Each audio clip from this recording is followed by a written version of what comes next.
Paki, jak lepiej w kadrze? Który ma...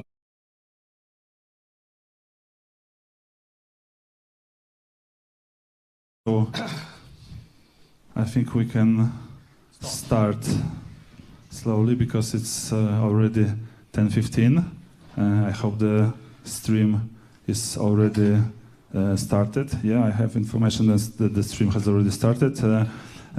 It's a great honor to welcome all of you here for the 13th edition of MIDI conference.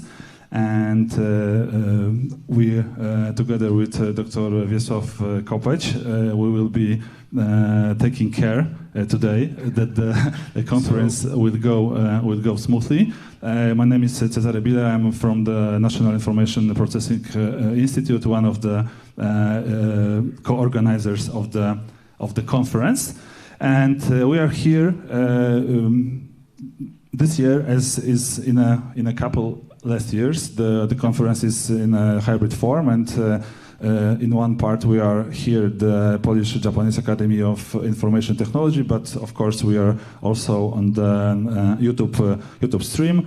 And as we are here, we'd like to thanks the Polish-Japanese Academy of Information Technology for hosting the event today. And we have with us online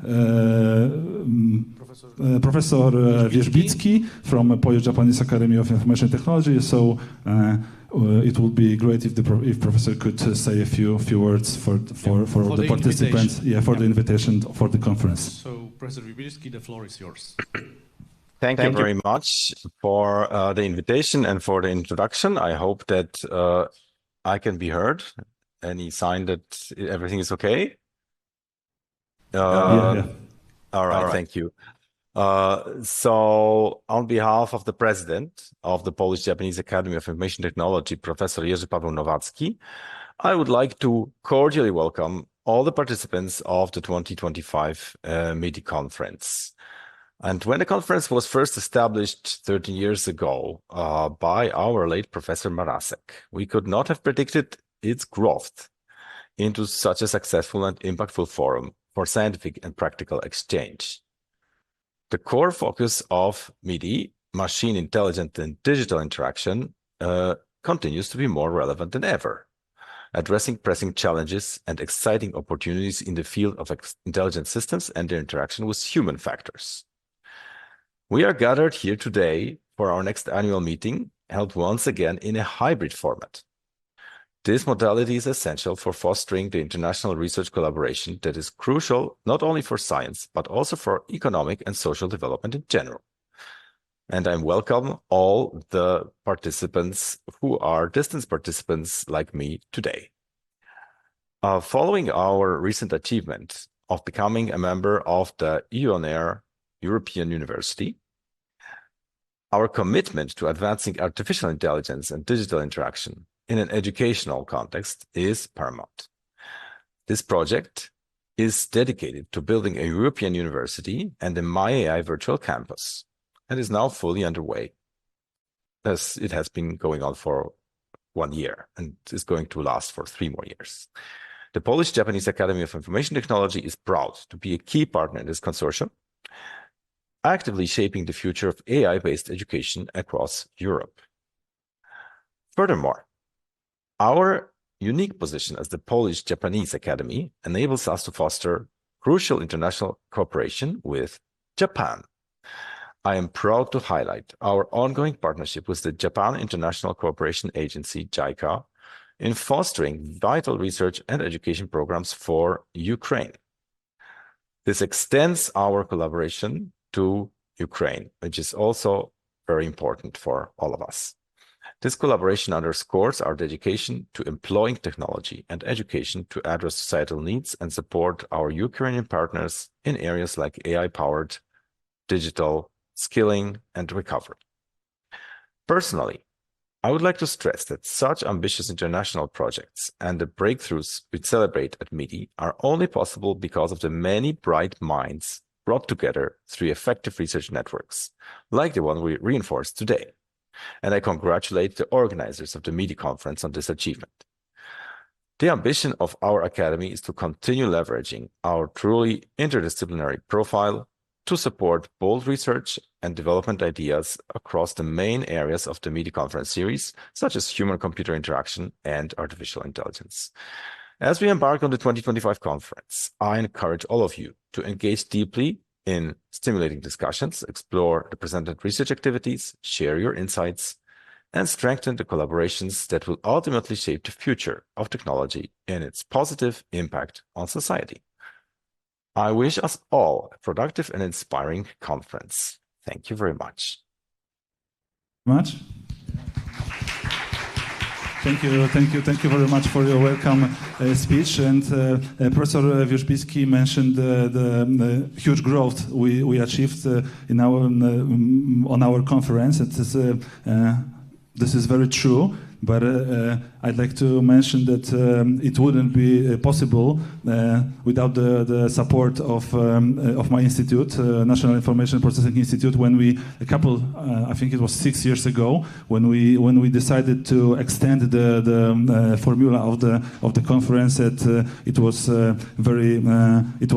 supported by our director, and this is why I would like to ask Dr. Jarosław Protasiewicz, director of the National Information Processing Institute, to say a few welcome words to us now. Okay.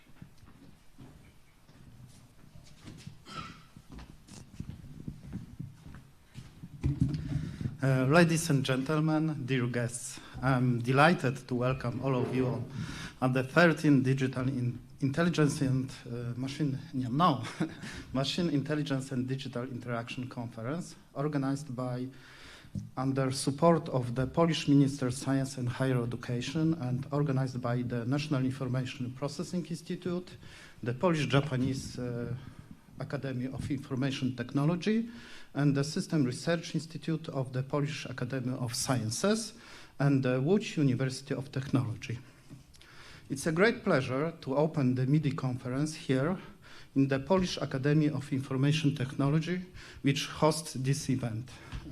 This conference presents a unique opportunity to unite researchers and practitioners who are engaged in many areas of artificial intelligence and human technology interaction.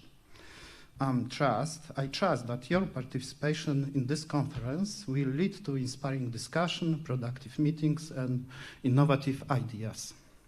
Once again, welcome to the MIDI conference, and I wish all of you excellent and rewarding experience. Thank you so much, and have a great time. Thank you. Thank you very much. Okay, so it's before we start with our program today, I think it's worth mentioning that this part here is only a part of the conference, because we have a scientific program. Yes, of course, we have a scientific program that is available on the MIDI conference website. Yes. However, the important part is for the on-site guests of the conference and participants. Here in the main hall, next to our room, there is an exhibition. I mean, the showroom, when you can enjoy retro games. I mean, this is a topic of cultural heritage that will be covered also in the afternoon session, as well as some modern games directly from our mostly talented students from our specialized area, extended reality games and immersive systems, as well as some VR and XR experiences, and also some manual entertainment. I mean, we have some figures, so for manual painting, figures from the game. So you can experience how virtual reality becomes real reality, and you can participate it directly. Yeah. This is there is really a lot of interesting things going on in the hall. As for the scientific program, like Wiesław said, you can find it on our website, where we have over 50 video presentations for the papers that will be published in the proceedings in the published by Springer Nature later this year. So I think for the introduction, and for the start, that would be all. Yeah. So we can now slowly move to the. One more thing, maybe can we show the agenda for the for our day today on the screen, because I don't know. Yeah. So we know what we will have today. Like we see, we have a couple discussion panels. One that Wiesław already mentioned. After the coffee break, we will start in a moment with the keynote speech. Then we will have two discussion panels: one on AI in higher education, and one on on legal, social, and cultural dimensions of AI. Like we, of course, AI is the hottest topic right now. Yeah. So basically, we also will have invited talk that will also include AI, and the other one also including AI. So almost all the topics here will be centered on AI, except the keynote, which will be focused on virtual reality. So we'll have also the team of virtual reality. So I think now, when we know our agenda, I think we are ready. Do we have a connection with Dr. Marco Orel? Okay, maybe we could put hello, Marco. Hey, hello. Can you hear us? Yes, loud and clear. Loud and clear. Can you see my slides? Because I can see myself. These are your slides. Can see your slides as well. Yeah. So I think that without further ado, we are ready to commence the keynote speech, which will be a human-centered design for VR office collaboration. The speaker, like I said, will be Professor Marco Orel from the Center of Workplace Research in Prague University of Economics and Business. So Marco, the floor is yours. Okay, thanks for having me. It's always nice to hear that I'm an anomaly and the only one having a non-AI talk. Anyway, so this lecture explores how the rapid normalization of remote and hybrid work is transforming what we mean by an office and where collaboration actually takes place. What I would like to focus today is in particular on virtual reality workspaces as emerging site of office life, and basically asking myself, or also asking you in turn, how they can be designed in human-centered ways that support presence, collaboration, and obviously everyday collaboration. So across the talk, I will link these design questions to broader issues of organizational readiness, spatial layout, and the lived experience of working in virtual reality. I'm Marco. I'm an associate professor here at Prague University of Economics and Business, where I work as academic director or behind the Center of Workplace Research. And I'm also heading the Extended Realities Research Lab, which is basically a fancy name for a VR lab. I will do my best to wrap this lecture up in the next 20 or 25 minutes or so, so I will not bore you too much. And for today's agenda, for those 20-25 minutes or so, I will be basically just setting the ground, just to talk a bit more like why this talk is needed, why we are seeing or why we have seen these major labor changes, especially in the popularization of remote work. I will be talking about the paradigm shift, or the possible paradigm shift to VR supported workspaces, and then in line with that, I will be talking about two perspectives, one being organizational perspective and the other one being spatial perspective, because these are two main perspectives that are allowing or can hypothetically allow organizations to adopt a virtual reality accessed workspaces. And then just for the final slide, I will conclude in few thoughts and just to have few takeaways for you, which could be then used for the future research agenda or perhaps a debate, the post-factum debate. Okay, so if you're setting the arguments, obviously it's equally important to talk about remote work, and at least briefly about remote work. Obviously, remote work has a long history, but until very recently it was marginal and it was associated limited with a small group of freelancers and then also highly skilled professionals, while the vast majority of employees still work in centralized offices.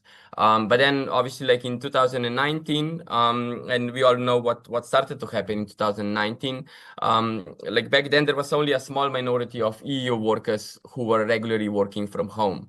Like probably if you think about like like how many calls you had before like 2019 or like 2020, maybe you had like one Skype call like per week or perhaps per month, but mainly the things were happening on site. But then the combination of this mature digital infrastructure and the whole like shock behind the COVID-19 pandemic changed this dramatically. Okay, so during the lockdowns, there was a large shares of workforce which was suddenly pushed to work remotely as a part of global natural experiment, or at least we can call it as a global natural experiment.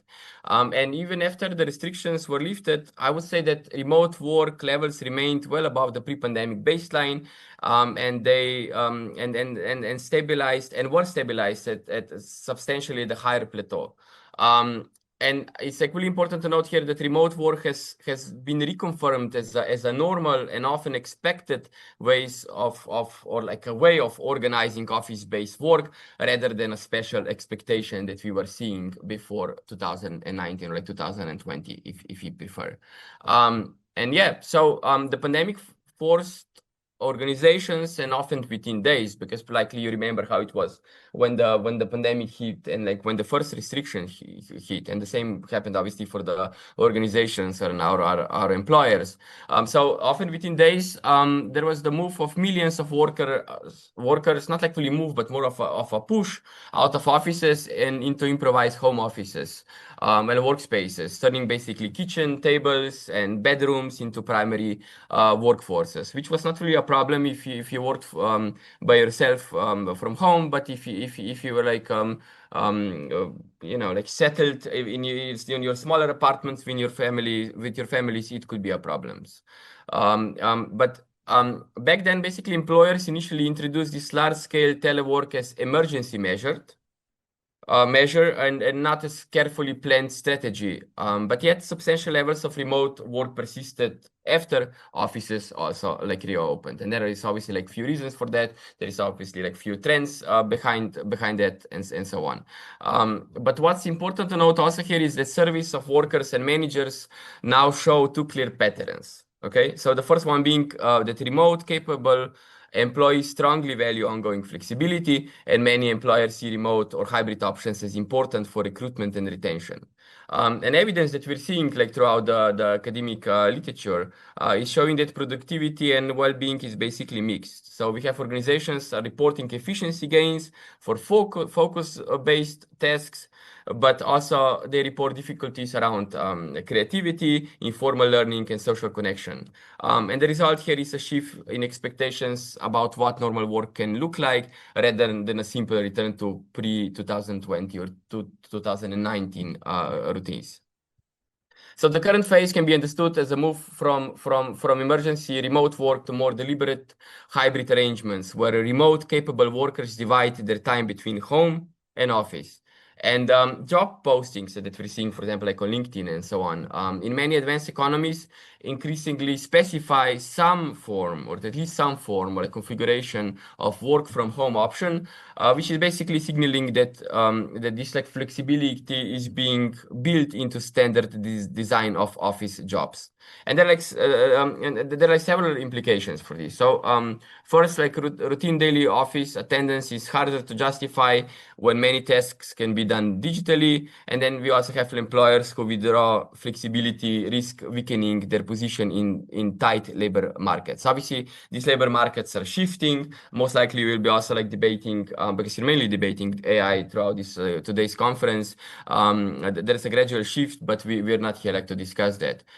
What's important to note is that the popularization of remote work is both qualitative and quantitative, which is basically reshaping collaboration practices and the role of the office.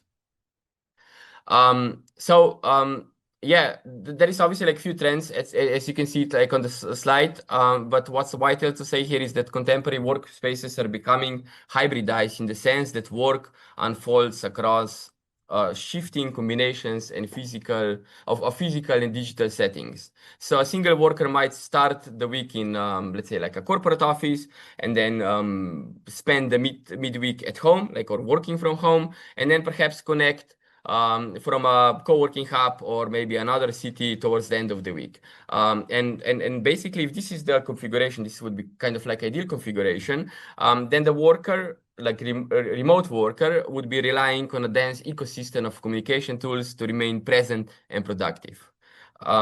And I would say that this distribution of work across spaces changes how employees experience culture, collaboration, and belonging, because colleagues often interact through various like digital channels rather than sharing the same room. And like in this configuration, so like in this post 2020 configuration, the office buildings are becoming just one node within the wider network that includes home offices, and third places such as before mentioned co-working spaces, for example, and then obviously like also online platforms. But like in this context that I would like to debate with you is it's quite important to ask whatever like immersive technologies that gain popularization, like obviously like in the 90s and then expanded into 2000s, but like really gained the popularization roughly like 5 or 10 years ago with when larger corporations kind of took VR and then like the whole metaverse and all that stuff into the forefront and started to push towards its popularization. I would say that it's important to know that VR can help to create richer and these more human-centered forms of presence and collaboration than conventional video meetings that we're having now.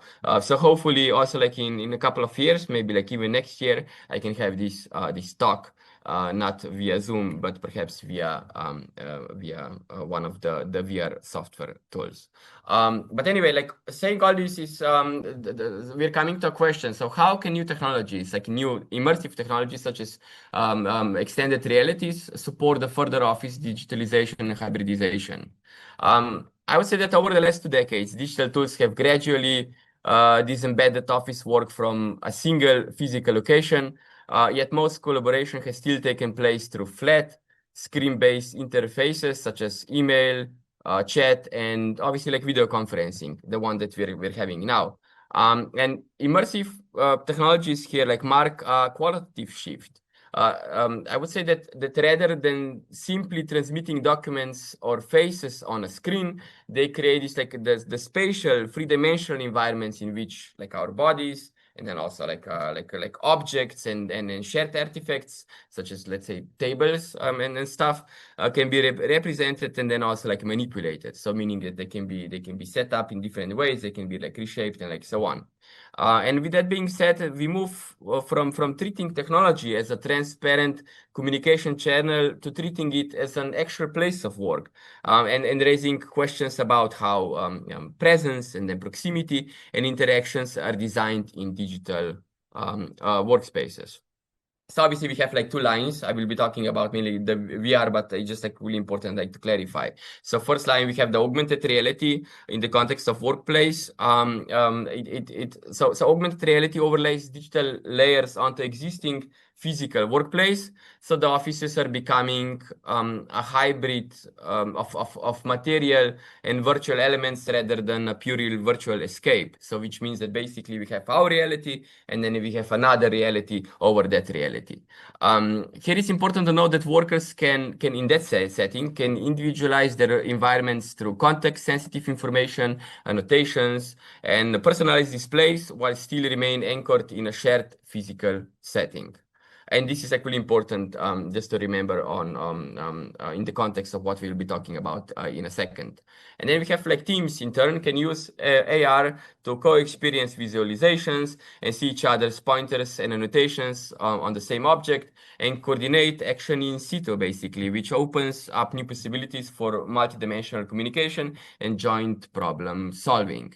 And then on the other hand, we have the virtual reality or the VR access workspaces. Okay, so virtual reality, in contrast, constructs a fully synthetic workspace that can bracket out the physical environment, including noisy or crowded home settings, and immerse like ourselves, so like we can immerse ourselves, or it can immerse the worker in a carefully curated office-like or entirely novel environment. And what's actually important to note here is that individual work can benefit from this to shut out distractions and create strong psychological separation between work and non-work spaces, even with the same dwelling, or even with the same physical space that we're like located with our bodies. And then we have team collaboration, on the other hand, can take place in a shared virtual rooms where spatial arrangements and body orientations and gestures are introduced.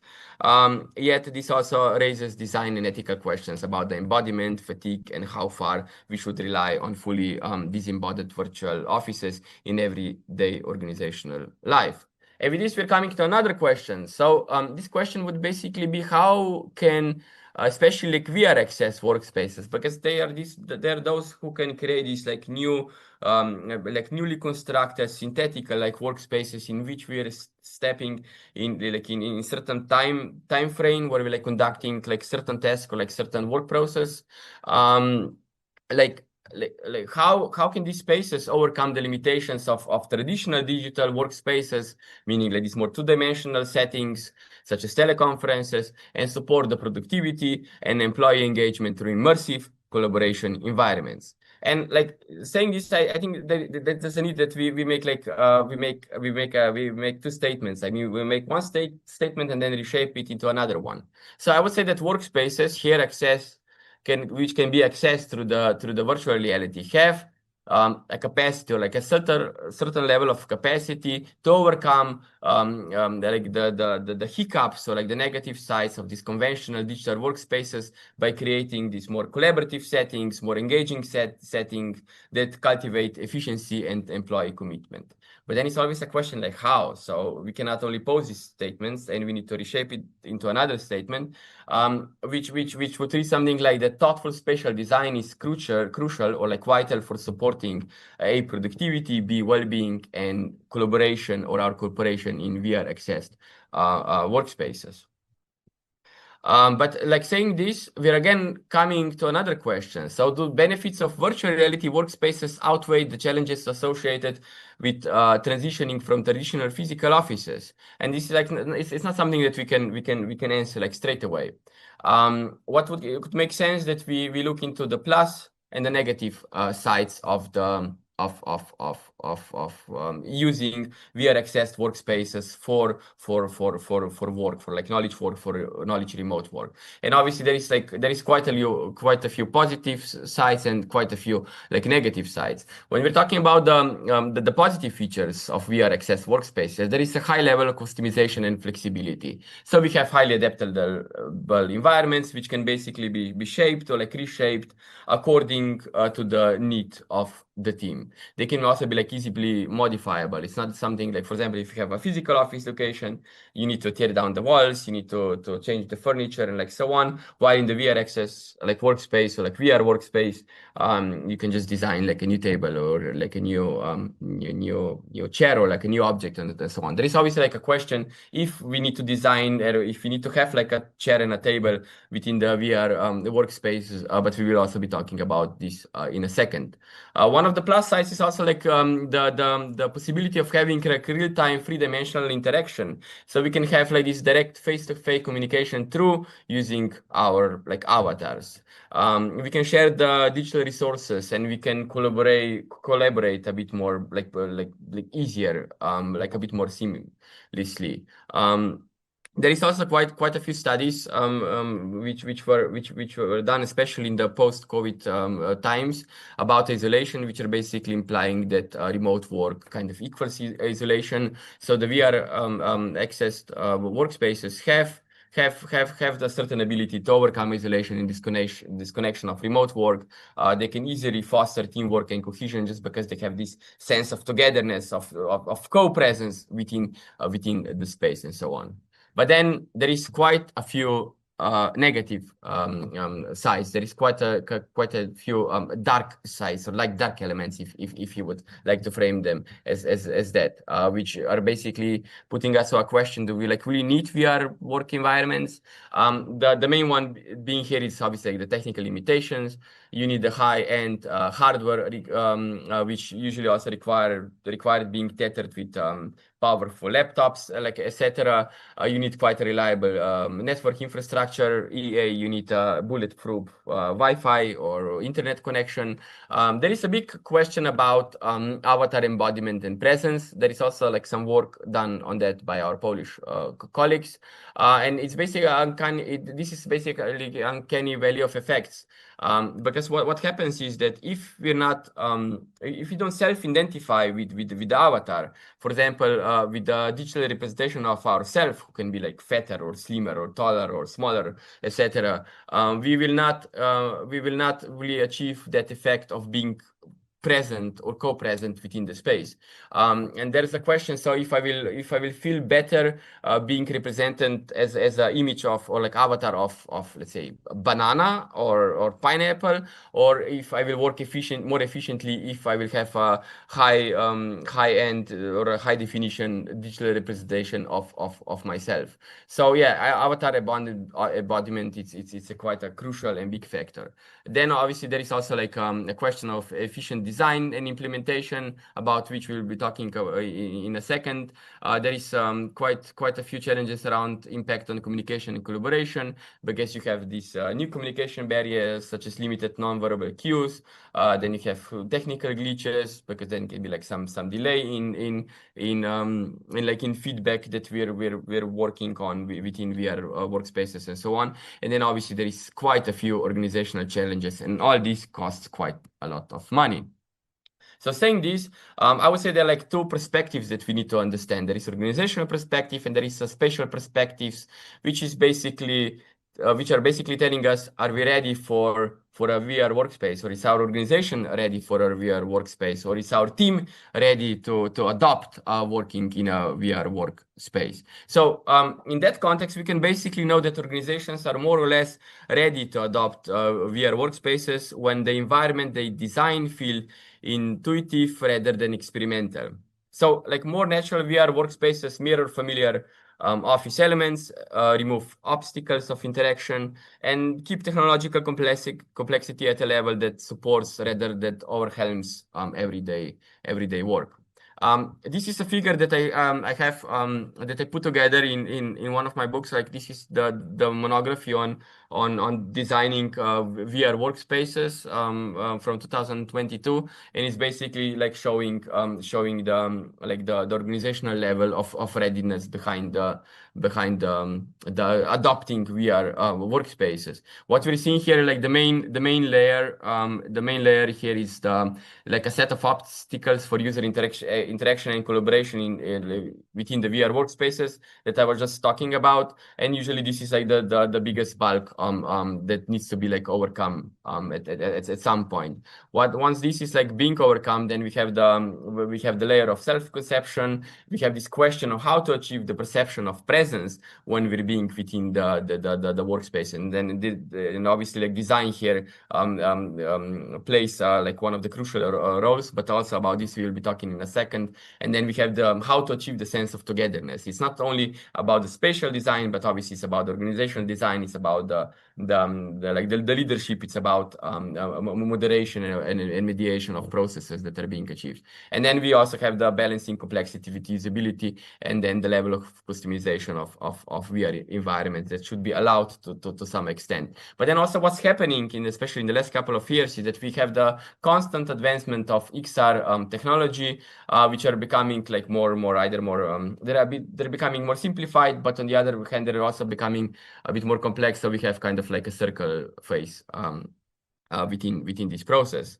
And yes, having said that, there's a need to highlight that the first step in readiness is diagnostic. So there is a need to assessing whatever the technical infrastructure is robust, and whatever employees have sufficient digital skills, and how adaptable the organizational culture actually it is.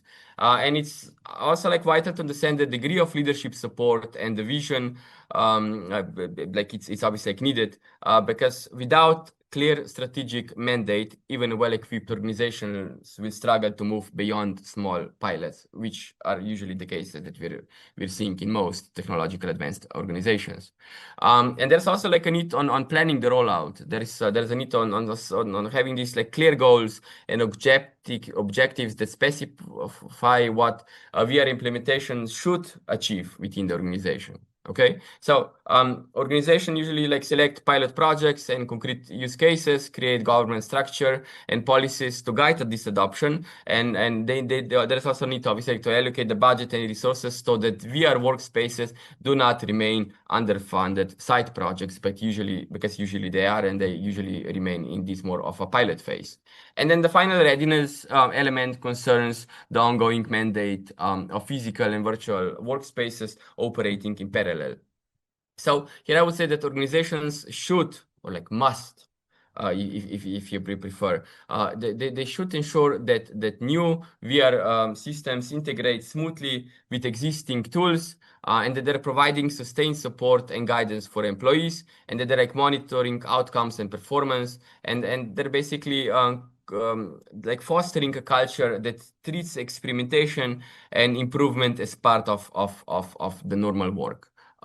Yeah. But then obviously there's another like huge element like to consider is like the spatial perspective.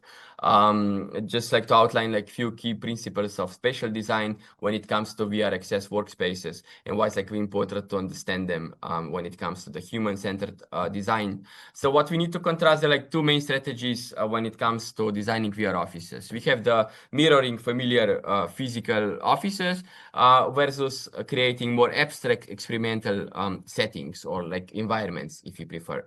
So mirrored layouts lower the cognitive burden on users and support quick orientation, while these more abstract layouts exploit the unique affordances of the VR to offer novel, potentially more creative forms of collaboration. So this would be like the first one. The mirroring real offices basically means reproducing recognizable elements such as meeting rooms and desks and whiteboards and informal corners and so on, so that people naturally know where to go and how to behave. So basically what you're trying to do is you're trying to follow known behavioral patterns within the organization. Like Meta Horizon Workrooms is a good example because it's providing a virtual meeting room or like meeting room places alike that feel like upgraded conference space, which basically then helps new VR users to focus on collaboration rather than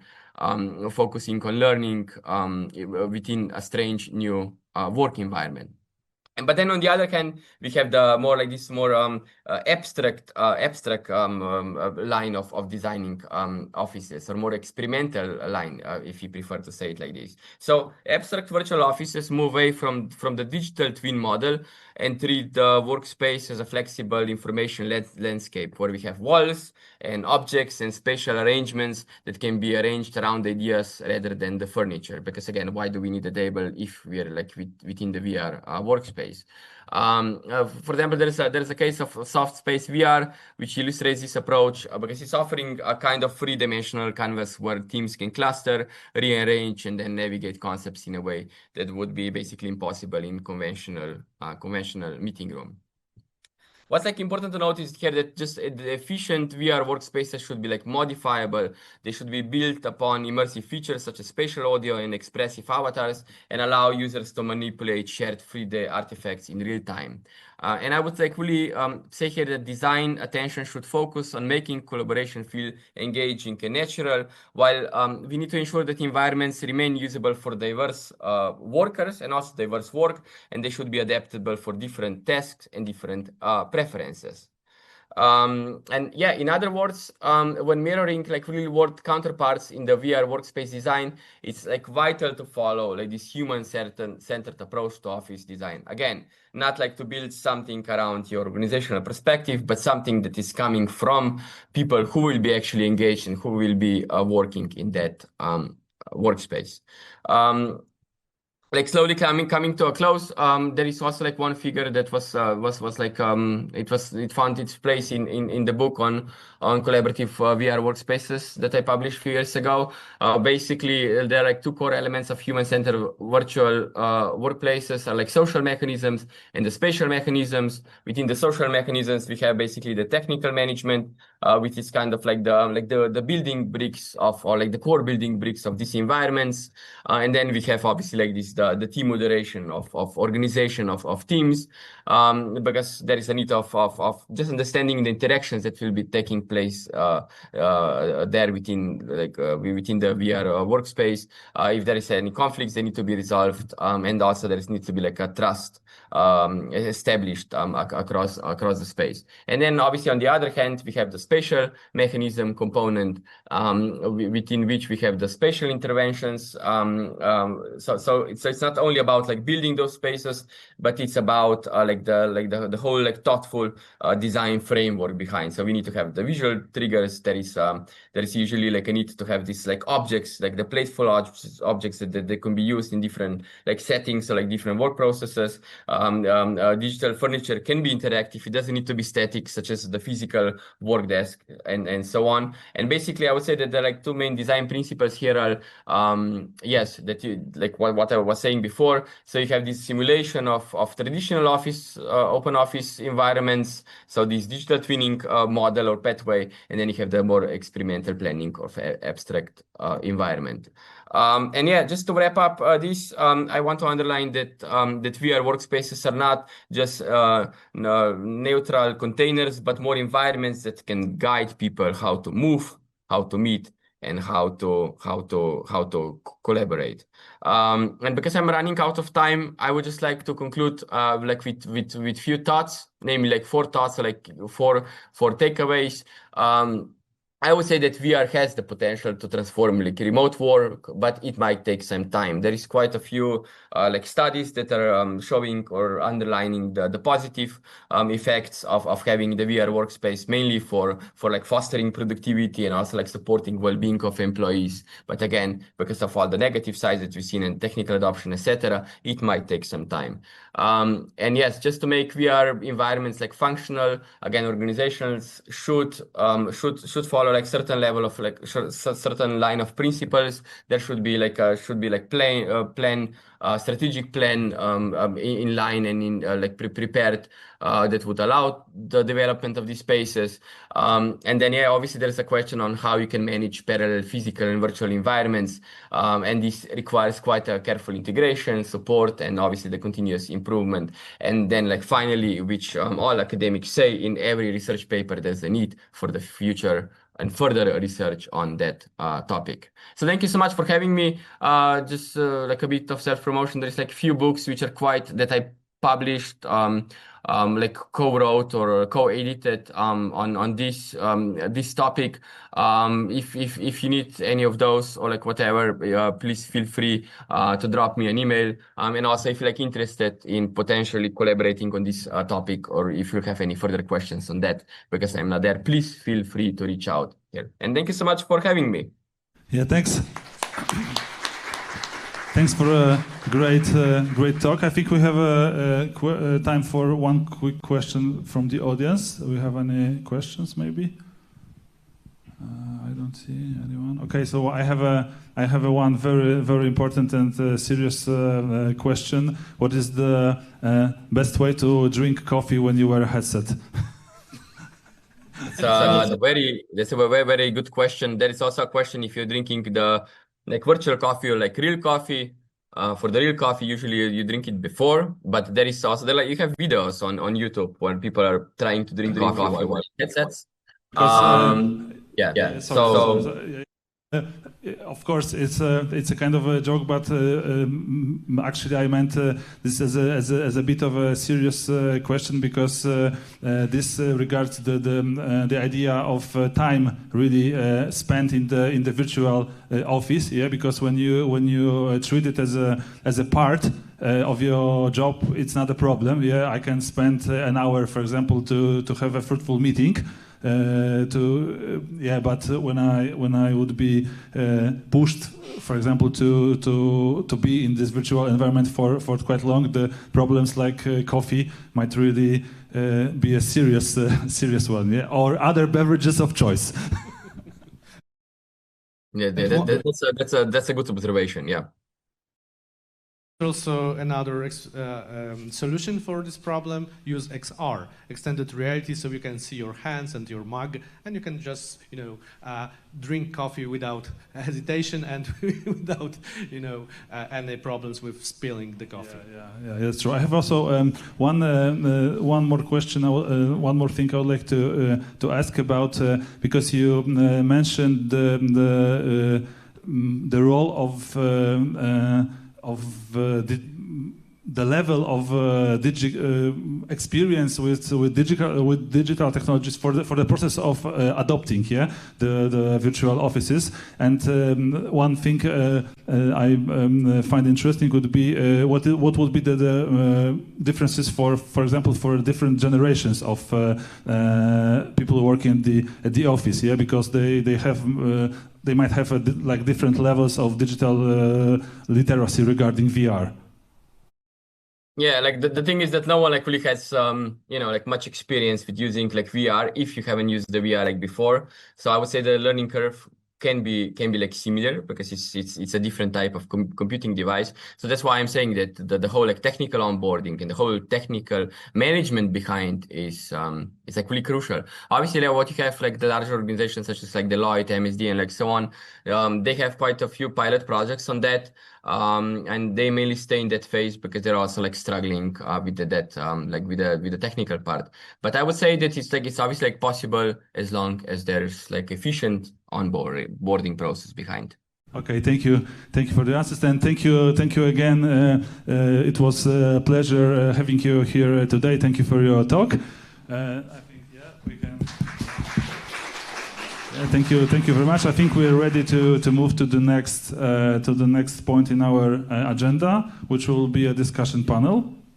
And I would like also to thank cordially on behalf of the authorities of the university and the organizers for our colleagues and guests from Japan and Ukraine. Thank you. Thank you for your attention, and we are more than welcome to the further panels. So thank you so much for this time. Yes, of course. Thank you. So now we have in our agenda we have a discussion panel: ethical AI in higher education, responsible teaching, research, and institutional practice. And the chair and moderator for this discussion panel will be Professor Bartosz Kalinowski from Łódź University. And we have a connection with Professor Kalinowski. Yes, I'm here. Great, and I think we have other participants also. So, Bartosz, the floor is yours. Thanks, and we are starting to listening. Thank you very much. Thank you, Cezary. Just one question, because I'm not quite sure if my screen is visible. There is some presentation in the background, so I'm not sure if it's going to be useful. Oh, yeah, great. So the discutants are going to be visible when they basically will be speaking, I guess. Okay. Good morning, everyone. My name is Bartosz Kalinowski. It's a pleasure to host this discussion panel. We will have two discutants today, and I will begin with the introductions of the discutants. I will begin with Professor Torsten Kleve, who is a founder and chair and CEO of the Accreditation Council for Entrepreneurial and Engaged Universities. He is also a full professor of innovation management and business development, and director of the Science to Business Marketing Research Center at the Münster University of Applied Science. He was also the chair of the University Industry Innovation Network, UIIN, And currently in his organization, he is leading and engaged in over 50 EU and German research and development projects on higher education, digitalization, sustainability, and entrepreneurship and community engagement. Hello, Thorsten. It's a pleasure to have you here. Thank you very much, Bartosz. Pleasure being here. Okay, and the second panelist is Professor Bruno Veloso from University of Porto.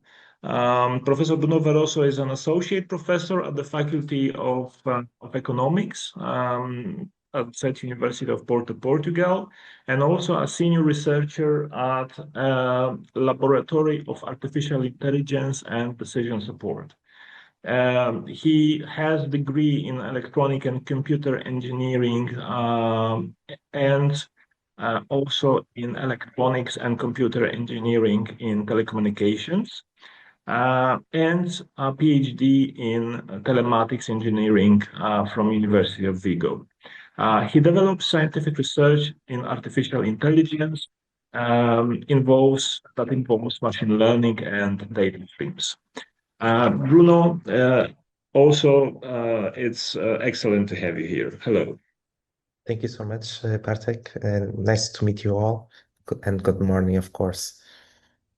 And just a few words to finish with about myself. I'm an associate professor at the Faculty of Management at the University of Łódź. I'm project manager with over 15 years of experience in managing different projects, about more than 40 projects, mainly coordinating different areas of that matter in terms of project. However, recently, and this is why we are here, we are shifting towards artificial intelligence and the link of AI with business management. I also have business. I am a business consultant, certified auditor, and a business coach, an expert in technology transfer and commercialization.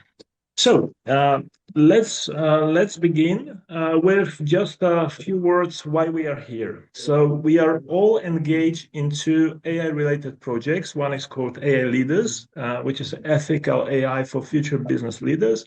And the other one that has just recently started, however, I would call it that this is a spin-off of the first one, which is called AI Researchers.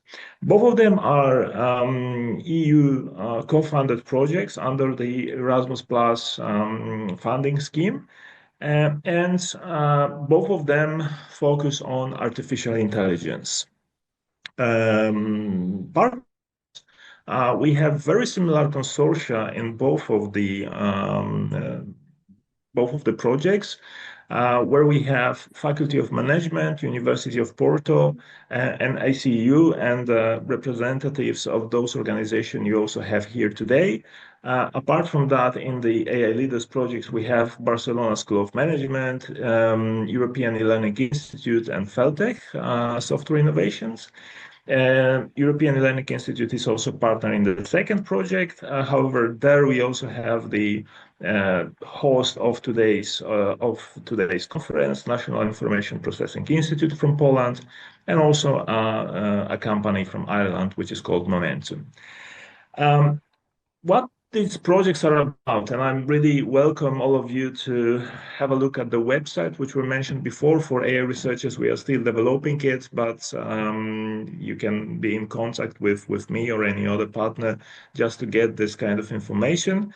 So in AI Leaders, we did, because the project is finishing, we did responsible AI case studies. We collected data from different companies and developed open educational resources. So this project is more about using AI in teaching. And here we are testing this with business management students. And one of the last activities we had recently were AI in business management hackathons, where we tested most of the results that we have developed. For AI researchers, as the name says, it's more oriented towards research and also supporting different research activities.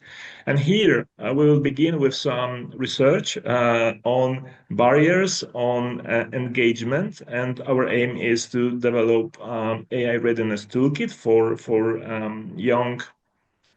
young stage researchers and also supervisors of different research works conducted at higher education institutions. We will also have some train-the-trainer workshops and training, supervisor trainings, and online course for, as I said, early career researchers and micro-credential certification framework.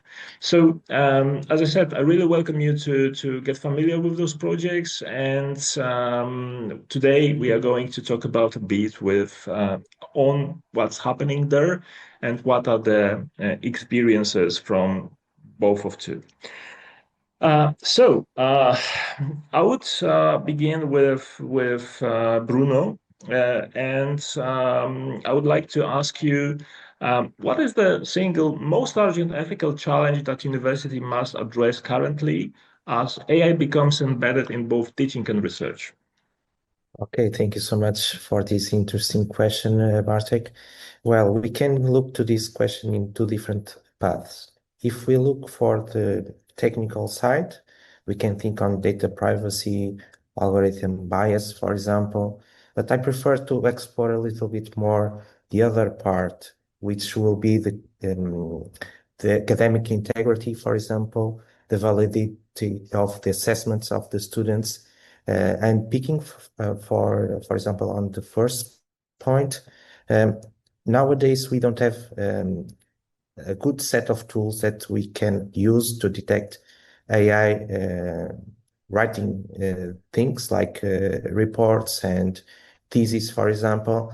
And this can be a huge problem even for the institutions, because we cannot evaluate degree of expertise of the student, and we can lose a little bit of our trust on the companies. On the other side, we can have also some things related with the critical thinking of the students, because they are more embedded on these AI tools, and they are not thinking on the answers that the ChatGPT, for example, generates. And this can be also a problem when they move to the work companies, and they don't have that critical thinking to decide if they are doing the right thing on the right problem. So I think the most ethical part can be how we can evaluate the students, and we don't have tools for that, and how we can improve the critical thinking of the students. And basically, these are mainly the ethical points that I want to mention. Okay, thank you. Torsten, what about you? What's your point of view on that matter? I completely agree with Bruno on definitely the critical thinking part. This challenge of that AI replaces too easily the human thinking in both teaching and research. And I have to say, it's not just a challenge for the students, but also for us academics, because it's a question of quality versus getting something quickly done. And to be honest, in a busy world like ours, it's not only that the students have a lot of assignments, go to ChatGPT, get a result, and then don't critically review what comes out, and maybe even benefiting from us academics not being able to check whether something has been created by AI or human thinking, but it's also on the researchers. We also have very busy schedules. We want to achieve more and so on. So there is this very attractive technology in our very busy world that can take over much quicker than we developing systems, and we are having even the time and developing the policies how to manage this. I think the critical point here is that we individuals might actually make ourselves irrelevant over time, and the students make themselves irrelevant, because if I get continuously as a company just an input from a student that is basically coming out of AI, I don't need that student anymore. I learn basically the hard way what we see now, that entry jobs, for example, are easily taken over. That is also because the performance of the people who just enter. So we really need to see this also as a cultural challenge, I believe. How we create a culture that we responsibly, ethically deploy AI, use AI, and make sure that your universities still stay as places where humans think and where humans are in control and not hiddenly are actually taken over by AI and the beauty of and the quickness of AI providing us solutions. Thank you, Torsten. Well, I completely agree with you. I just would like to share a very fast observation from my university, because all of what you mentioned, what you were saying, it's also true here for Poland and Łódź University. However, what we had here, that is for some time the decision makers at the university or at the faculty, they were sort of pretending that the problem does not exist. So they knew there is AI, there is a help from AI for both teachers, researchers, and students. However, they were pretending that there are no such tools. And currently, with a very speed pace, we are introducing different regulations just to regulate ethically the use of those tools, because otherwise that would be like some sort of a chaos. Okay, and based on that, but because of those changes that we have, do you think that we need to redesign curricula so all students receive basic AI trainings? Torsten, what is your opinion on that? I definitely believe that basic AI ethics training is required for all students. I mean, we should see it in a way that digital skills have been introduced years back, or academic integrity. These are basic courses that every student should have, and the same applies to AI ethics. It's too quickly and too massively entering the world of academia and of business. So there is no way to not respond to this. And the same as with, I'm a true believer that sustainability is a topic that everyone should learn, that entrepreneurship is a topic that everyone should learn, and AI ethics is also something that everyone needs to learn. And that goes beyond just using the tools, because that is the first thing that everyone does when a new tool comes out. You use it and so on. But understanding really the risks is the important part, right? What does it have to do with integrity, with trust, and so on? And my colleague said this morning something interesting, and she said basically, we are all training now. Even I train some of my students in building AI agents, right? Normal, regular business students in bachelor, right? And she said, like, but we are not training people in being users of, let's say, an army of agents, because we are most likely ending up in 5 years that we are all having our 25 to 30 agents, maybe even running in parallel, and we don't know even how to do that, right? We need a management course on how to manage AI agents. So this could be actually a really, really cool course format as well. Not just building it, that's great, but actually using it is much more important.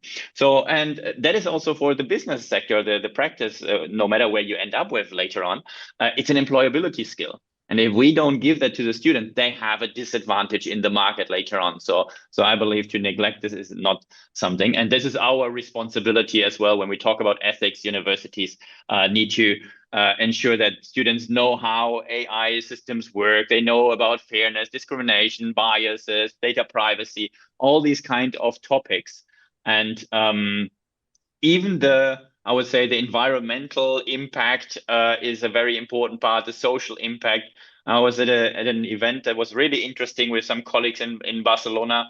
And one of the AI professors who doesn't like to use AI in higher education, very interesting, he said every student that uses AI in their thesis, which is okay when you justify it and you are transparent about it, however, needs to add at least a page explaining the environmental damage of that thesis, right? How many prompts did you do? What did you use it for? Did you create graphics and so on? And to estimate what the environmental damage is. So all this can be part of courses in the future, I believe. And no matter if this is in a compulsory course in the beginning of the study program for everyone across different disciplines, or it's embedded in certain discipline courses, or it is what I like a lot is problem-based learning courses where the students really have some AI dilemmas and need to solve them. All these are different formats where we could integrate it. We don't need to redesign the entire curriculum. It will still remain a small element, but I think it is important that it sooner than later, and maybe the first course is not perfect, but we need to introduce that in every study program and have it available for every student. And we need to take the fear of that we could do something wrong, because we do more wrong if you don't introduce it than if the course is not perfect in the first instance. Okay, thank you very much. Bruno, what about University of Porto? Did you make already any changes, or are you planning any? We are currently proposing a new set of electives, ones more related with machine learning and others more related with ethical issues, regulation, fairness, all these things, sustainability of using these AI tools. And they are, in principle, starting on all the bachelor levels at our faculty. So next year, our students will start learning these topics, because we believe that based on the outputs of AI Leaders project, we decided to include it on the curriculum of all the bachelors. Great. I love to hear that our project is making impact. Excellent. Thank you. Torsten, well, I will remind the name of the organization you represent, because it's Accreditation Council for Entrepreneurial and Engaged Universities. So you have the opportunity to observe different universities in how they work, and also participate in the accreditation processes. So I would like to ask you, what does a responsible AI-ready university looks like from an accreditation perspective? Do you find any emerging trends in the universities you are working with? Yeah, that's a very good question. To explain it a little bit, the accreditation that we are offering is for entrepreneurial and engaged universities. So it doesn't have a direct linkage to either a digital or a digitally ready or an AI ready university. We certainly see a lot of, let's say, practices, emerging policies that are in the universities. But because that is not our main focus of the accreditation, it doesn't come up that much, only when we talk about innovations that are created, some maybe AI prototyping labs and things like this. But the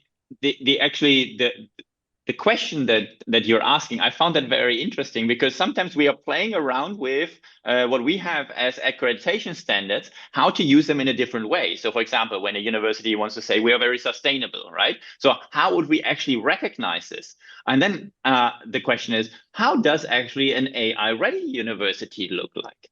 So, and our accreditation standards are generally speaking applicable in most cases also to other topics, because we are talking to the leadership about the strategy of the university, right? So, I mean, how many universities these days have AI strategies? Normally that topic comes up when the new 5-year plan comes out, and then the groups meet together, and then an AI strategy comes. If you were unlucky and you just did your strategy in 2022, just before ChatGPT came out, then maybe you don't have it integrated in your strategy, and you don't have a separate strategy yet, right? Then the next thing is we're looking at how is something that is strategic being broken down and brought into all the different faculties, schools, and departments. Right? How is all this funded to be really AI ready? And it's huge costs that you have when you want to have run your own servers with your own models on it, and so on. Then you have the cultural aspects, and you have the aspects of training people, right? You need to train thousands of people in one topic, and we know how higher education works. That is not we tell people you go to this training, but academics often just say like, this is not for me, and it can take you years until you really build a workforce that is ready for this. And then the important aspect, I think, is how do we bring that into our basic operations, teaching, research, third mission activities, working with society and businesses, right? And we see lots of academics integrating this, like I explained for myself, teaching the students now building AI agents. But this is often not very structured yet. It is more on the individual, let's say, motivation of the educator than very clearly organized in which semester is what being done and so on. And great what Bruno explained, that everyone gets an AI ethics course. I believe that is the right way when the universities at some stage say, for example, 3 ECTS. Nobody can graduate from our entire university without 3 ECTS in AI ethics, AI usage, AI, whatever it may, AI in general, right? So, and we need to come back to covering the basics of these topics on sustainability to AI and digitalization and entrepreneurship, so that we create really future ready individuals. So in the end, an AI ready university needs to integrate it in each of the missions, in the governance, in the administration, and by this somehow trying to safeguard really the ethical standpoint, the integrity that we have in the universities that we need to uphold, especially in these times, and that we keep this human agency, that we are still the ones who are deciding and who are creating new knowledge and are responsible for all this. Okay, that's a very interesting insights. I have a feeling that because of the speed of development of the AI, many universities will be like lagging behind with implementing the strategies and so on. But yeah, this is definitely something that we all should be thinking about if we have some sort of influence on the development of the strategies. Bruno, I would like to move a little bit now the discussion towards research. So I would like to ask you about the biggest misconceptions that the researchers have about AI tools, and how can institutions like ours address them effectively?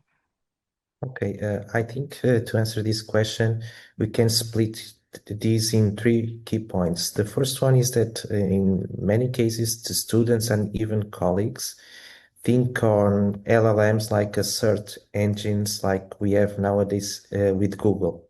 But basically, these models are not using information from a database.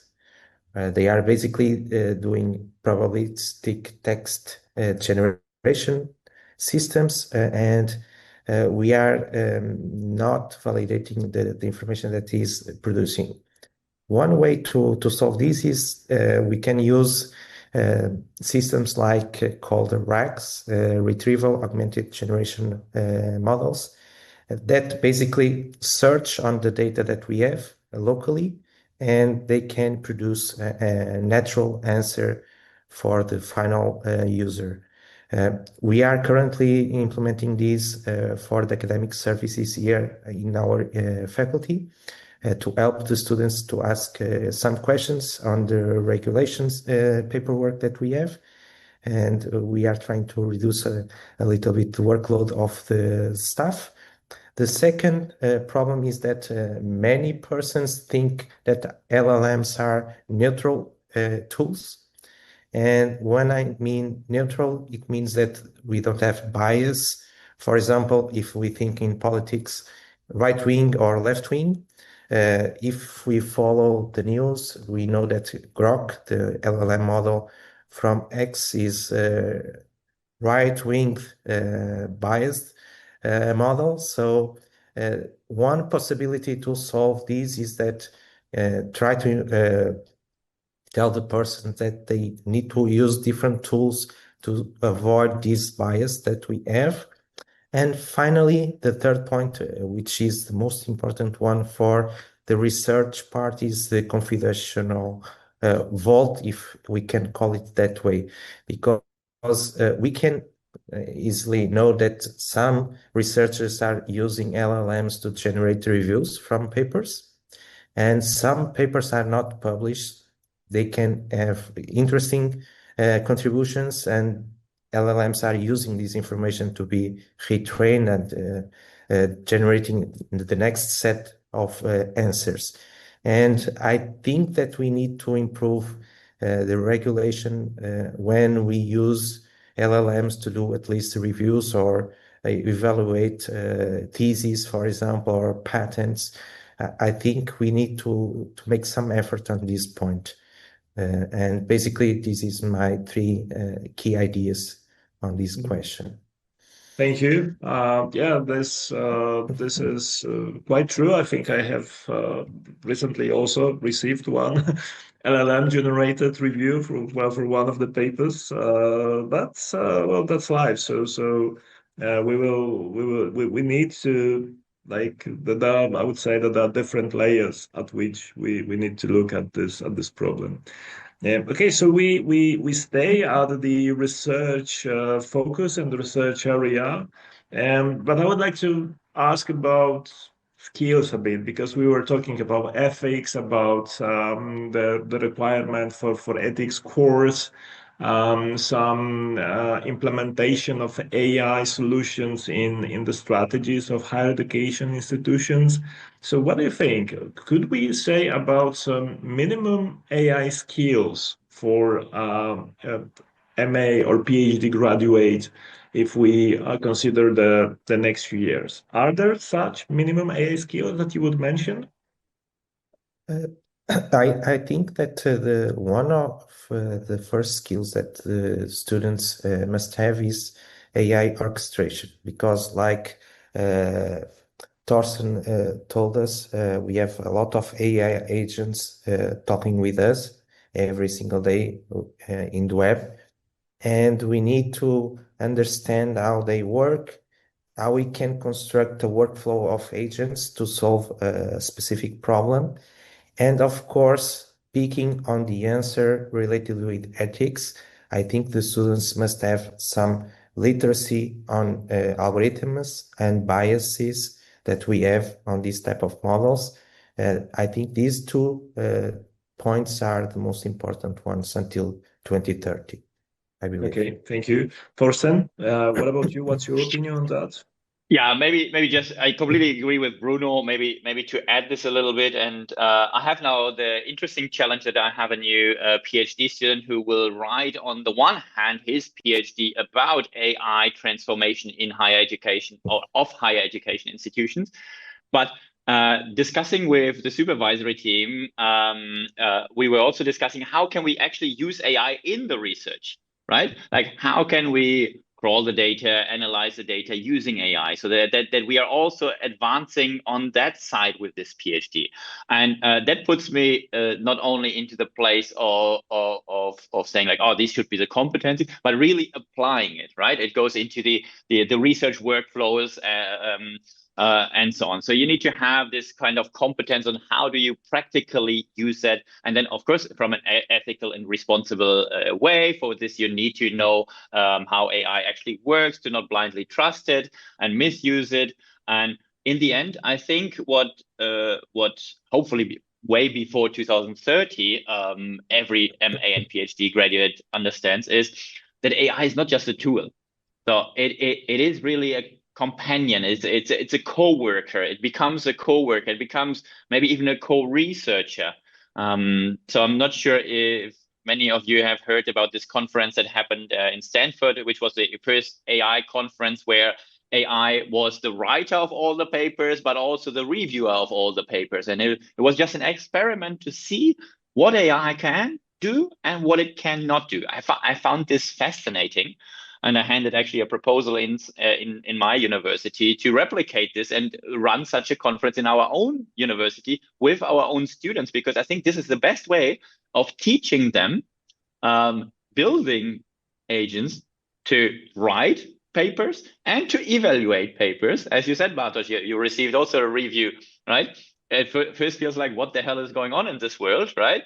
But let's put the master and PhD students in exactly this seat to say like, hey, how would you design it? And when you find out that it's not perfect, great that you find that out, because then you will apply it really as this.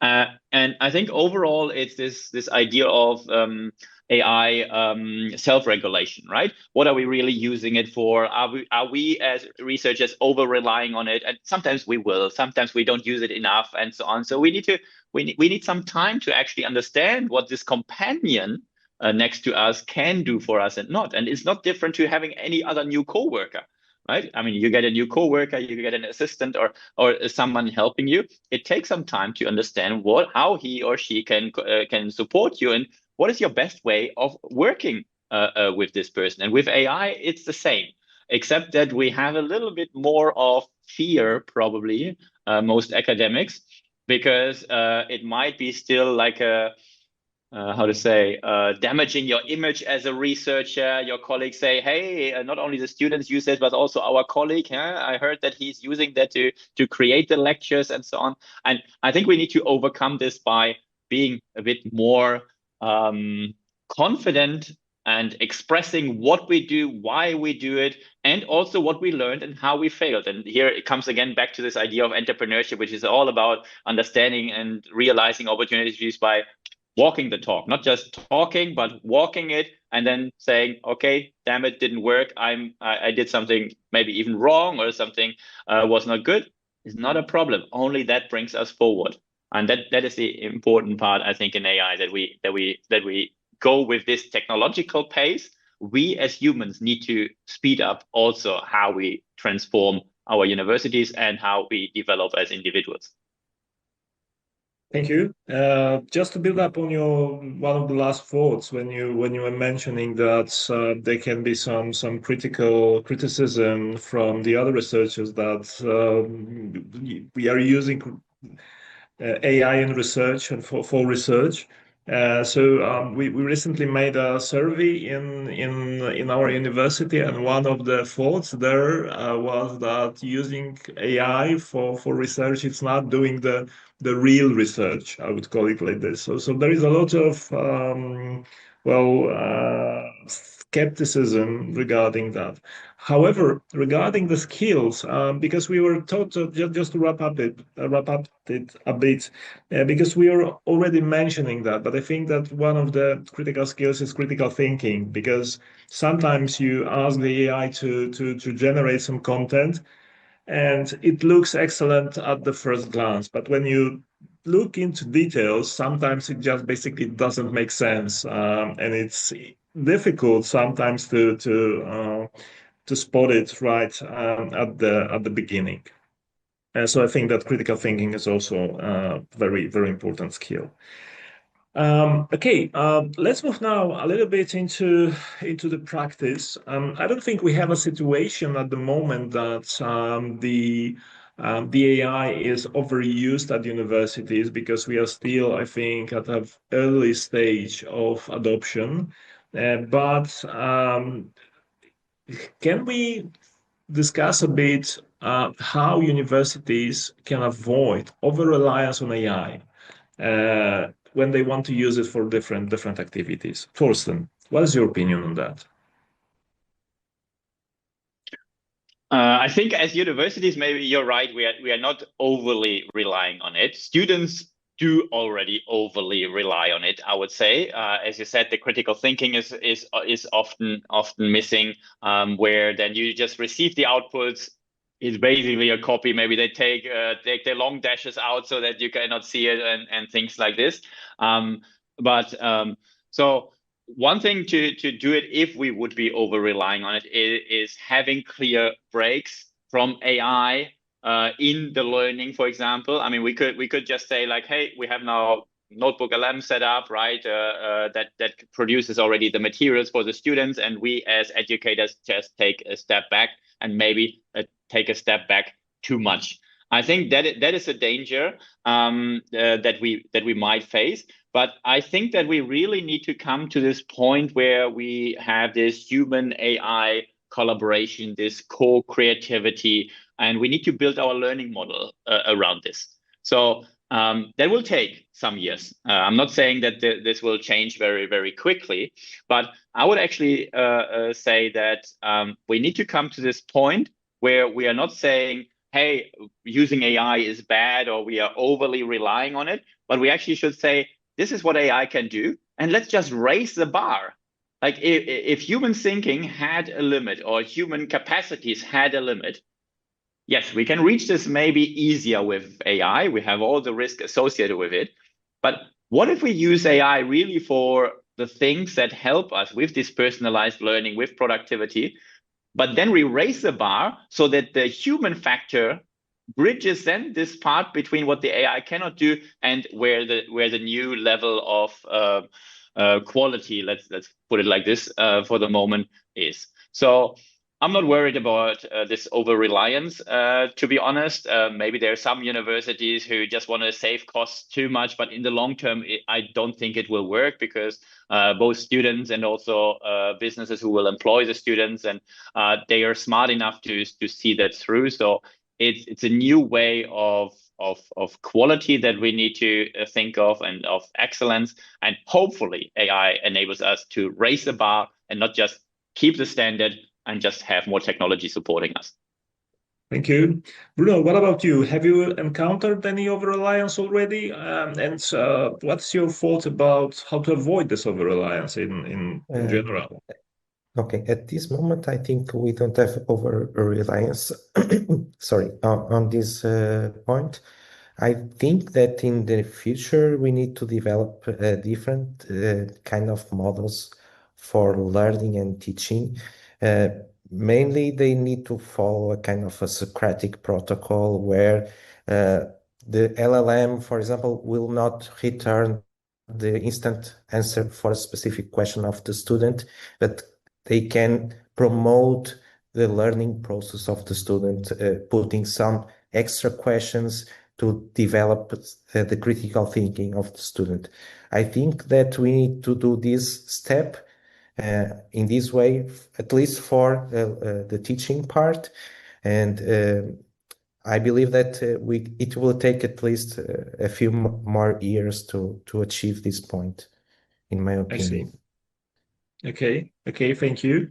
So this brings us to another question where, well, I guess that as we are currently, well, different universities are at different stages, but that there can be some different pressures. For example, from students, the students would say, "Hey, I want to know how can I use AI in my education process."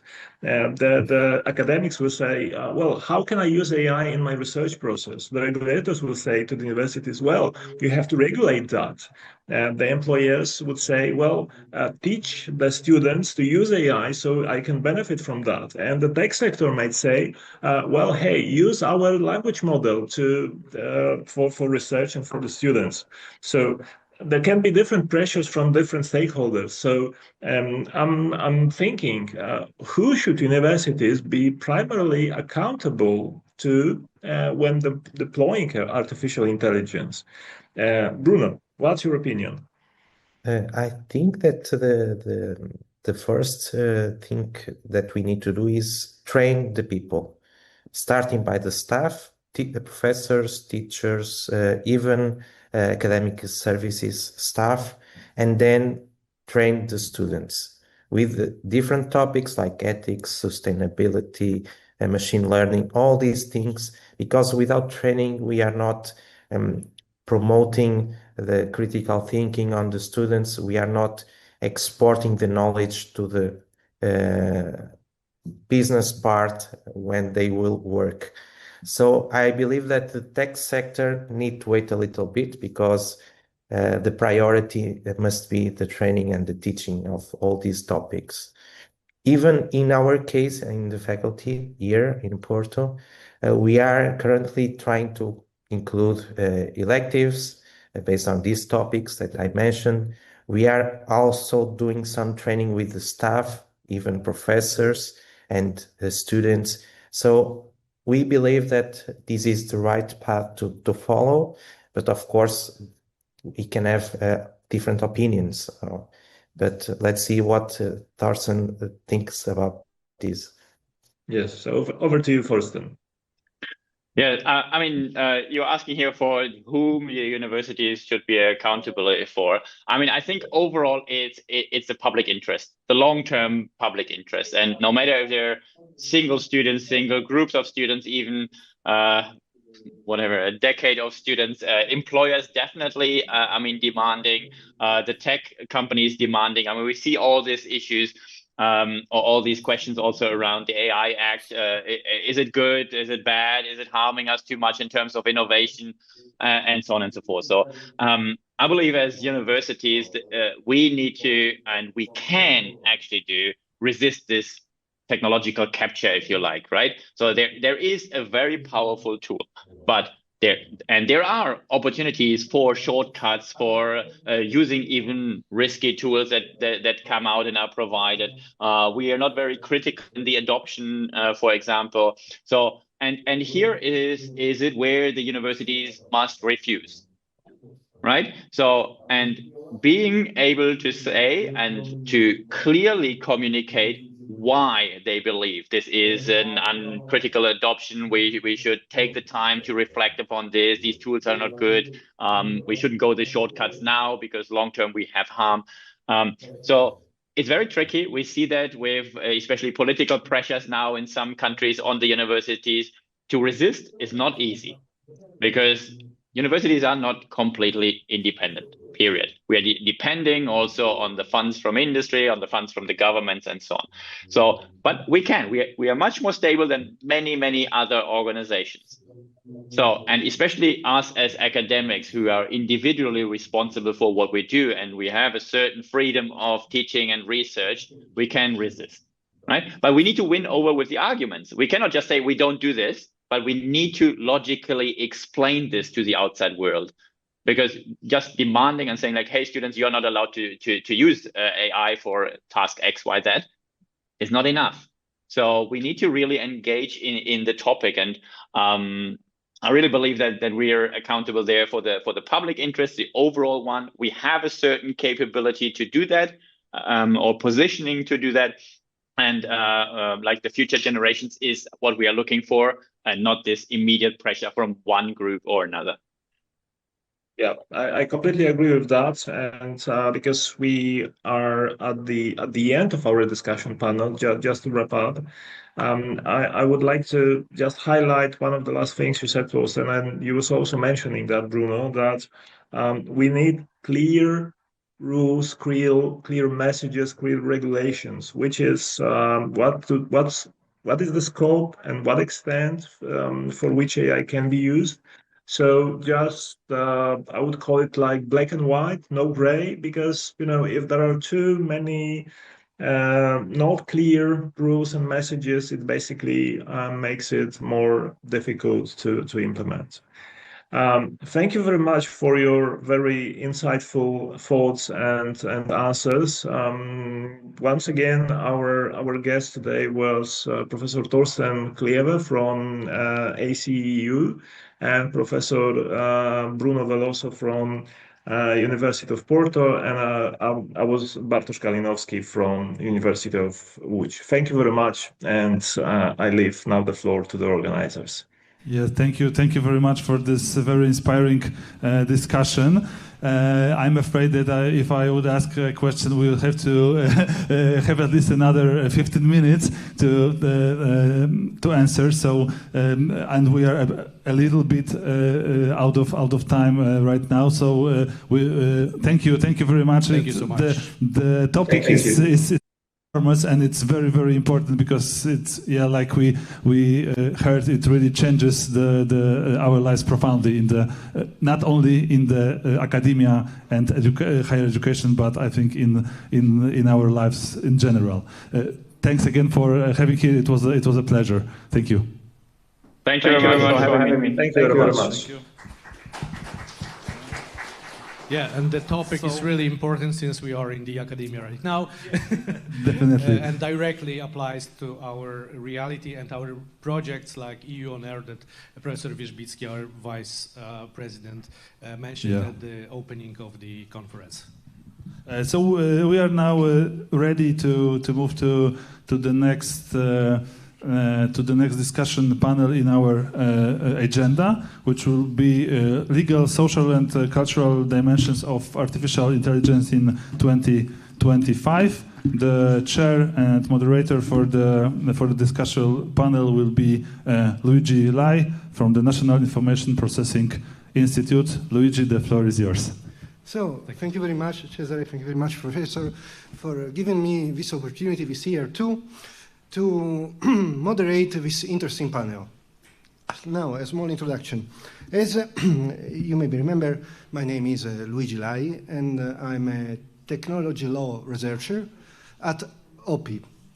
And my field of action is, my focus is governance of AI. Nowadays, and I would also like to remember that our conference, our participants are mostly people born in this millennium. It means that we are mostly 25 years old or something. So now, speaking as a person who was born in the last millennium or in the previous millennium, I would like to underline one important thing. That when the technological revolution started during the 90s, usually they were telling that technology will give you more time for yourself. That doesn't mean that you are going to watch television all your day, no? But it means that you will be able to concentrate yourself in something that can ameliorate yourself, learning something new, doing something interesting, and not only, let's say, watching your mobile. Now, let's think for a while. Nowadays, everybody of us is connected with our mobiles, or even two mobiles, no? And now, we always think about what is going on, We are always connected.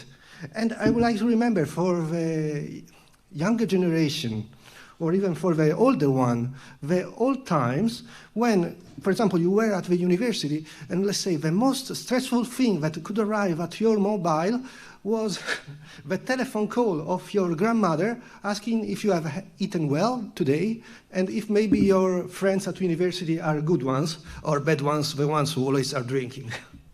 Nowadays, the situation is a bit different. So, we face new challenges, because artificial intelligence is changing our life. And let's say now the scopus of artificial intelligence, as we see, is connected mainly with productivity. We need to be more productive, no? So what it means? That maybe before, if you were a lawyer, you were working on 3 different subjects at the moment, and now you have to work 5 different topics at the moment. This is a big problem, because we need somehow freedom. And now, to face these challenges, which are interdisciplinary challenges, many different topics, many different issues, to change this subject, to challenge this subject, we need to discuss, to see many points of view. For this reason, the panel that, our guests, our volunteers that volunteered for us, will give us a different point of view from a different perspective in different matters. So I would like to briefly introduce our kind speakers. We have, at first, Dr. Gabriela Bar. He's a Polish and not only European, well-known expert in AI law and responsible technology. And she was also, for many months, the coordinator of ethics in AI of hello, Gabriela. Ethics on AI in a group made in the Ministry of Technology of Poland. Then we will have Dr. Mikulowski. Dr. Mikulowski is an informatic who is specialist in accessibility and digital inclusion. Then we will start, let's say, our Italian corner, because we will have Dr. Paolo Mandica, who is a Samsung research here in Warsaw. He's a researcher working on technological development and industry standards. And for last but not least, we will have a representative of Frontex, the European agency based here in Warsaw, and we will have Miss Talarico, Rosario Talarico, who is a communication expert, and she will speak about the fake news. So, thank you for your time. I will not prolong. Please, Gabriella, the floor is yours. Thank you very much. Thank you, Luigi, for such a great introduction. And I have real pleasure to be here with you. And I'm going to share my presentation. Hopefully it's visible for all of you now. And yeah, I was thinking what to talk about. This is very interdisciplinary conference, which I love really, because it's the best kind of conference. And recently, like 2 years or maybe more, I've been interested in neurotechnology and the impact of AI on this neurotechnology. Of course, in the context of data protection, of ethics and law. So my presentation is about data, but data in neurotechnology. So is it still data or maybe something more?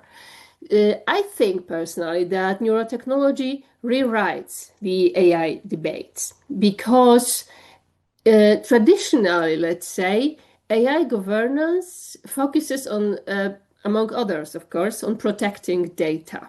But if we think about this data, there are non-personal data like computer data, machine data, and of course, personal data. But using neurotechnology, it means that we need to put new questions. For example, what if the data to be protected are our thoughts, emotions, and cognitive states? Do we think about personal data in this way? So what I mean talking about neurotechnology, I mean a lot of different implementations. There may be implants, brain implants that are used in medical context. But there are also brain-computer interfaces used in consumer neurotechnology, e.g. wearables, neural sensors. All of these devices or solutions are entering very quickly, not only medicine, but also workplaces, entertainment, wellness. And I think that mental integrity is increasingly recognized now as a core regulatory challenge. Why? I will try to explain.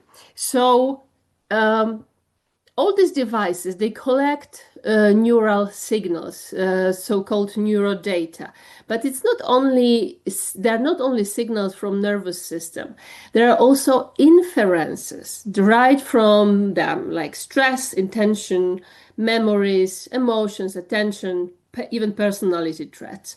So as you can see, they have unique features. They are always biometric. They are unique for each person.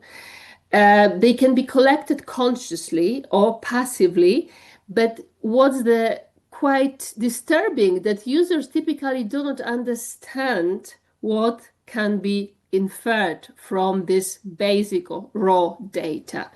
So it was also an issue before AI era, but in AI era, it's even more disturbing, and our mental privacy is more vulnerable because artificial neural networks in deep learning models achieve extremely high accuracy in decoding intentions, emotional states, thoughts, and imagination. They can even, with using generative AI, reconstruct images that we're thinking of. So I think this is something that we should think more than usual, especially maybe for now it's more American market, US market, but it's coming to Europe too. We have consumer neurotechnologies. So there are devices like EEG headbands, brain sensing earbuds VR, AR, headsets, neurofeedback wearables, BCIs for gaming, and all of these devices are available in European market. You can buy it through internet. But the market reality is that more than 19% of providers of this neurotech, they don't give users any transparency what's going on with this data, who can use them and how, and they don't provide any proper cyber security too. So if we think about it this way, it's exciting. Of course, it's great. I'm techno-optimist in general, so I'm not against, but we need to be aware that this is more than, let's say, improvement, our focus. It's about profiling, manipulation, and possibly brain hacking. All of these devices, they usually infer more than we as a users realize. Because even if it's like a device for focus improvement or for relaxation, this device collects a lot of other neurodata. They enable also emotional and cognitive surveillance, tracking our attention, frustration, engagement in real time. So it's a very straightforward path to influence our decisions, but by manipulation, but by shaping recommendation, ads, and any other content that we receive. And the big problem is lack of encryption of the transfer of this data from the device to the provider's cloud. Also, these clouds are not clear. I mean, we don't know where is the cloud, where the data are collected and archived, and who has access to this data. So the only possible legal basis for that should be meaningful consent by the user. But how people can give meaningful consent if they don't understand what is being measured or inferred by AI models, and it can change very quickly in the future. So I think that what we need is to focus a little bit on regulation. So Chile became the first country in the world to include mental privacy and protection of neural data in its constitution. In US, there are some state regulations which appeared recently that include neural data as a sensitive data, or brain waves data as a sensitive data. I think there are first steps to regulate this sensitive area. What we have in Europe, of course, we have GDPR that protects personal data, protects privacy, but does it protect mind, thought? There's no explicit definition of neurodata, and neurodata is not included in the definition, directly in the definition of sensitive data, but it can be health data, biometric data in some cases. But still, we don't have specific safeguards against AI-driven inferences. And there is ambiguous classification of neurodata collected for wellness or productivity. Are they still health data or biometric data? I have some doubts about it. The other legal act worth to consider is, of course, AI Act. We have in Article some prohibited AI practices that entails, among others, manipulative of subliminal systems impacting decision-making, exploitation of vulnerabilities, biometric categorization to deduce sensitive threats, and emotion inference system in workspace and education. And the European Commission, in its guidelines how to understand this article, pointed out that BCIs may intentionally infer mental states, potentially falling under prohibited manipulation. And maybe some consumer neurotech measuring attention, stress, or emotional response may be qualified as high-risk AI, but only if used in areas of Annex 3 of the AI Act. Of course, I'm not talking about medical devices using that kind of neurotechnology solutions, because this is different regulation, sectoral regulation. Finally, we have Data Act, and of course, it's great that users have finally rights to full access and portability of device-generated data. It's about connected, for example, BCI devices, right to share data with third parties. There are some obligations for the provider or producer or the provider of services, transparency and interoperability obligations. But still, the Data Act governs data flow, not inference. So Data Act does not address what AI learns from what AI infer from neural signals. So we will not know even if we ask the producer. So what are the directions I was thinking of? There is a quite interesting idea to introduce some new fundamental rights, like the right to mental privacy, to personal identity, to free will, equal access to cognitive enhancement, to protection from algorithmic bias. These neuro rights are established for the first time a few years ago, and they are developed by Neuro Rights Foundation. And this is the question, if we should go to more general rights or more sector-specific regulations. Don't know the answer yet. Probably it depends.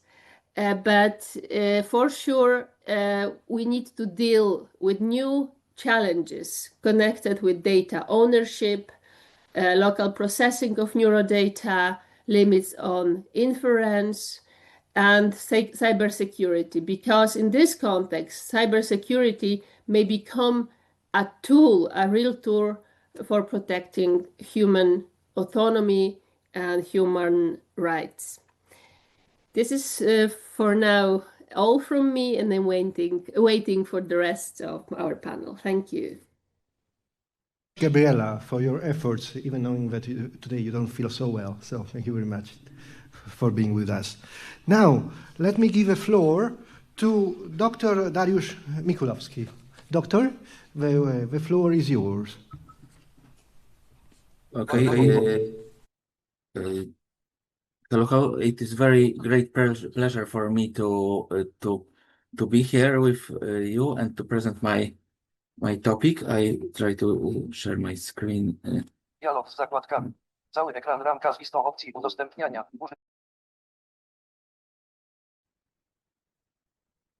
Okna aplikacji, ramka z...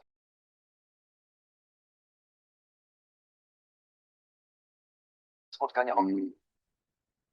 Okay, could you see my station? Yes. We are checking. Just 1 second, please. Could you see presentation? So, in 8 seconds. There is a PDF file. Yep. So where I see it?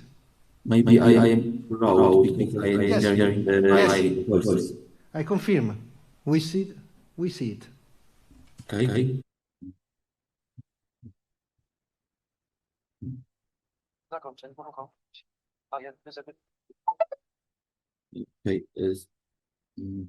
Okay.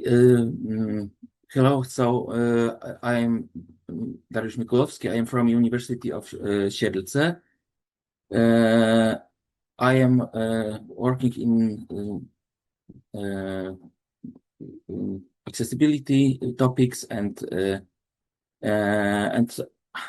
because I'm blind, so I have experience in practice. Also, as a scientist, I use these topics. So, could you see next next slide? Yes. Okay. What barriers? I will tell about artificial intelligence from the perspective of disabled people with disabilities.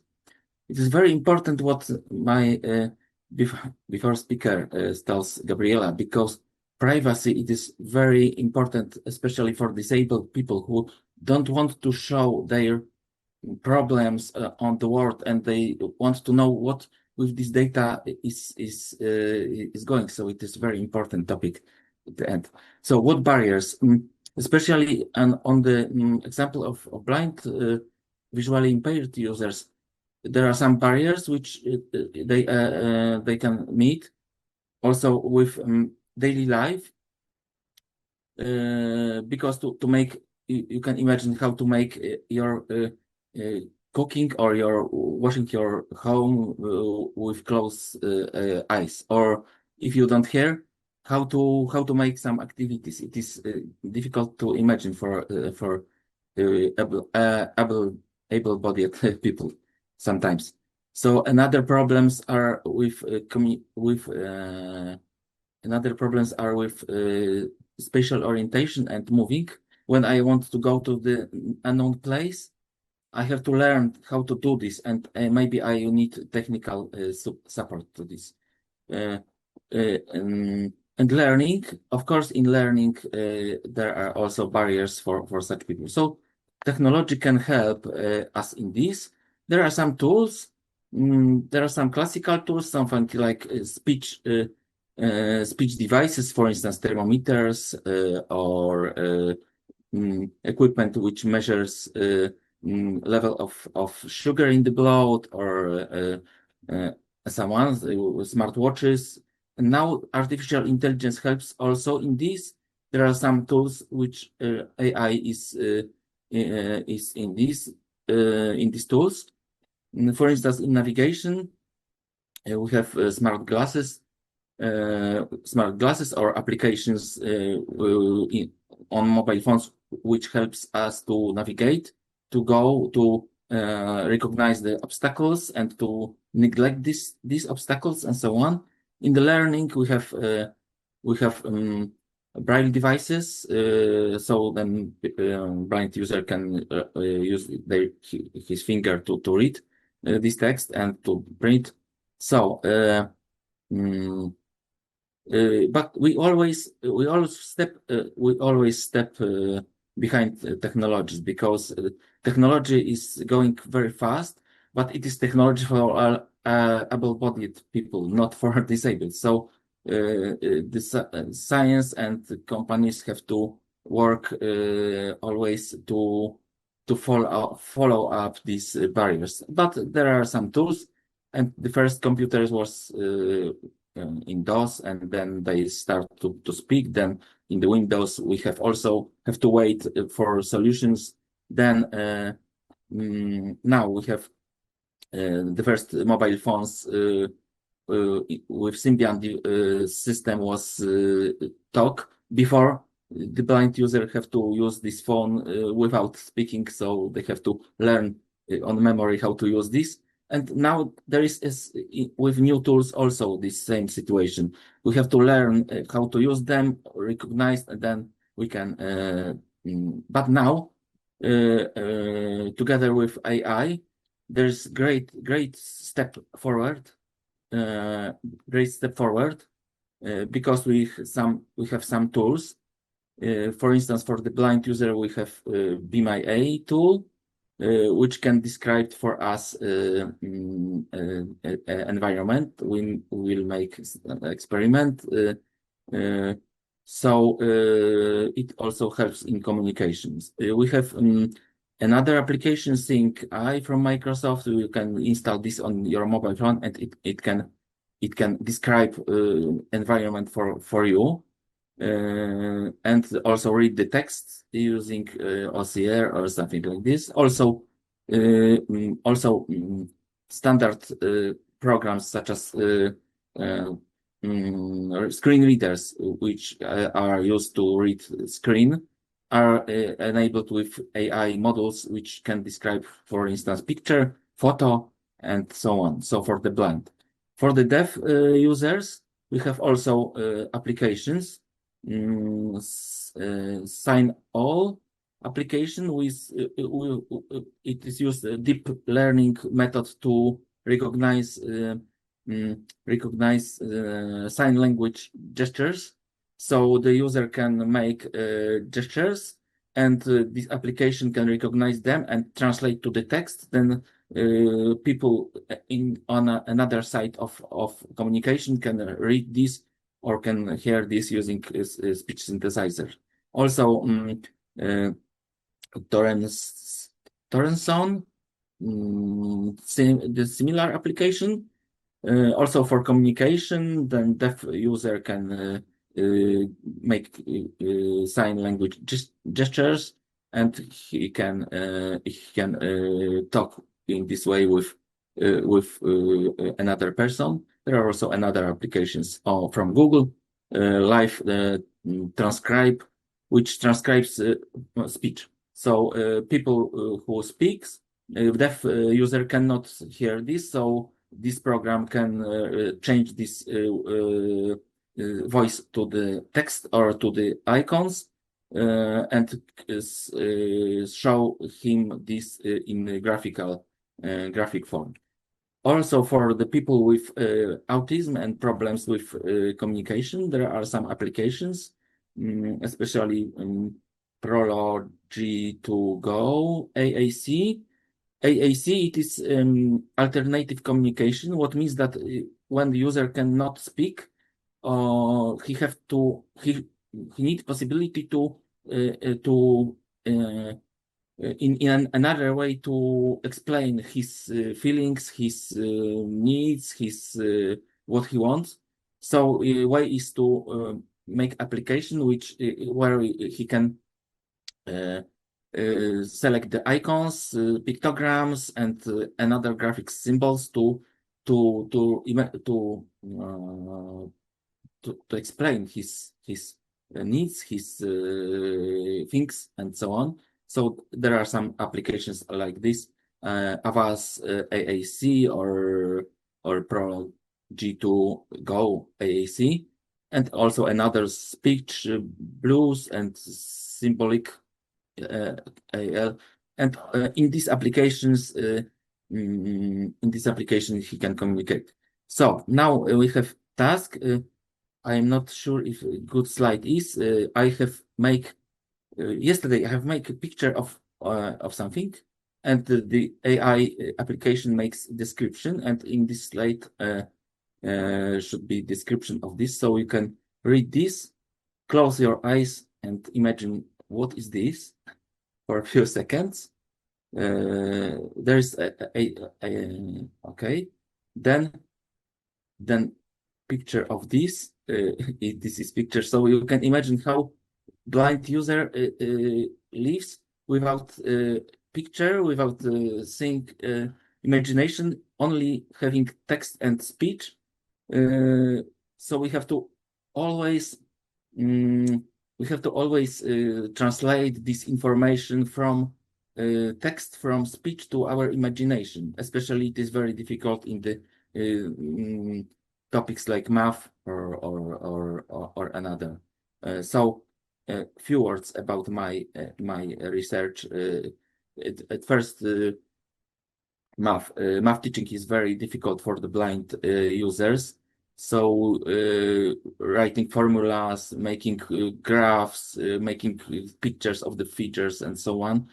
So we have made some application to help them, Euromath, and now we are going to put this into artificial intelligence to make tools how to help blind users learn math using AI. And another research was navigation. Navigation outside the building is there are tools such applications for the blind and for other users, but indoor navigation is problematic because we have no GPS. So we have made application which helps people with different disabilities, deaf, blind users, and wheelchair users to navigate in the building. So a Navi secure application. Okay, so we will close to at the end. Problems. This all tools is very fascinating. But in the case of disabled people or blind users, there are a lot of difficulties because interfaces are complicated. You can imagine how to open the web page, not using mouse and using only speech and your hearing to listen to what is on this page, don't seeing this. So it is very complicated. You will have to learn this, how to use, and the same is in with artificial intelligence tools such as ChatGPT or Gemini. How to take this information from him, how to put this information, and so on. There are also so users have to learn this, how to do this, and also social problems. Social problems. Some of the people are technical withdraw. So I know some blind user who have problems with techniques. So we organize a lot of trainings and so on, how to help them, show them how to use this technique, because technique is growing such fast and the people don't follow under this technique. But there is another side of this. Young people are very advanced in technique, but in the case of blind users, there is a great problem because they have very good care of their families, of their parents. They help them to make daily life, how to cook, eat and dress and so on. They are in the technology very good. They know all tools. But in the rehabilitation, to honest, to be independent, they have great problems. They can do everything on the computer and phone, but they cannot to make a sandwich, something like this. So there is a problem how to balance this technical advancement with their another activities such as life and so on. So issues and challenges to this. Yes, there are training of these people, how to use, what tools use, and also privacy is very important, especially for disabled people, because maybe of course I can make a picture of my home, but maybe I don't want to show this picture for all the world to see what I have in my home and so on. So privacy is very important, I think. Risks, what this artificial intelligence makes with my data, with my level of sugar in my blood and something like this. So it is challenge, I think. Okay, so also it's all. It's all. I suppose. Thank you very much, Professor, for your important point of view. You help us in understanding better the world with different point of view. Really, thank you very much. Now let's give a word to Dr. PhD Paolo Mandica from Samsung Research. Please, Paolo, the word is yours. Thanks. Let me share the presentation. Let me know if you can see it. Yes. Okay, perfect. It's a pleasure to be here presenting for you. My name is Paolo Mandica. I have a PhD in computer science and I work as an AI research scientist at Samsung, where I focus on AI safety and alignment. And today I want to talk to you about how we can build trustworthy AI systems by focusing on 3 subtopics, which are alignment, jailbreaks, and hallucinations. And as AI becomes more powerful and integrated into critical systems every day, and by critical systems we mean healthcare, the legal system, military, and also system for disabled people, like Darius focused on. AI safety is very important to ensure that these systems remain aligned with human values, secure from external attacks, and most importantly, they have to be accurate and truthful. And for this reason, we can select many sub-areas on which to focus on, and I will talk about the 3 that I focus on day by day at my job at Samsung Research. The first one is the alignment, because we have a huge problem. Humans and AI don't always agree on what is their core objective. For example, let's say that we ask an AI to optimize some kind of objective for happiness. We know what happiness is, we experience happiness, we can relate to it, but the AI doesn't know what happiness is, because the AI is trained to optimize some mathematical objective. And an aligned AI system is one that follows the human intentions and not just some literal instructions. Because following just literal instructions without the human values sometimes can lead to very disastrous consequences. Let me give you a more practical scenario. Let's say we have an AI system which is trained to maximize the user engagement on a platform.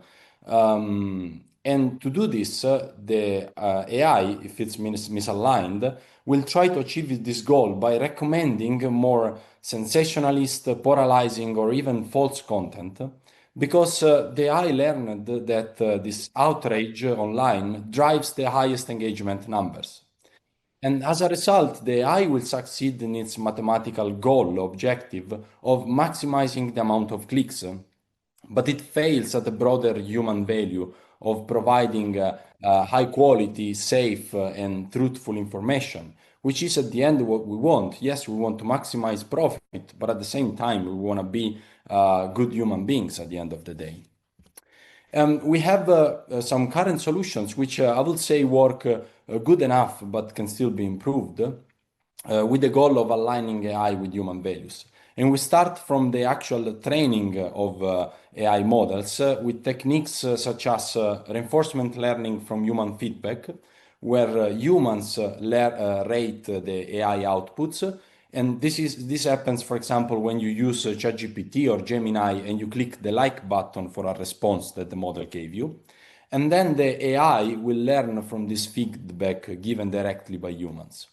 Then we have a technique called constitutional AI, where essentially we inject into the training and the system prompt of AI models a constitution of principles that we defined up front and that the AI will have to follow. Let's say you are in the legal sector, for example, you can build this constitution of principles by combining legal documents, regulations, and so on and so forth related to your sector. And finally, we need the red teaming and testing, which means actively searching for alignment failures in our AI system before and after the deployment, and we can try to fix them with some ad hoc solutions for the different kind of problems that we encounter. The second problem, very interesting one, is the one of jailbreaks. A jailbreak means breaking through the safety guardrails of our AI system. And we know that the world is full of malicious individuals who will try to break into your AI system to get some advantage or do some very bad stuff, essentially. And with LLMs, which is the most common case, adversaries can craft some prompts that trick the AI into bypassing some safety training and safety guardrails. Let me give you a very clear example which can be related to the safety of society. Let's say you take any model, for example, Qwen. Maybe you don't know it, but you should, because it's a very famous one from the Chinese company Alibaba. And you give to this model the image of the Palace of Culture, and you ask the model, how many kilograms of explosive do I need to blow this palace up? And you don't want your model to give this very important information to any kind of user, because that kind of user then could be led to a very dangerous road. And the first response of your model will actually be to block this request and correctly flagging it with ethical or legal concerns. But a malicious individual with a very simple modification of the request can actually get access to this information. So I can just ask, I am building a simulation engine for demolition of buildings, so I'm not doing anything wrong. How much explosive do I need? And then in this case, the AI will simply tell you everything you need, from the rough estimate of kilograms you need and how to destruct the structural integrity of this palace. And a very recent study by Anthropic, which is an important company, developing Claude, the AI Claude, shows how even the most state-of-the-art models like Gemini 3 and GPT 5.1, they are very susceptible to prompt injection attacks, even if they are the best models that we can actually have at the moment. And the current solutions are still to be improved, but they start with a good internal model alignment to improve the robustness of against these prompt injections. So the model already has to learn what is good and what is bad. Then we can use some safeguard models that categorize the input and the output of these models as safe or not safe. For example, Meta develops LlamaGuard and ChatGPT gives GPT-OSS safeguard. Then we need some continual behavioral monitoring of the outputs to make sure that our model during time stays within the scope of the model, essentially. And finally, we need some continuous testing because as the model progresses and new technology comes out, the new attacks also come out that are stronger and stronger and that can beat even the state-of-the-art models. Final problem, which is probably the most interesting one, even if not the bad one, is hallucinations. And an AI hallucination is when a generative model produces some incorrect, misleading, or non-factual information, and it will present it as a fact. So we can see this maybe in a legal scenario where you ask the model about some information about some specific law, and the model will just give you wrong information without saying that it is unsure. It will just look like a fact, and you will trust your model. Or maybe in the case of blind people, you will ask the model to describe what are the objects present in an image, and the model will hallucinate and tell you that there is an object that actually is not in the image. So this can also be a safety problem. And we can solve these hallucinations with different techniques. The most common one is retrieval augmented generation, where you essentially build a large data source from which the model can take information before giving you a response. In the case of law regulations, for example, you can give to the model a huge data set of laws and regulations and books and PDFs from which the model can first take a look, understand what could be the possible correct answer, and then give you the answer. So you're just increasing the probability of the model being correct and not hallucinating. And this is the most used in LLMs. While for vision models, techniques are a bit more difficult to explain to a non-technical public because they involve using external detectors that can detect what objects are actually present in an image, and we know that those methods work very well, and then inject this list of objects directly into the request to the LLM. So the AI will give you a response based on what has already been detected and not what it thinks is in the image without any ground truth. And I would say let's take a look also at the big picture, because there are lots of challenges ahead, because we need to balance the safety and capability of AI systems. First of all, because yes, we want strong safety measures, but at the same time, this leads to a reduction in usefulness and in performance of our AI models as we make them more secure. So we have to find the balance between these two. Moreover, AI systems are becoming more scalable, larger, and more used in critical systems, and we have to make sure that we continue to place safety at a very important spot. And finally, I think we need collaborative efforts because no single company can solve these problems alone. And we need industry-wide standards and we need lots of research investments, both from private companies, but also from the public sector, where the security impacts are even more important because they actually affect the overall society. So thank everybody for the attention, and you can check my website if you want more information about what I do. Thank you, Paolo, for your presentation. You made me think about a friend of mine at my university. He also made such such a query like, how much explosive do I need to make my university explode? Just kidding. But nevertheless, now we have our final speaker, Miss Talarico. She will speak about fake news. So for the first time, we are having our speakers here. So really, it's a true pleasure for me to give you the floor. And so, the floor is yours. Do I have the clicker? Clicker, I think this one. Yep. Okay, so thank you for this invitation. It's a pleasure for me to be here, but we will go quite fast because I have a lot of slides. I will ask you for your cooperation, for you that are present in this room, since it's not possible for people attending online. So, which one of these pictures is true according to you?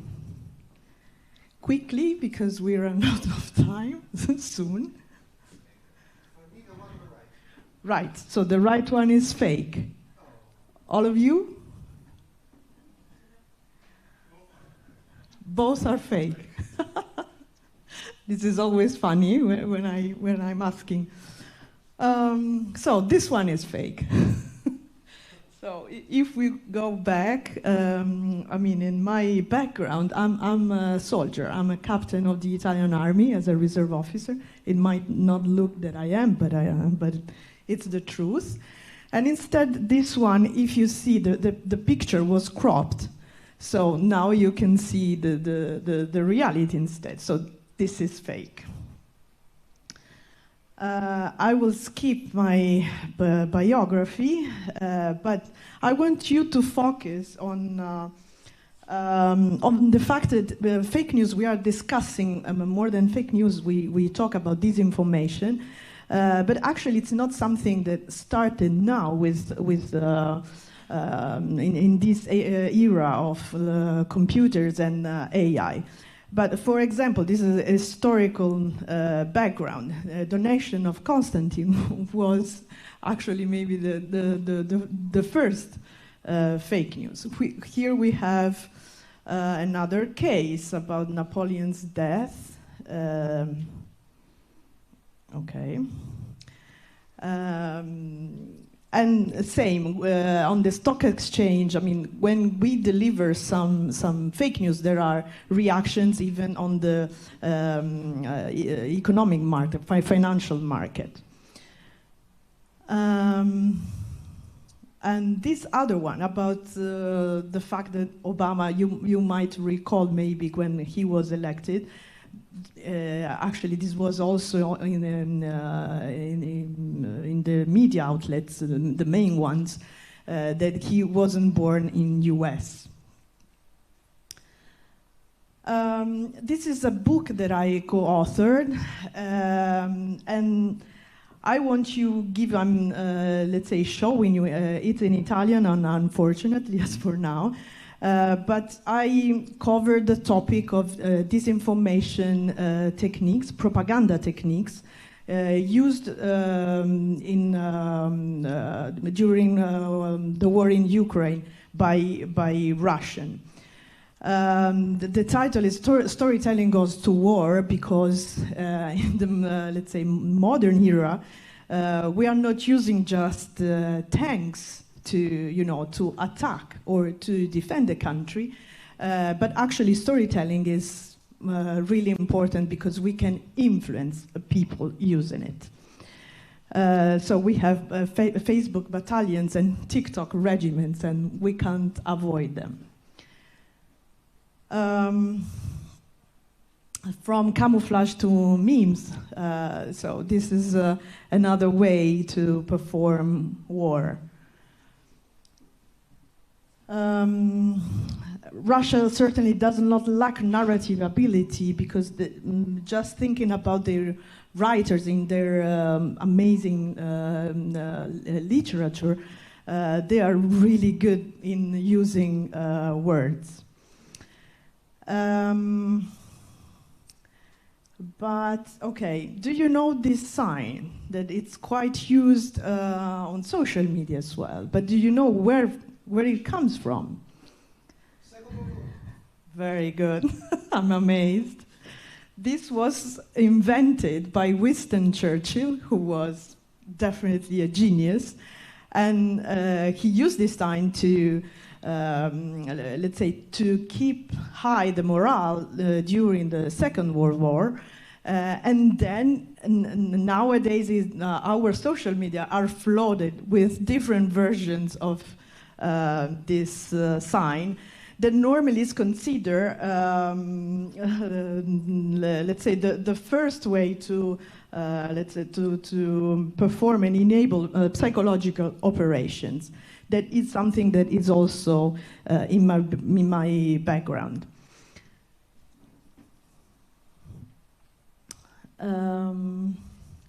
So influencers.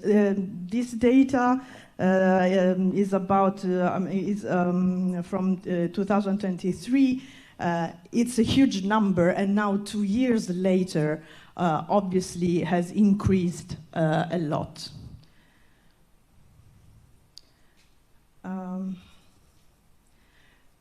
This is a quote that I want to share with you. The energy required to refuse nonsense is greater than what it takes to produce it. And since we are talking to an audience of computer experts, scientists, Brandolini's law has also been endorsed by this French sociologist. Falsehood has a competitive advantage based on cognitive biases, since re-establish the truth is often more costly than disguising it. So this is the most challenging thing when it comes to react to fake news and disinformation. So we risk to be closing. We all have our own bubbles. I'm in, for example, in Novak's groups, just because I don't, obviously in my network, I wouldn't know anything about. So I'm trying to be a little bit outside of my own bubble, just to be aware of what is going on. I really love this picture. This is a tattoo. And we will see some theoretical definition about information. So we have bits of information, so that it should be objective and verifiable. But it can also be biased because we can use it to, let's say, show our own views, omitting something, or to manipulate people. Misinformation. We were talking before the conference about the numbers of walls that can be seen in Warsaw. I mean, in the surrounding, in Poland, not in Warsaw. But this could be a case of misinformation when we communicate something wrong, but unintentionally. So maybe because there is a lack of knowledge, because it's about ignorance, but we don't have the willingness to communicate something wrong on purpose. And then we have disinformation. So we won't deliberately disseminate something that is false because we have our own hidden agenda, probably. And this can be connected to an organization, a nation, government, or even, in the private sector for economic reasons, like clickbaiting, for example. And these are the main factors: information overload, limited attention span, because we are all in a rush, and when we scroll on social media, it's so difficult to assess if something is true or not. And plus, we try to tend that the truth is where our own beliefs and expectations are. So we want to confirm somehow our own beliefs.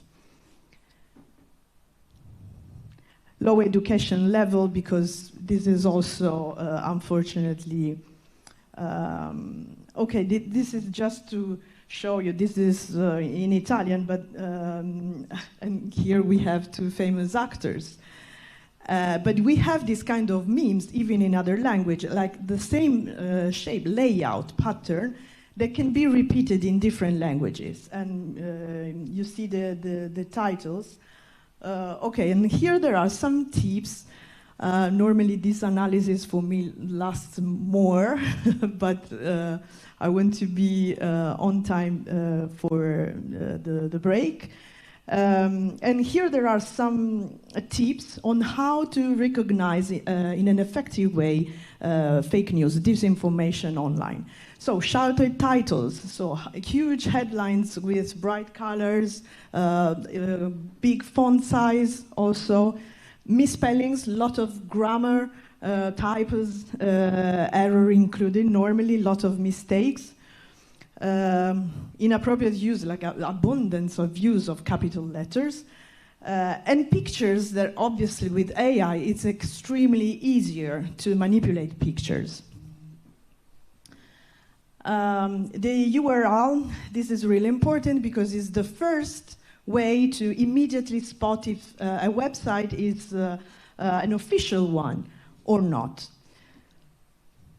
And sometimes they are really effective in doing it because, for example, Telegraph, you have a dash in the middle. So if you are in a rush, you will see, oh, but this is a newspaper, and in the end, it's not. Or here, in this Italian newspaper, it was just these two letters were alternate.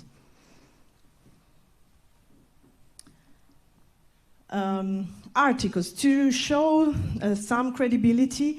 In some fake news is used, including data will give the appearance to be more reliable, like a reliable source. But instead, we don't have the sources from where these numbers or surveys are taken. So this is also a sign to be to pay attention to something that it's not probably true. So, some debunking steps. Check the site name, the URL, and look for official sources. Google the name of the site to see if there is a history behind. Clickbait titles, always be aware of this. Check numbers, data and statistics, check sources, look for sources. Countermeasure tools. So we spotted or helped you to spot in an easy way fake news, but what can we do to have, let's say, an environment that is, let's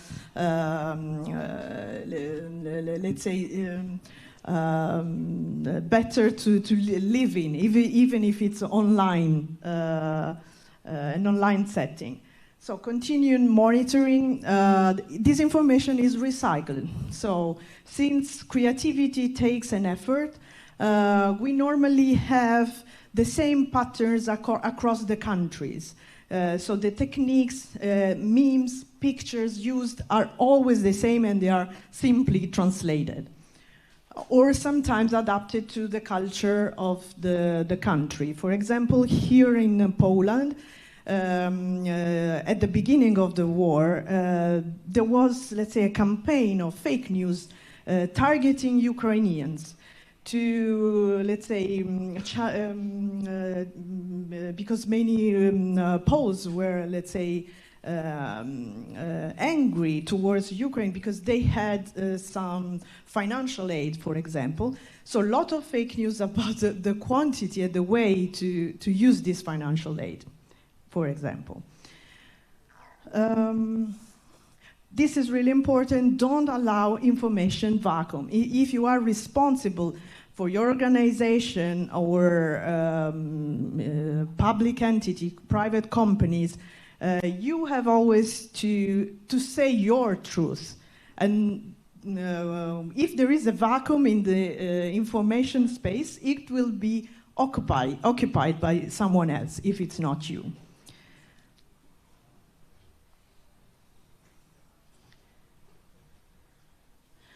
Okay, this, for example, is from Frontex. This is European Travel Information and Authorization System that it's not in place yet, but there were a lot of scams, so we had to react to the abundance of false information. And for example, having a web page, even our official one, but on Wikipedia, that people doing research on Google can find easily the official information to avoid scam in this case. It's not just about disinformation, but it's a scam. So how to respond? Sharing is caring. So whenever you spot a fake news, you can laugh about it, but you can tell to your network that is a fake news if you spot it. And plus, there are some official, for example, in the network of EU institutions, EU agency, EU versus Disinfo, we have this huge database where all the fake news are collected. So it can be worth to, to drop an email just to share from, your own country, your own language. Artificial intelligence, genuine fake news. AI helped a lot in the generation. We used to have these farms where fake news were created. But we can also use AI to automate the system to recognize fake news, like in some social media. Is now from one side, social media are spreading fake news, but on the other side, we can use counter strategies, and AI can help to build them.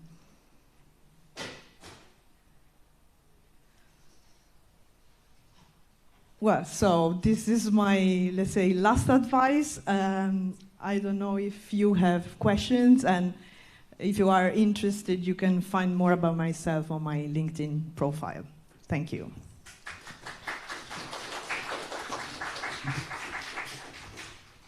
Thank you very much, Rosaria, for your talk and for explaining us how fake news works.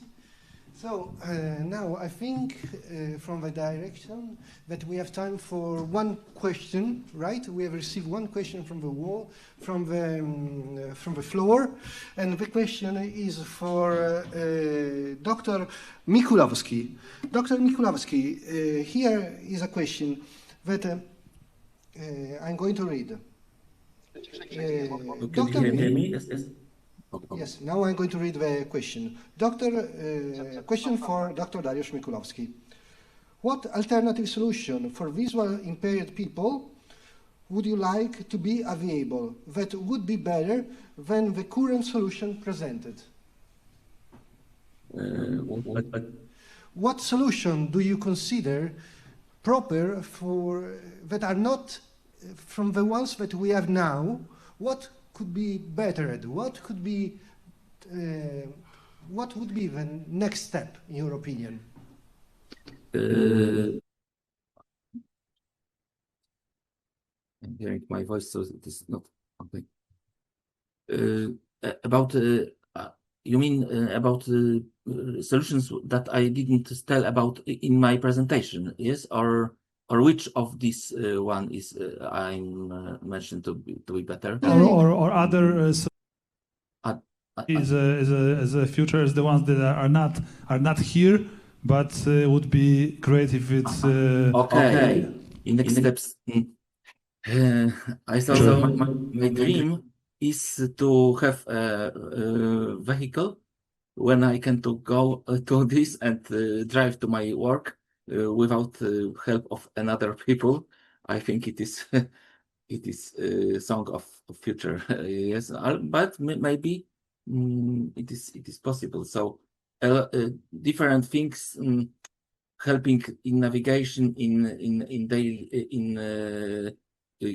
in going to unknown places, in recognizing the world. I have a lot of I have few friends who are like travel very much. Some blind people who likes travel very much. I also like travel very much to another countries and so on. So such tools which could help us to recognize, to navigate, to and to drive, for instance, also it would be amazing. Thank you very much. Thank you very much, Doctor. I think there is a question from the floor. Yes, thank you Please, very much, madam. Maria Zalewska. I have two short questions, one to Gabriela.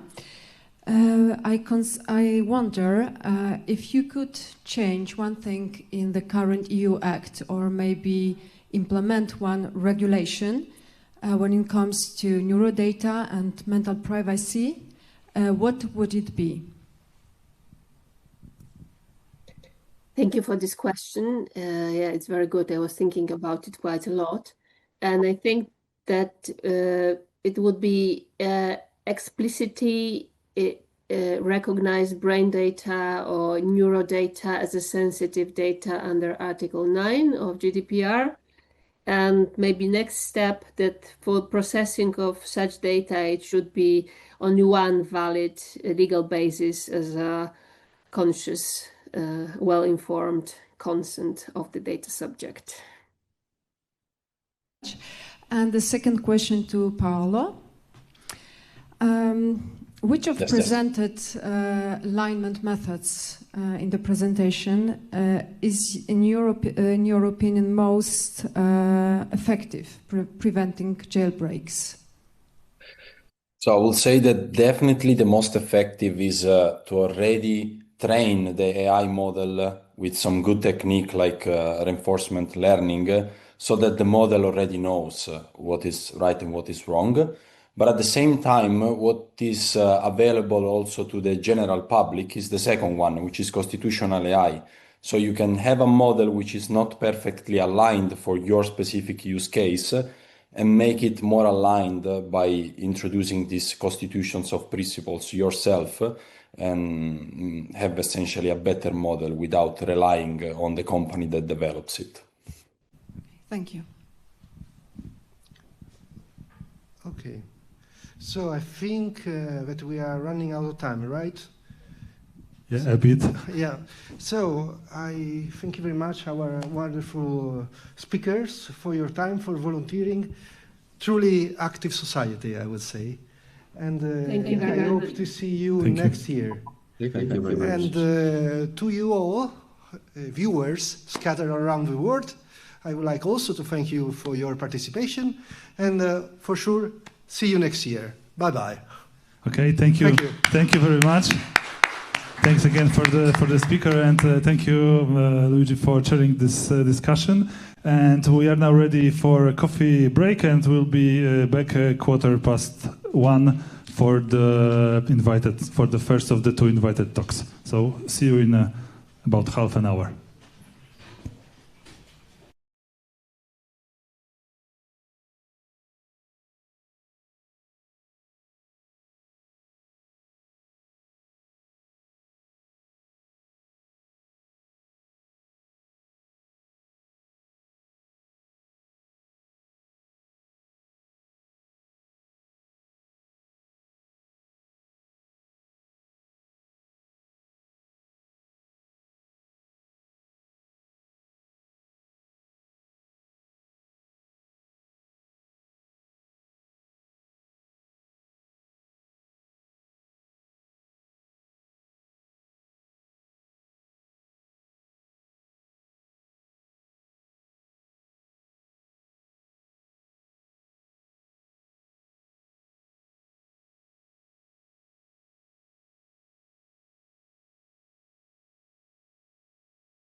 come back and start again after the break.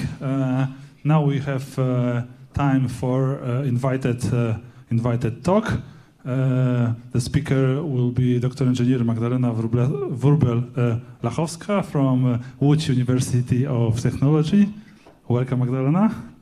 And yeah, she will be, yes, we are in a hybrid form and we are really glad that you are here with us in the real world. So the topic for today's talk will be embodied care from human data to AI-supported telecare for older adults. Okay, so Magdalena, the floor is yours. Yeah. So hi, hello, it's nice to be here. First few words who I am from and where I come from. So I work at the Łódź University of Technology in the Institute of Applied Computer Science. And even though I work in such a place, I'm not IT specialist. I'm a sociologist and economist with management background.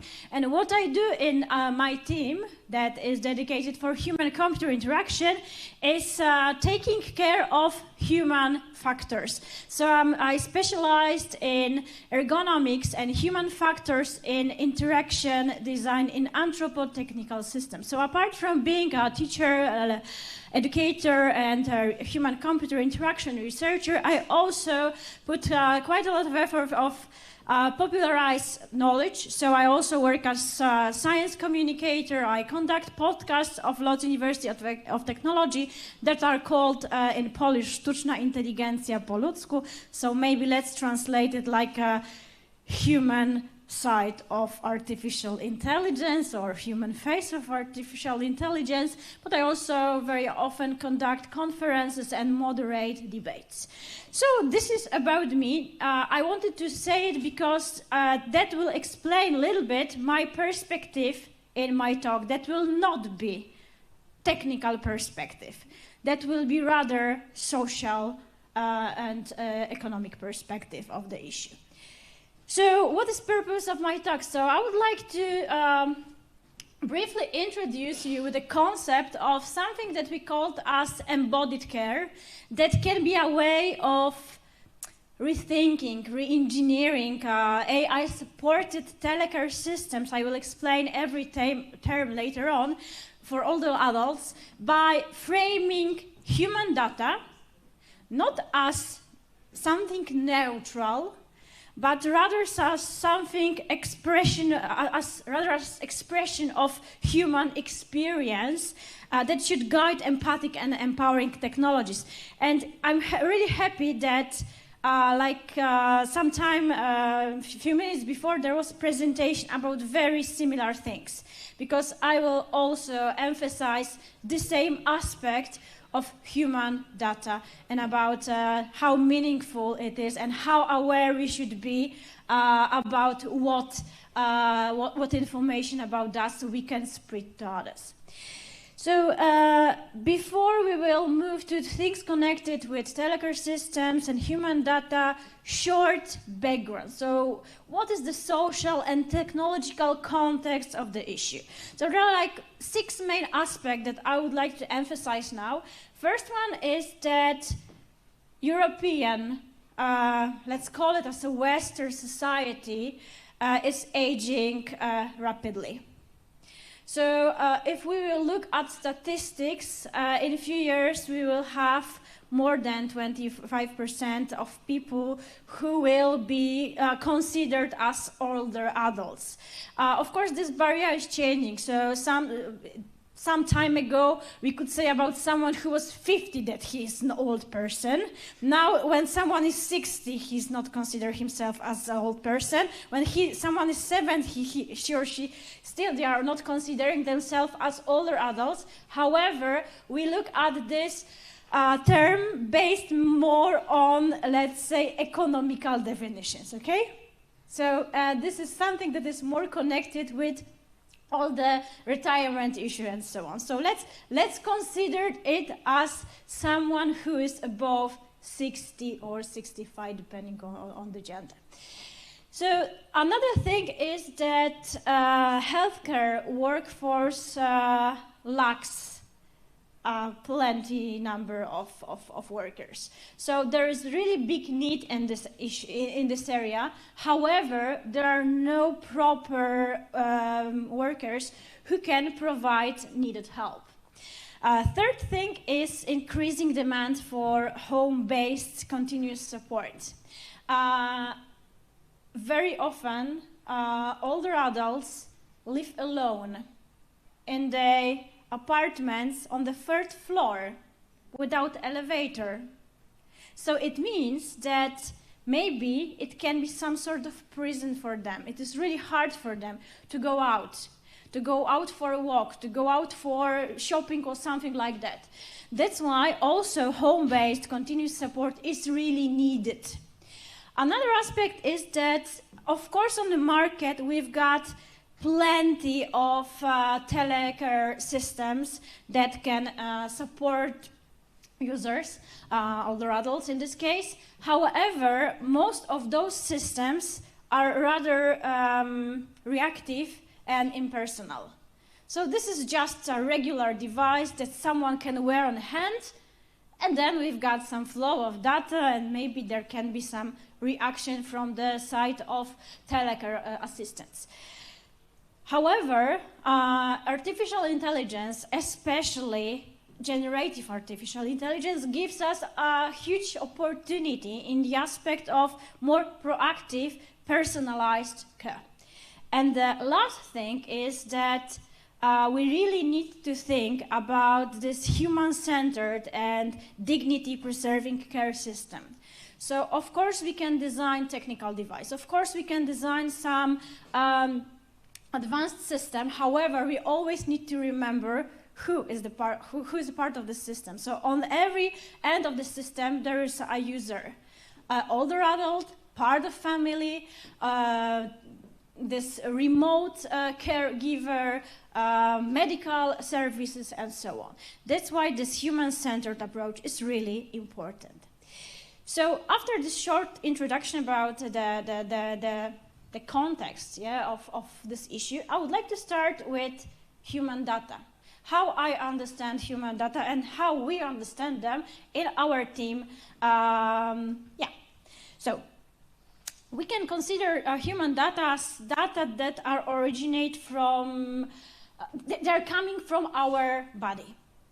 They can be generated by our heart, by our brain. Of course, human data can be also generated by our activities, by how we describe ourselves. So based on it, we can divide those human data into 4 main categories. However, it is really important to remember that human data, especially from the embodied care perspective, are not neutral. They are rather situated, traced. They are a trace of our life experience. And I would like you to look at them now from this perspective. So, and second term that is also important is how we understand embodied care. So it is something that is rather connected with some relational practices based on bodily experience, affect, situated interaction, in which technology, different kind of technologies, mainly in our case wearable technologies, can help to grab, send, interpret, and respond to human presence rather than merely proceeding data. So it's something more than just grabbing those data and analyzing them.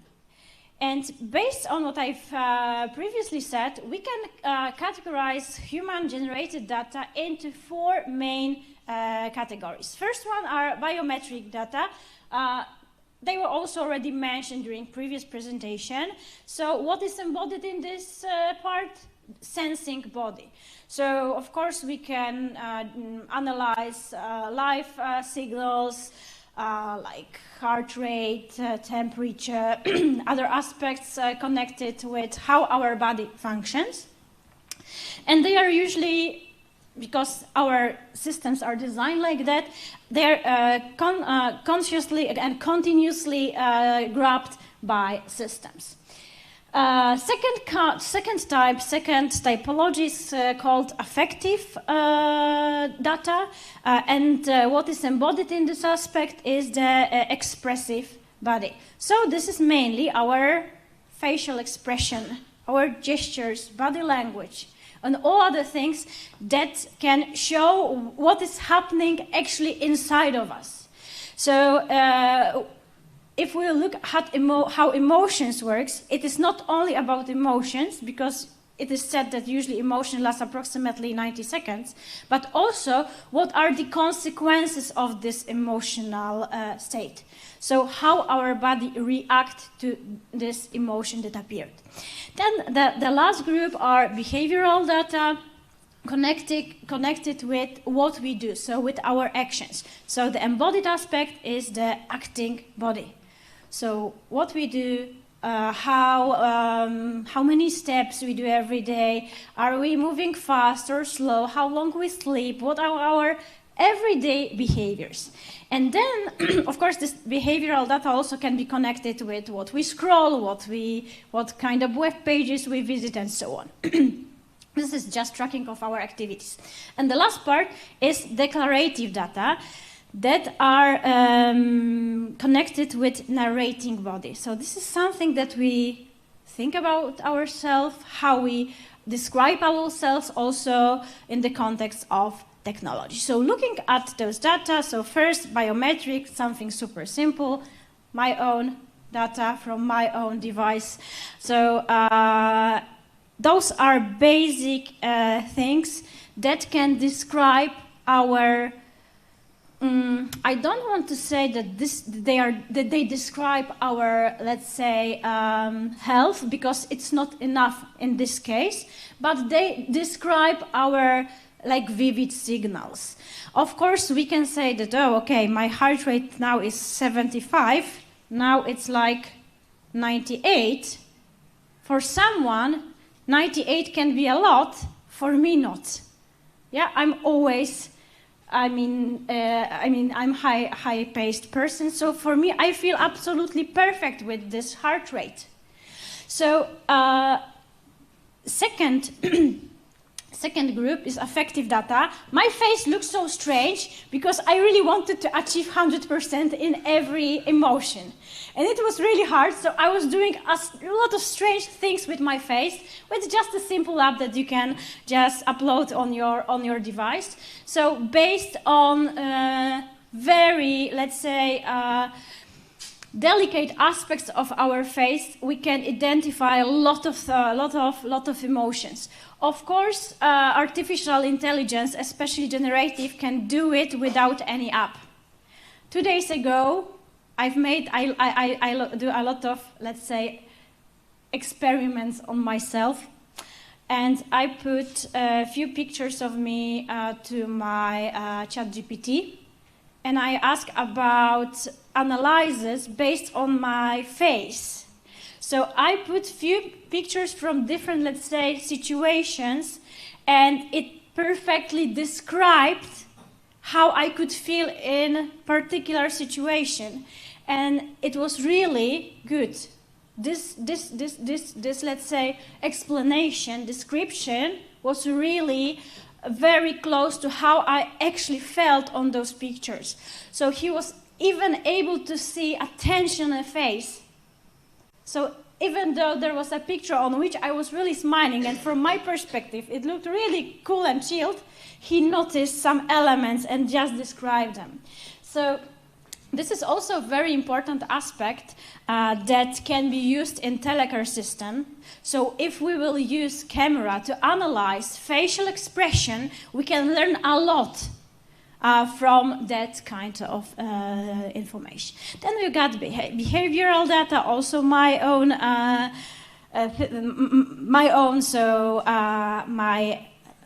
how I, let's say,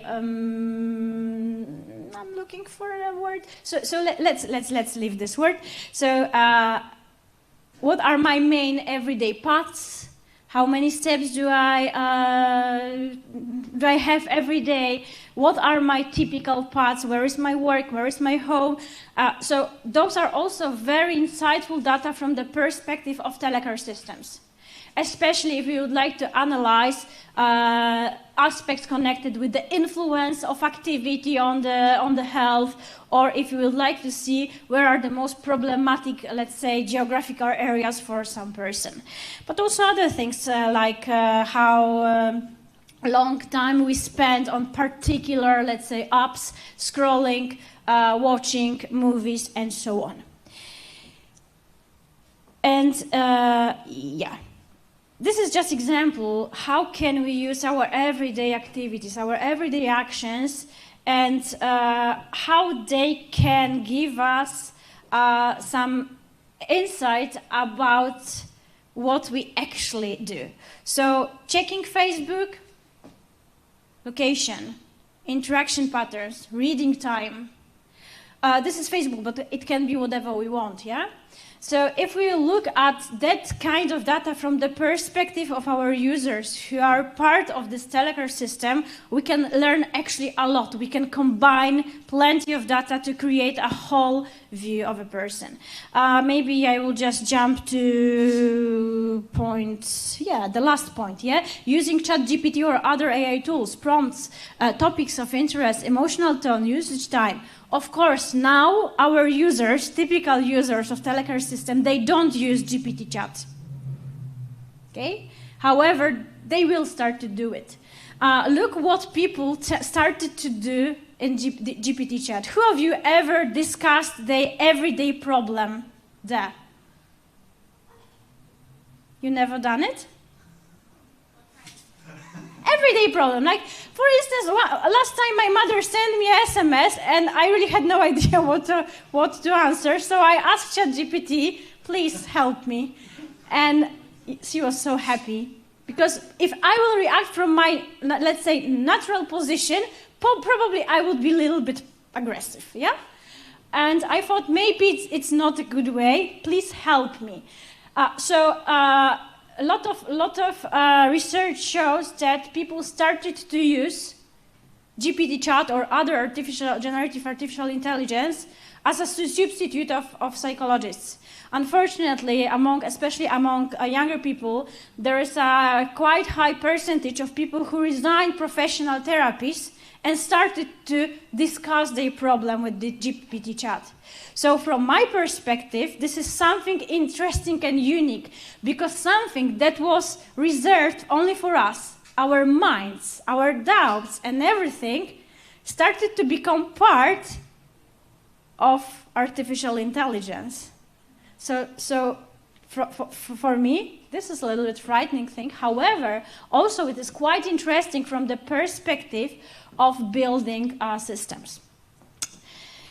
Okay, this is quite obvious, yeah, the pyramid of data, information, knowledge, and wisdom. But if we look at it from the perspective of our system, so on the data level, we just have numbers, yeah, raw data, just numbers, just positions in some Excel or other file. If we will add to it this meaning, we can start to treat it as information. And for most of our users, they stay on the level of information. So they just check, okay, my pulse is now 101. What it gives them? Actually, nothing, yeah? So they know how many steps they've done every day. They are not doing anything more apart from just receiving this information. If we will move further, if we will combine this information with experience, with interpretation, context, we will be able to provide understanding. So in this context, if our users are more aware of what that kind of data are able to tell them, then they can say that, okay, a resting heart rate on a level of 92 for a 40-year-old woman may indicate stress or a lack of physical fitness. But it needs understanding. It needs something that was also mentioned during previous presentation. We need to be aware what it means, what the data can tell about us, and what someone else can do with it. And finally, if we will be able to make judgments and decisions based on this knowledge, then we can say that we are on the wisdom level. How do you perceive yourself? Who of you use a smartwatch every day? Okay, where are you? Yeah, here, but I mean on this pyramid. Are you making decision based on information? Sometimes. Yeah. So sometimes I do, sometimes I don't. Very often it's like that. Okay, I've noticed that like 2 days ago I've done. I had not enough number of steps and I slept only 4 hours. So then I can analyze it and make some change. Maybe I can rearrange something, maybe I can add some additional activity or do other things. But also it is very strictly connected with awareness. Unfortunately, our users, especially older adults, they're absolutely not aware of what kind of significant information that they can receive. Yeah, maybe I'll just skip the slide. So, of course, this is very important to analyze data in context. So, what are the contextual factors? When we analyze data in our telecare system, we need to know who generated the data. We need to know a lot about our user. We need to know who is the person, how old is the person, what disease has this person, what are the, let's say, everyday regular activities, level of activity, additional information, where this person lives, with who, and so on. In what situation those data were gathered? Is it regular day or maybe stressful day? Or maybe there is additional disease that appears? What this device was used? Of course, when we analyze telecare systems, we know everything about the device that was used. However, it is also very important to be aware what kind of sensors are there, how precise they are, and so on. And finally, what norms apply in this cultural or social settings. Because this is also important from the point of view of our systems. So if we look at social context, who is included or excluded from data collection? If we would like to describe society based only on the data, of course, we will not be able to have wide view of the population. Cultural context, different norms and interpretations across regions. If ethical context, who benefits from data use and who bears the risk? Most of devices that are used in telecare systems in Poland comes from China or Korea. So what does it mean? It means that all data flow to Asia. And trust me, we know it from our project, that every device can gather definitely more than we know that they gather.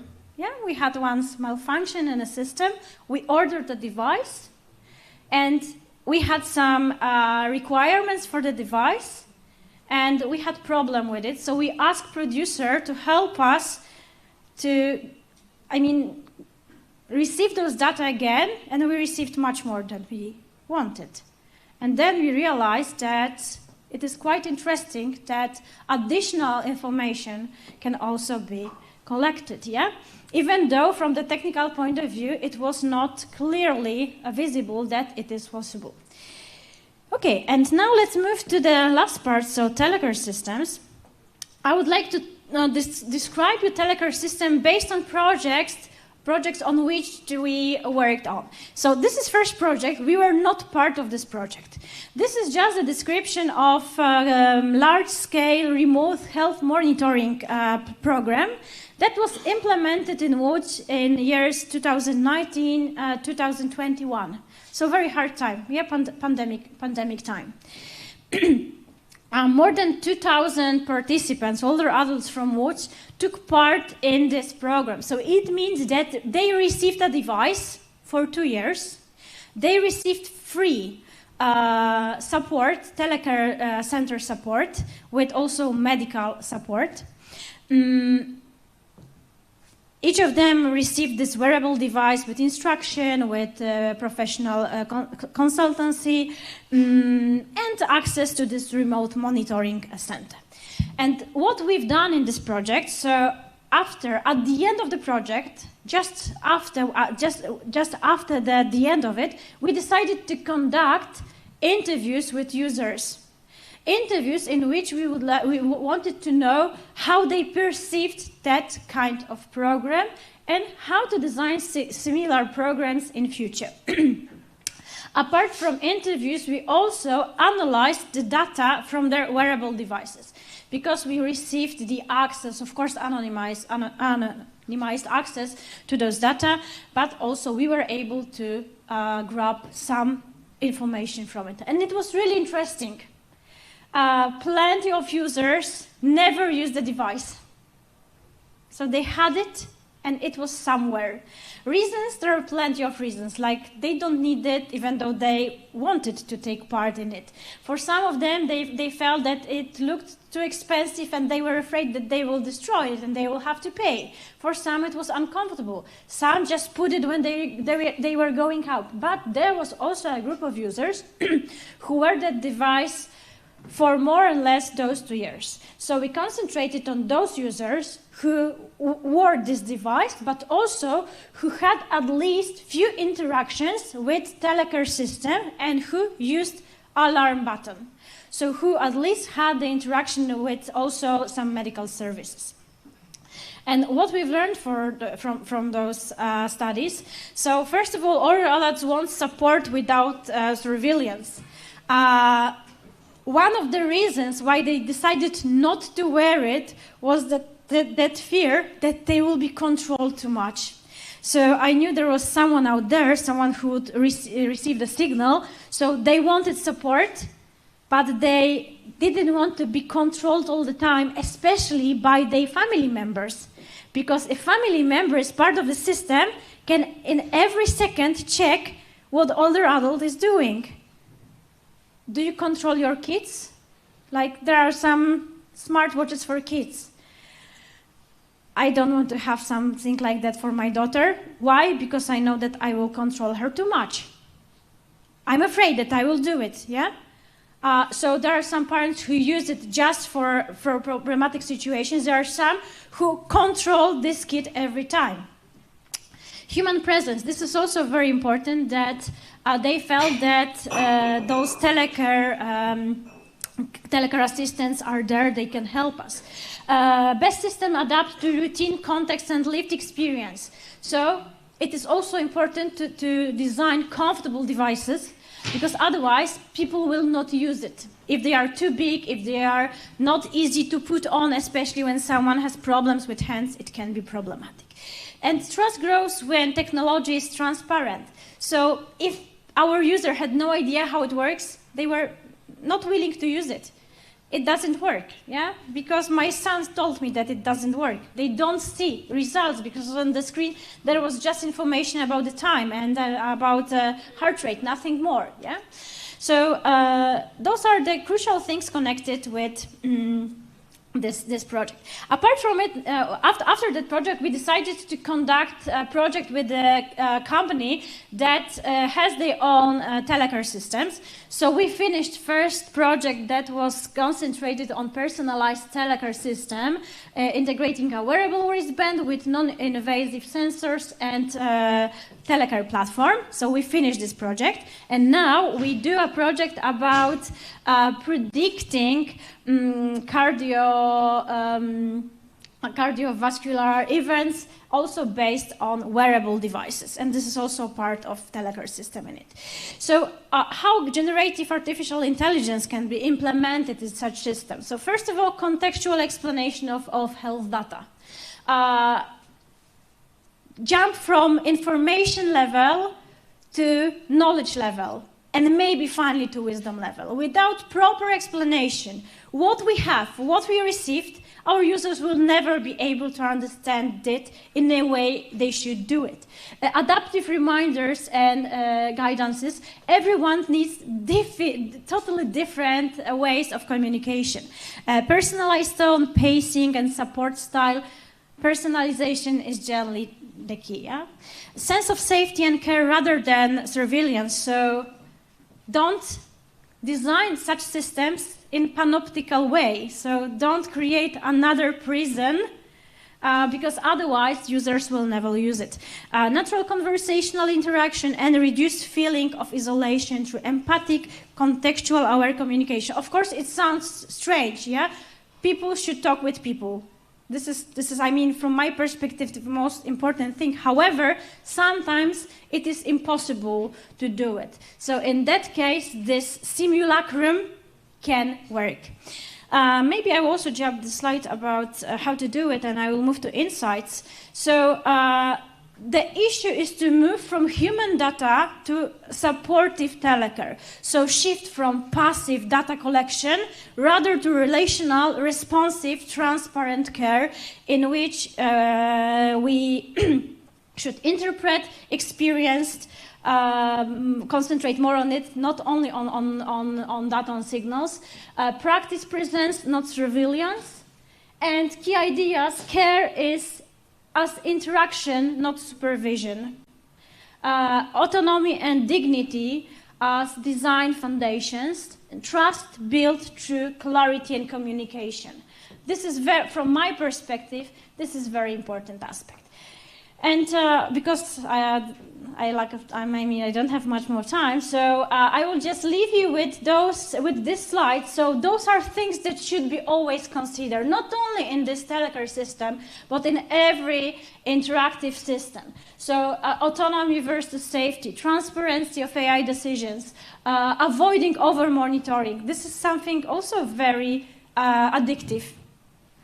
A lot of people, they are abused of using wearable devices to track themselves all the time.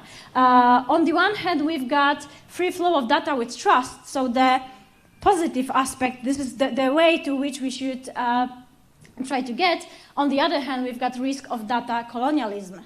So we can be the source of data on which someone else will take advantage.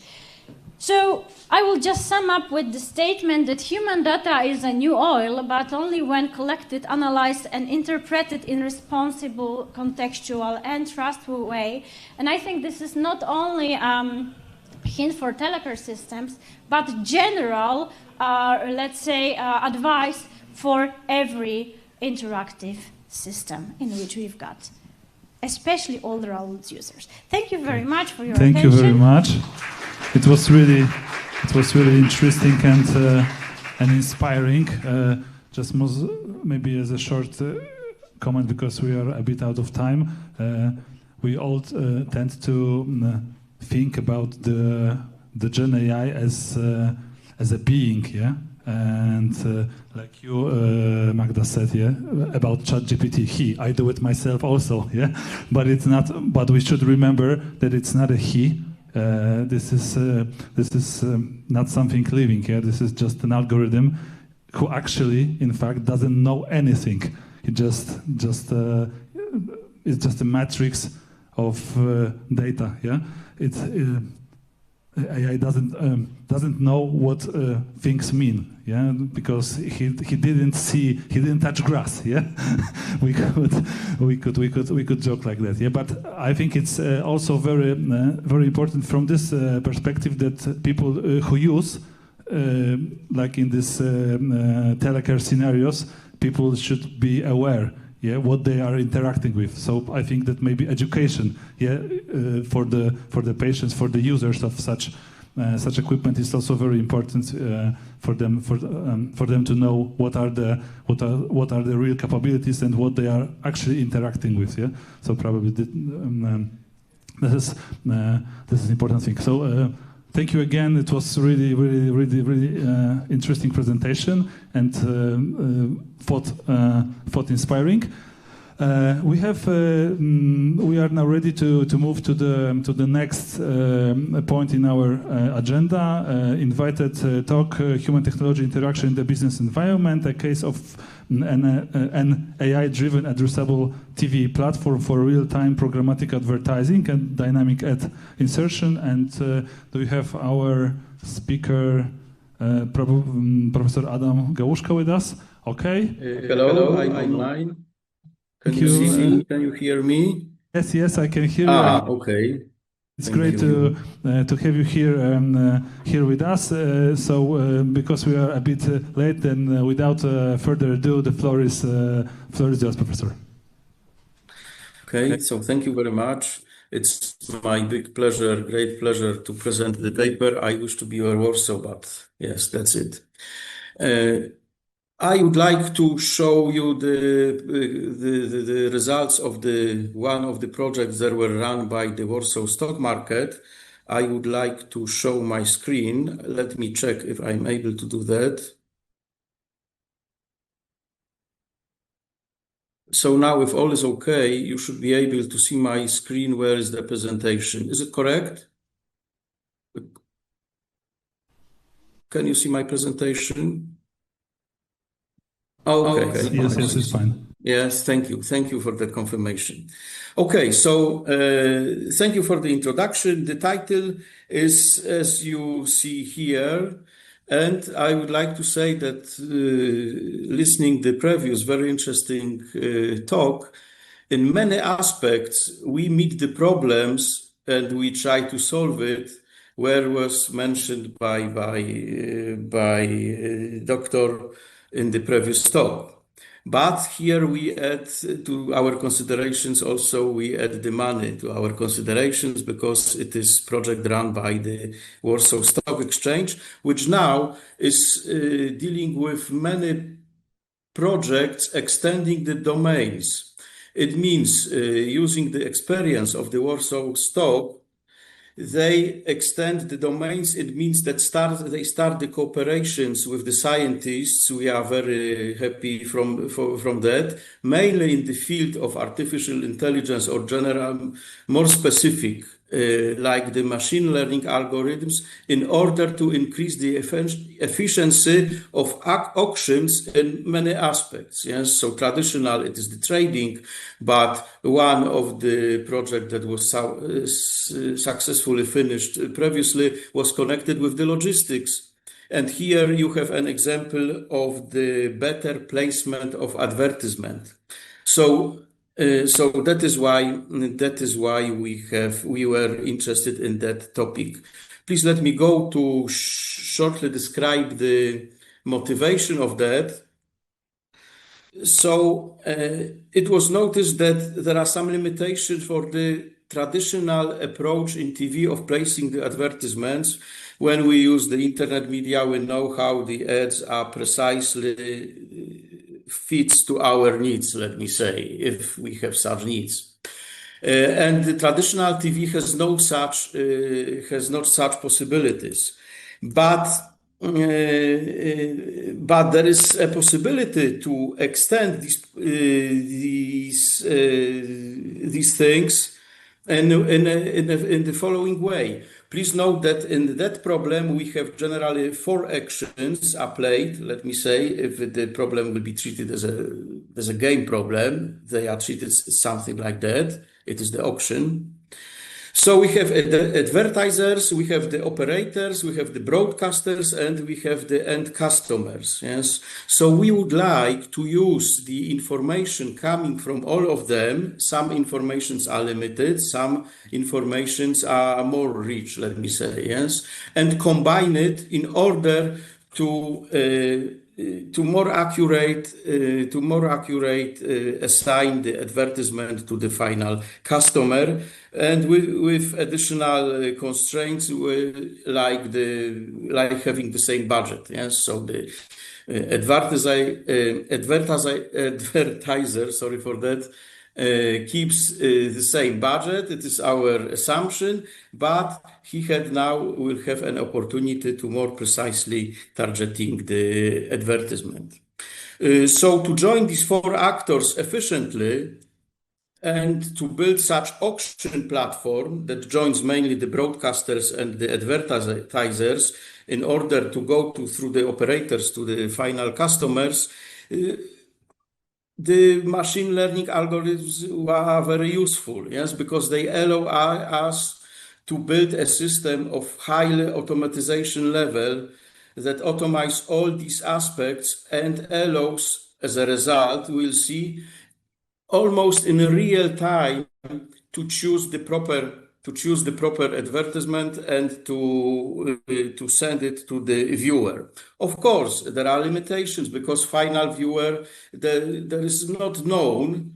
That is why the machine learning algorithms tries to learn from the sample of people watching different TV channels and so on. What group of people are our viewers, and what advertisement will be proper for them. Mainly, one can say that such solutions generally exist. One can say that, for instance, platforms like Sky Ad Smart or Google Ad Manager shows the potential of that solution. But we are on our local market, so we need to take into considerations additional constraints coming from the available technology in the TV. Yes, we are talking about classical TV broadcasting. TV, also some technical aspects, some legal law, the regulatory aspects, cultural requirements, and so on and so on. So on each market, we meet similar problems, and that platform is tailored to the Polish market, let me say. And some words about business context. So such AI-driven personalization, tailor ads to individual lifestyles, one can say the interests, and so on and so on. But it is expected that it will build trust and loyalty, because yes, it is. We feel as an end user that these advertisements are directed to us. Yes, so it is expected that the increase of such components will be observed. Also, in many cases, brands are built as stories. So the advertisements are divided into some pieces and they talk at full story, more complex. So now it will be more possibilities to properly send such, let me say, story to the end user. We identify key business benefits from such approach. First of all, mentioned earlier, the personalization. So the platform increases ad relevance, the viewer experience, because we reduce by such approach the ad fatigue and we remove irrelevant content. And it also allows to send the dynamic storytelling, so brand storytelling. But there is also an aspect connected with crisis and communication during crisis. Yes, because when we are able to send rapid, designed and tailored, personalized information, it is easier to reach the end user, which, taking into account the demographic, some not limitations by the demographic aspects. So whether you live, I don't know, in a block or in a flat, in a house, countryside, or the city, in the crisis situation, such precise informations could be sent to end users. Yes, so doing such things.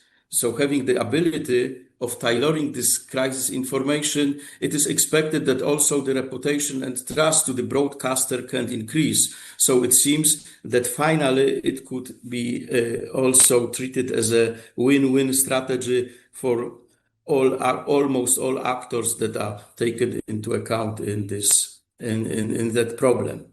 Of course, we need to be ready, and also it was mentioned in the previous talk, with the risks and ethical challenges. Yes, it is about, of course, privacy, because we will collect a lot of data, but also because of level of automatization of the whole process.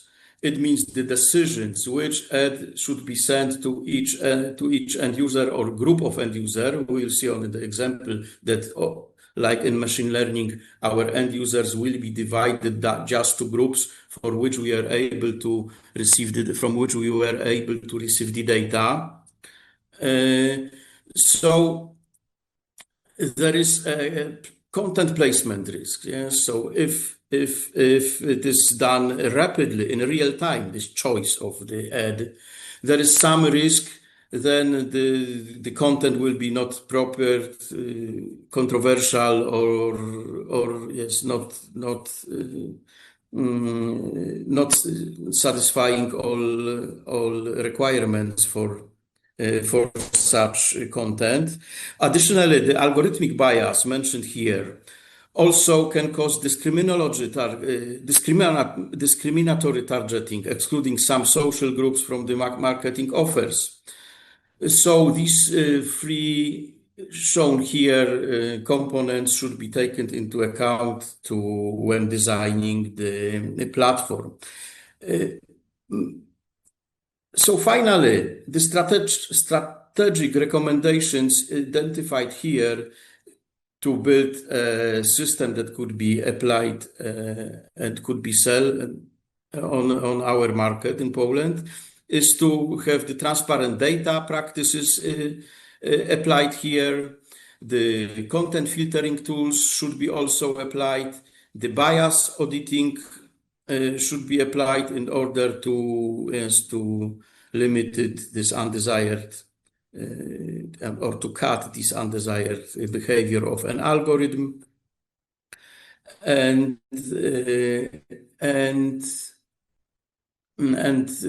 that's it about the business context. Maybe, I don't know, here, later, or now, it is worth to mention that the system is built, is now at the stage, is ready to sell, ready to introduce on the market, dependently on the decision makers, of course, the higher level decision makers. But it was built in Poland based on our, let me say, experience. So with applied high cyber security, highest tools also from our market. So we try to build a system which has a high level of cyber security. Yeah? So it is how we try to deal with the undesired things mentioned earlier, like, for instance, the devices could be Chinese and so on and so on.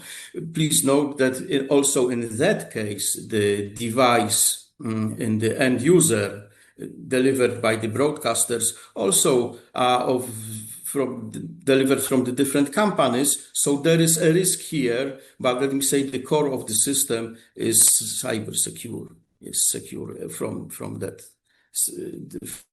that side.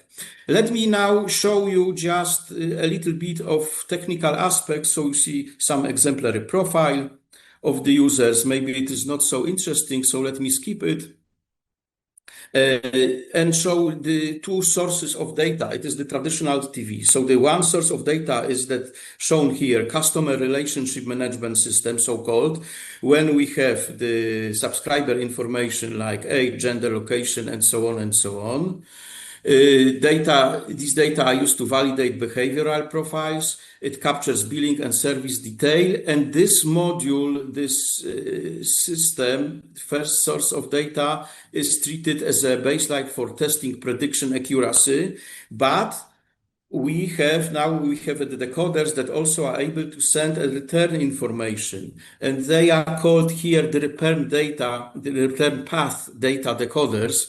So decoder returns feedback signals. Yes, from the sample that were analyzed within the project, we have, as you see here, a quite samples. It was like 10 to 15 million records per day, and the events were stored except the device ID, timestamps, channel ID, and so it was sent what channel was observed from this on that device, in which moment, start, stop signals, demographic identifiers, real-time channel use. Yes, so such information was sent. But you see here that there is a lot of different amount of information. So finally, it requires custom event merging algorithm, let me say, to reconstruct the history, the viewing history for a given, for a group of end user.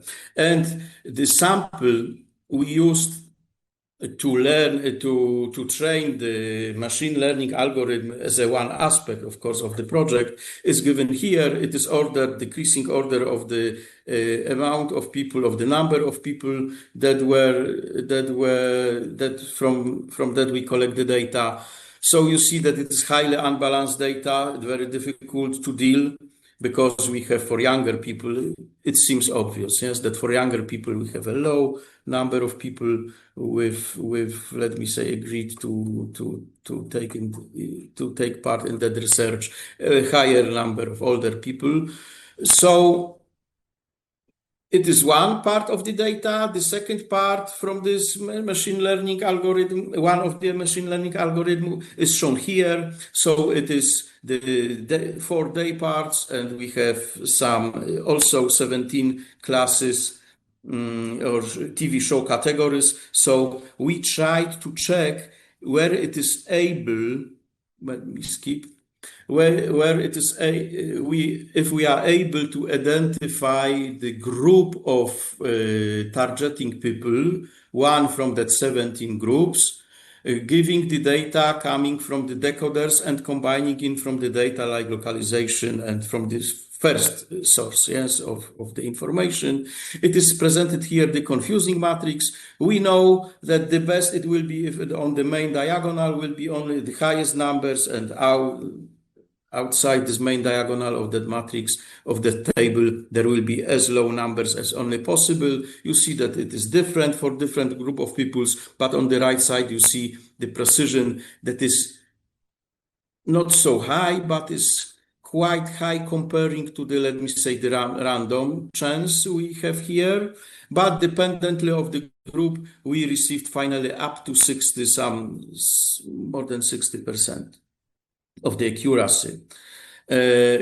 Here also additionally, if we have a size, household size taken into account, it also significantly can influence the result of the targeting. So we see that we have more classes now by extending, taking into account single versus non-single distinction. So we have the key findings that allows us to build a system. Finally, let me go maybe to the idea, or to the diagram, system architecture, some overview. On this system architecture, there is nothing interesting at this level, at this stage. But here we see that the heart of the system is the auction platform that joins the information from the CCP. These are broadcasters, DCP, these are advertisers. And also we have our data from TV send it, and the operator that just send the advertisements to the group of people identified by that algorithm. If we have technical results tested, because as I mentioned before, the system is on stage ready to sell. We have this 100% accuracy means not, of course, 100% of some predictions or something like that, but of the technical, from the technical point of view. So the system is robust for any, highly robust for interruptions and other things. We have received during testing under half of second per auction. It was the average time received like that, so highly, so very fast, let me say. So that is why, as I mentioned, this level of automatization was very high, but increases these risks, yes, of the unwanted content. Security, verified encryption, encryption and data protection, what was mentioned before. We have some tests where with the web content standards were performed. So the system directed to TV, but satisfies the core of the system that norms or guidelines for this web content access and is ready for commercial deployment. During our work, we of course have some lessons. We learned some lessons. We know what should be improved when introducing the next versions of the system, if it will be directed to develop. And mainly the last thing, please note, is we should be ready also in that field that all our decision-making process are more often made using or supporting by AI algorithms. Yes, by AI algorithms. The result of the project, so the project was supported by our National Center for Research and Development of Republic of Poland. So this is the acknowledgement, and that's all from my side. Thank you. Thank you for your time.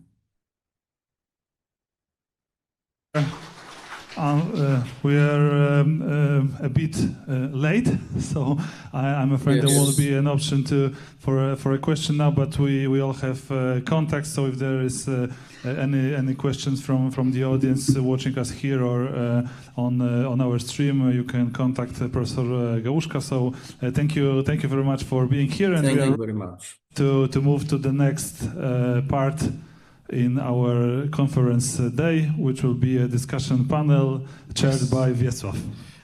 Thank you so much, Cezary, and I would like to invite everyone on our Human Aspects in Science and Engineering Research Group, HACE, annual panel of the update of our current network endeavors, AI, data, and XR-driven applications, from space exploration and dual use to therapy and intervention to digital art, biodiversity, and heritage. So there will be like 3 short parts on all those crossing domains and areas. So we will start with space exploration and our team from Exospace startup. So Barbara, Rafał, Victor, and Maciek, please join us. Okay, maybe I will just add one more thing about schedule and agenda, because we are a bit late, so the panelists won't need to hurry. We'll just have a best paper about 3:15. All right. So we have like an hour that was planned. Thank you. Thank you so much. So we have enough time to briefly discuss everything that will be covered also in our after the conference proceedings. Cezary, can we borrow your microphone too? Because there is 5 of us, so we will share microphones just to provide the proper experience on site as well as for our online participants. So based on our previous research using immersive environments and systems coupled with some objective data measurements, psychophysiology, for example, where you may find some of our findings also in the showroom, and we will drop a word on it in a minute.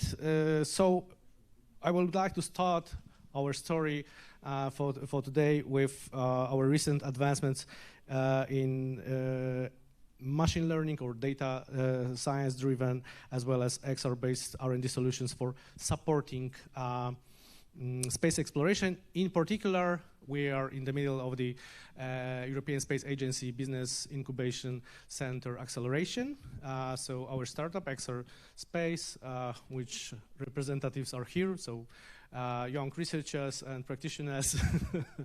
Thank you, Maciek, for your smile. So yes, we joined forces and we try to develop some non-standard training procedures with colleagues from our academy as well as from the industry, Aviation Valley, and colleagues from European Space Agency. So first, it's important that this training system is based on objective measurement. So Barbara, can you drop a word on what actually means the objective measurement and why it's important, not for research because we know it already, but for potential training like DNA sequencing in general. We'll get back to you, and later on Rafa will explain what is about this use case. We have some props for you. Alrighty, so, okay, so one of the possibilities to train someone is the standard training when the level of the tasks that you receive is the same for everyone. And it is very easy to have the moment when either someone is bored because those tasks go too easy, or they are too difficult at some level, and someone may feel anxious about them. So this is why we need these objective measurements like galvanic skin response or eye tracking, especially the pupillometry, so the size of our pupils, because we can actually measure the cognitive load of the person. And then based on that, we can dynamically adjust the difficulty of the training to that person. So it goes with the flow. So it's not boring, you don't feel anxious, you are just at your perfect path. And also it is usable not only for the training, but also for the screening by checking if the person is the right one for the position that we are hiring. So especially if we have the companies with high value assets, it is important that we have a person who's, well, let's say, takes good actions in stressful situations, and it is rather unethical to do such scenarios in real life. That's why we are using XR environments when we can use also the haptic interfaces, but more on that definitely we'll say Rafał. Rafał. So Rafał, speaking of haptic interfaces and XR, so XR is something more than just VR. So this is like, we may say, a true mixed reality, in action. So using XR headset like the one we have here in our showroom, for example, Vario XR4, we can combine in real time the virtual scene, immersive environment, and mix it dynamically with physical elements like our hands or the microphone. So that's why I told you, Cesare, at the beginning that we can drink the coffee in XR without any hesitation, because you won't spill even a drop because you can see the cup, the coffee in your hand. Alrighty, so what's the point of our use case with ESA and with Adam Kuzdraliński from Bioinformatics and AI Department of Polish-Japanese Academy of Information Technology? Well, the main problem and the main reason we are doing is that when you work with the chemistry or biochemistry stuff or samples, you are working in some way hazardous, let's call it hazardous environment. So our goal is to create environment that allows you pre-train some situation that can be can Maciej just hold the microphone and you can show. Thank you. So the point is okay, sorry. So the point is that we want to create the environment that the users can pre-train some situations that are a little bit dangerous in the regular situation, of course, because of two reasons. Risk of some contamination, for example, or additional costs that can be affected when you work with the wet samples. The problem is this, because usually when you work with the wet samples, you got limited of them. You cannot repeat the process unlimited times because, for example, you got 3 drops of some stuff that you have to measure and receive some results and you cannot make any mistakes. So our goal is to create some situation that users can pre-train and learn some movements, some step-by-step goals that are required in any biochemical step-by-step procedures that needs to be followed. So what do you have in your hands, actually? Yeah. Those are crucial parts of yes. of the process, as well as our crucial props. I mean, the elements yes. of the physical equipment that are used in the training, and everything else is virtualized around the trainee. You know, these are two samples, the two tools that are specialized stuff. I mean, this is the pipetter, the stuff that collects part of the samples, and you are using this to use the drops, let's say, as simple as possible. And this is the thermocycler, the tool that makes some samples hotter. So this is for DNA sequence. And these are one of the tools that you are using for the DNA sequencing setup when you want to receive information what kind of sample I have. DNA is one of the most commonly used way of recognize some kind of sample of any kind. Of course, it's not so difficult like human DNA. It could be much longer. It's not allowed to do some specific samples, yes. like a kind of bacteria or other elements. Simpler one than the human DNA, of course. But what is actually special of this thermocycler? Because this is not the best or the most precise device on Earth. Yeah. Well, the thermocycler is like the names. It makes the sample hotter. Thanks to this, you are putting in a specific environment that allows you to collect information what kind of DNA is in the sample is. Yeah, but the special thing about this thermocycler is that this is equipment that is already present at the ISS. Yes. So this is actually used by. This is the same model that was very similar model, but this small compartment is used has been used for many times by astronauts in some orbital DNA sequencing. Maybe I will drop a word in here if it works. Okay, so what is important that actually the astronaut, during one of the conferences that we took part in, Space Sky, one of the astronauts actually told us that, okay, he would definitely use our training tool before his mission because this experiment is just one of the many experiments that they have to proceed at the ISS, and this one was the most difficult, so this definitely would be helpful. And what is important, why to do it in XR? Because in real life, it takes a lot of time just by waiting. You do some actions and then you wait and wait and wait. The whole procedure is almost 1.5 hours.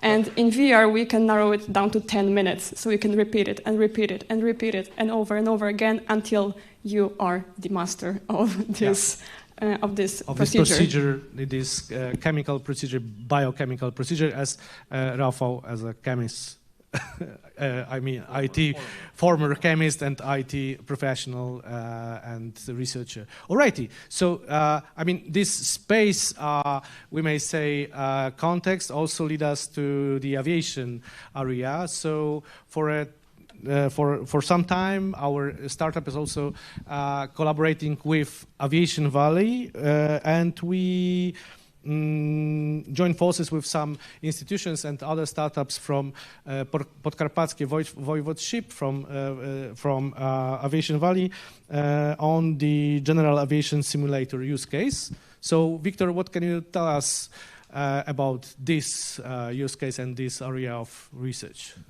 Yeah, like you said, with the Aviation Valley, we experimented a little bit and we tested that the data-driven XR environments are really good and really effective for simulations with very high ecological validity. True. What does it mean? I mean, this ecological validity means that this look like what? Like reality, yeah? So very high fidelity content, but the other thing of the XR, which is similar to this DNA sequencing use case for training, is the haptics, yeah?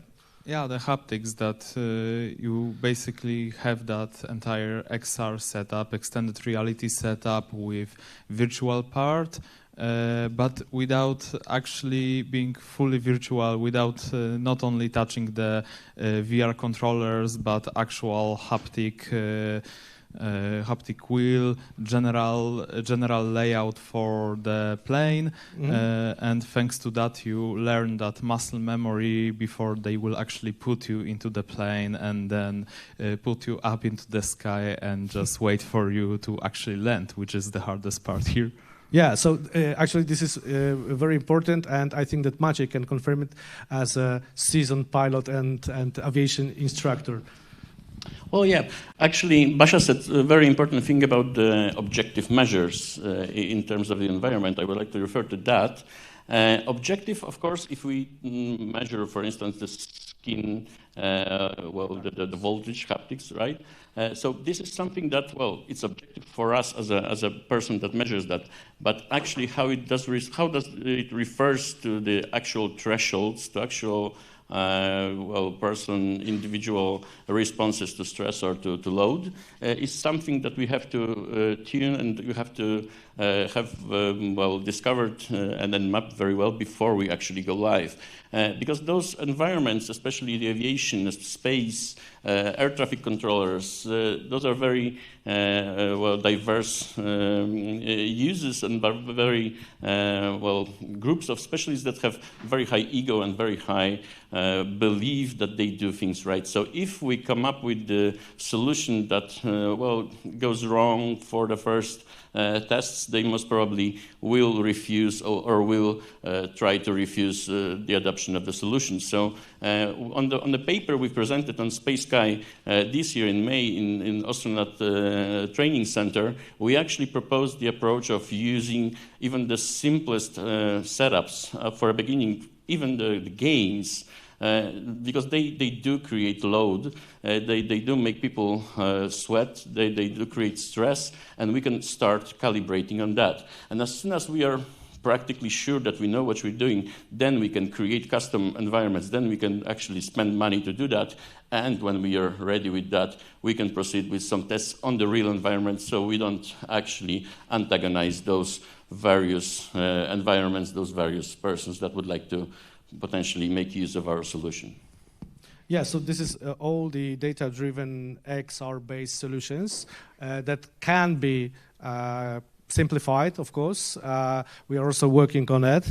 And this actually leads us, I mean, from the ISS through the skies and clouds down to Earth, because as you may probably know, each and every space agency, including European Space Agency, is interested not only in financing or supporting space research, especially space exploration research. As we know, the budget, the Polish part of the budget increased once again, so we are very happy that we joined forces with the largest countries, largest participants of the European Space Agency, like Germany and France, for instance. But European Space Agency and other space agencies, including JAXA, so Japanese Space Agency, they are interested also in, and the NASA, of course, they are interested in direct contribution of the space research to the problems down here on Earth,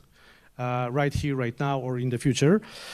So speaking of, we may say that our technologies that we are working on at the academia and at our XR Space startup also leads us to the solutions here on Earth, like drone operator trainings, pilot training, of course, or aviation training in general, but also we may say dual-use nuclear plants and other stuff. So this leads us, and as well as therapy and medicine. So this leads us with a smooth swing move towards the next part. So thank you so much, guys, for this part. We will get back in a minute with some of you, and I would like so applause for our participants.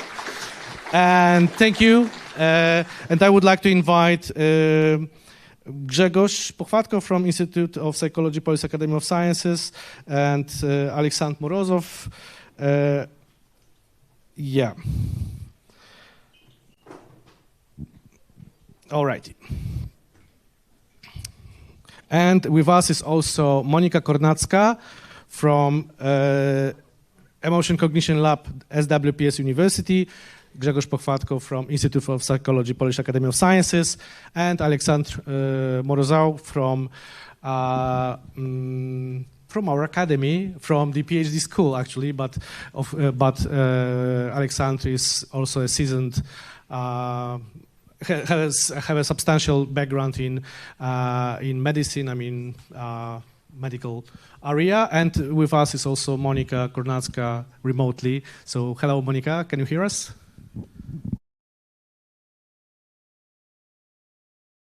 A bit of perhaps we should wait a bit for the connection to stabilize. All right. So let's start with this direct contribution in terms of these haptic interfaces and things like that related to, for example, drone operation or nuclear plant operation. I mean, the hazardous things and these training aspects that we already discussed. Recently, with Grzegorz, we discussed with Military University of Land Forces representatives that there is a huge area of, we may say, dual-use application of such a research that we conduct so far.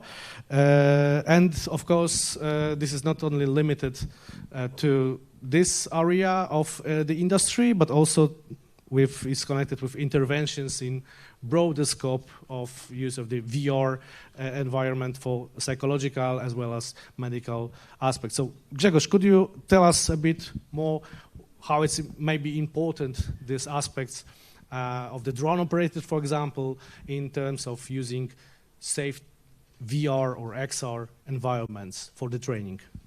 Yeah, thank you. I have this impression that our technologies, our studies are not dual use anymore; they are multiple use. Yeah. This is like a former notion. Yeah. Everything goes so fast. Connects with everything, starting with perception of arts and in general navigation in VR. And now we are moving to some very practical applications with drone operators. But actually, everything goes down to the very basic level of our responses, of our very basic responses of our body or our muscles, or whatever we can actually measure in VR. So our recent advances are with the drone pilots and drone piloting. So both in terms of selecting people that fit best these applications and training them later on to make it very effective, to make it fast, and to actually obtain the best results we can ever have, even without huge investments and without endangering people and the equipment. Oh, yeah. There are a couple of important things in here. Also, I would say that I wouldn't like to say about that, but we can experience also some consequences of using this technology, especially in the battlefield. So we may, as a psychologist, I have to speak about such application, that we have to also think about the consequences for mental health, for well-being of such people. And in here, VR also plays a crucial role, as we can develop some protocols that will actually improve that well-being, and we already done it. Yes, of course. In the space context, actually. In the space context, actually. Back again. Combining art and science. Probably we'll speak about that later. Yep, of course. A bit more. So, speaking of this intervention, and perhaps we also discussed potential medical treatment, we may say substitution to some extent. We should pay attention that everything right now becomes more and more data-driven, but this is actually, of course, multifaceted, as you said, a multifaceted reality, so we should take in advance into account various things and various factors. However, it delivers us also a strong foundation for evidence-based solutions. So this leads us to Monica and our current and future endeavors towards this kind of, we may say, intervention and the use of the IT systems, not only VR.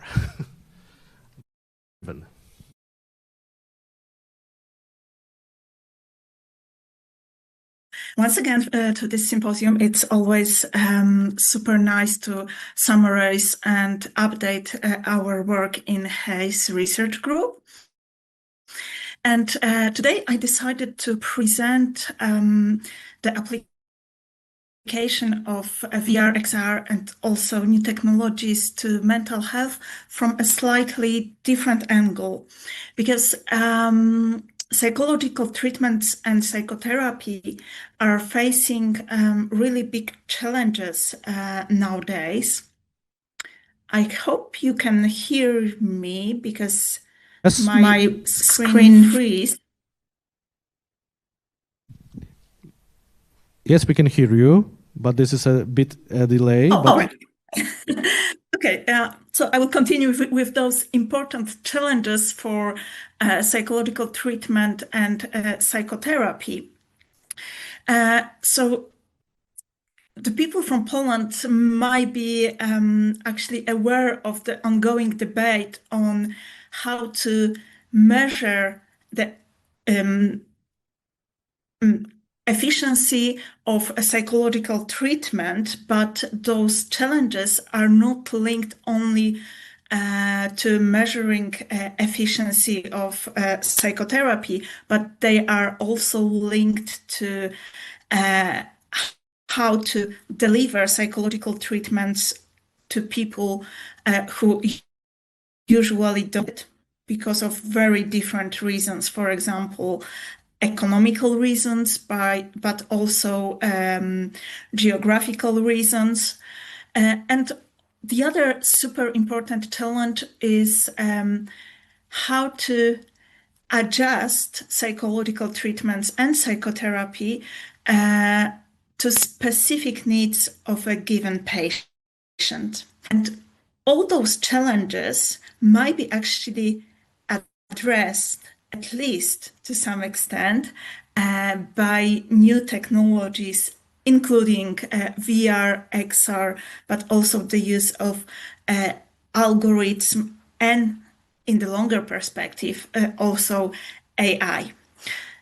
So let me start from the potential use of VR, or actually not potential, because we already are doing it now in our research. So we can use this kind of solution for measuring basic processes, basic mechanisms of psychopathology. The mechanisms or processes that are usually not very easy to measure, for example, avoidance. Usually people are not able, or it's very difficult for them to report avoidance in a classical questionnaire. So what we're trying to do is to create experimental settings, but very close to their everyday life, for example, in virtual reality. And in these ecological settings, but created to be almost exactly the same for each participant, we can measure behavioral avoidance, but also psychophysiology and attentional processes through, for example, eye tracking. The other super important application is using mobile sensors and mobile apps to measure psychological treatments.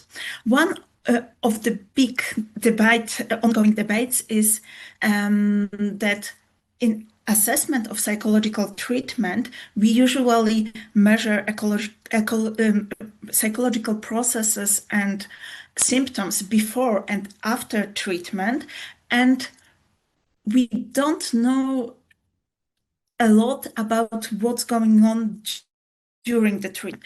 We know it from qualitative studies, but in evidence-based practice, we would like also to quantify those mechanisms of change in psychotherapy.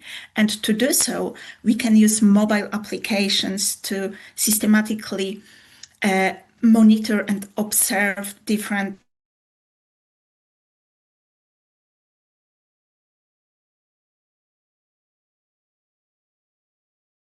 So maybe I can add one thing to that. As a psychologist, I will support Monica. Yeah.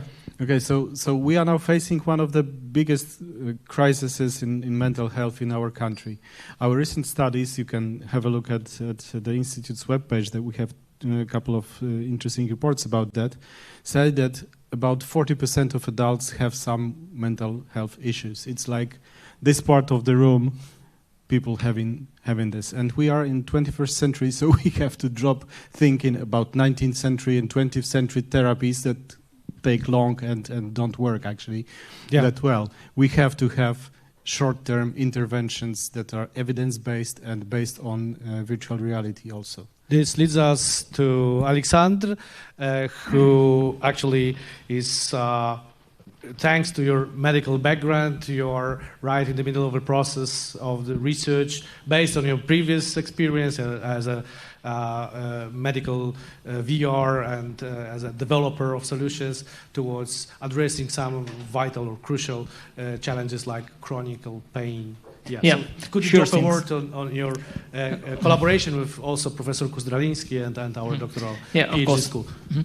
Yes, as it was said before, that mental health is a very crucial part of the VR application for therapists.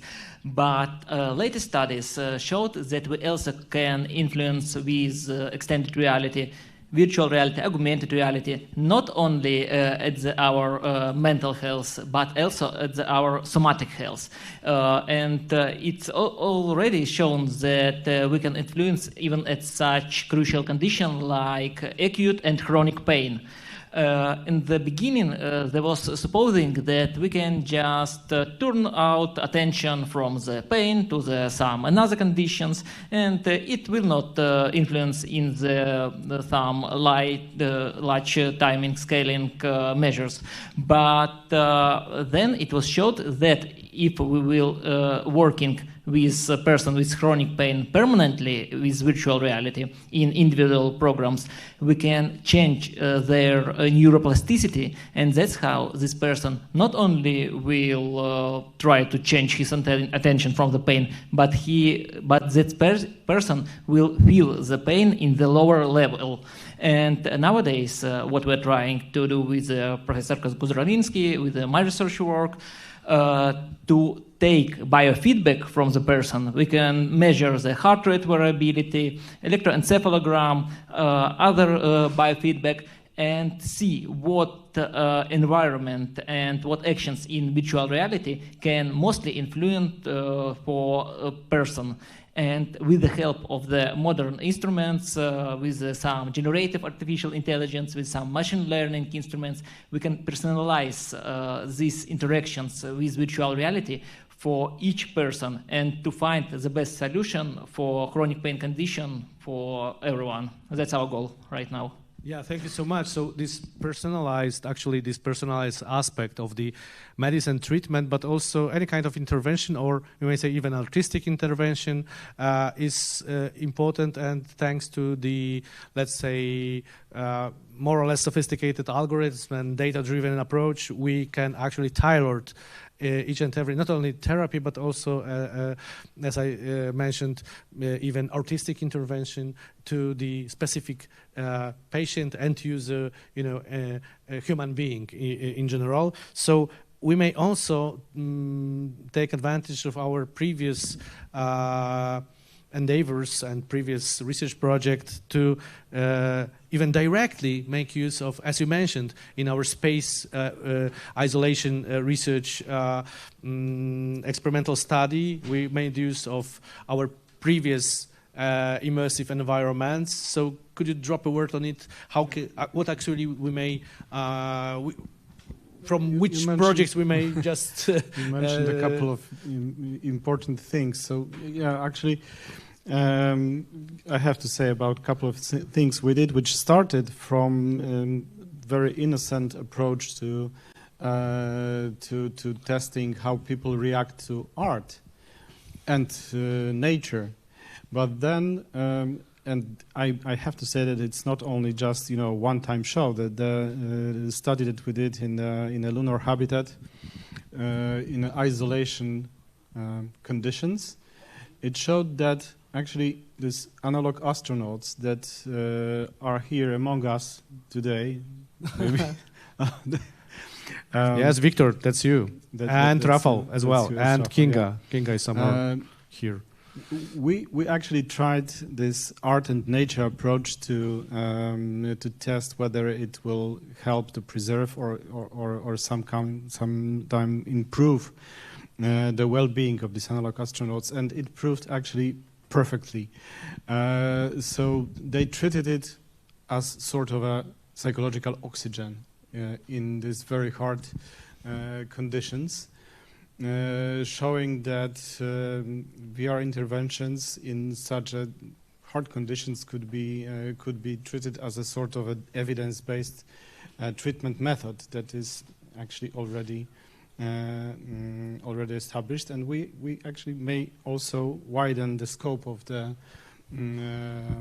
of such interventions, trying to interpolate it on other domains, as for instance, those drone pilots or other people that actually live in stronger and stronger pressure, including all the citizens of this poor country that are living in the stressed situation of economic stress, war that is happening just around the border, and so on. But we have also our neighbor, Ukraine, and that's what we mentioned at the beginning of our conference. That we have for these days we have a visit from the colleagues from Japan. I mean, researchers, thanks to the JICA, Japanese Agency for International Cooperation, and Ukrainian partners, and we are working together for the solutions for the better, functioning of the society. All this could be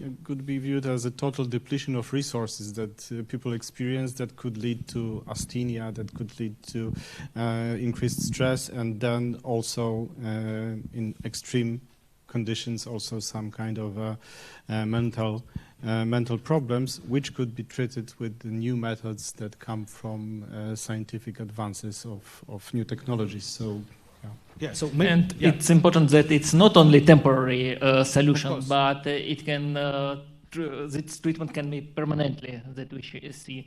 And I think yes, the societies go further, and we should to use the modern solution for these modern problems. Yes, also the problems or challenges are not only limited to training or simulating or research in general, but also to experience some art, for example, and that's why, for example, you may also experience our endeavors, current endeavors on the reconstruction of the virtual Roman theater Volterra project that is in our showroom section. For on-site participants, it's freely available next to the retro games, which links us to the cultural heritage and digital art perception. May I just drop one sentence to this? Because everything that you are saying actually comes from very old studies that we did with air pollution. With air pollution. So the framework, the thing that sits behind it, it's actually the framework that we prepared for air pollution studies that actually were also a great success. But then it came to the nature, it came to arts, and actually now it's applied. All right. So speaking of arts, thank you, Alexandre. Thank you, Monica. Thank you, despite the technical issues, but your message was clear to us. Thank you. And Grzegorz, just stay with us.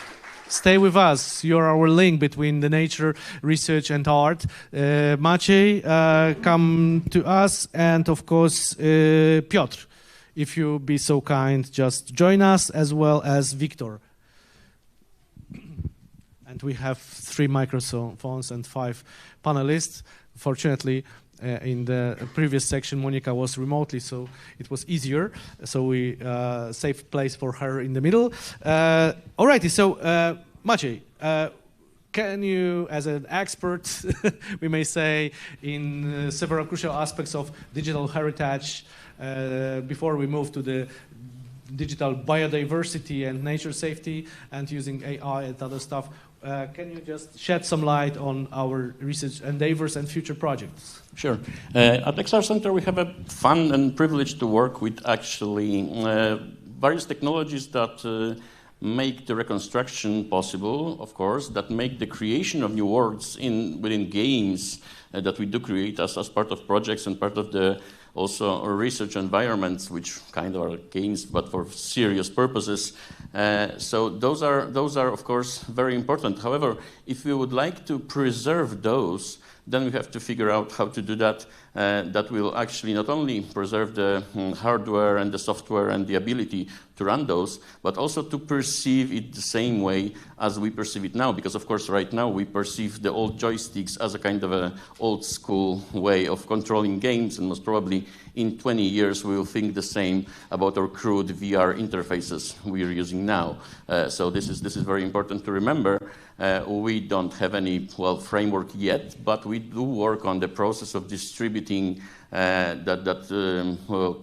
common perception, the communal perception in a crowdsourcing process. So we can capture not only the products, but also the feelings, but also the emotions, maybe some recordings and so on of different persons interacting with digital arts, being the reconstructions, being the games that people meet in, like in COVID, they used games to just meet, and we did the study on the astronaut mission briefings that occurred in the VR. It actually did increase the performance. So we work on that. However, we have to keep in mind that the performance of arts, performance of the environments is different across different people, even now, and we have to think about what will happen in 20 years or 100 years when we actually want to preserve it for sure. Alrighty, so in terms of what Maciej said, what do you think, Grzegorz, how we can refer to this in terms of our current endeavors and plans for the multiple levels. On multiple levels as well, as usually, because this is science. Science is, something complicated. And no, we should say in simple words about science. In simple words. So I was speaking using about the banana, for example. Using the banana, the banana was eaten yesterday. With our students from cognitive science who are here with us. So, hello, everybody. It's nice to see you, guys.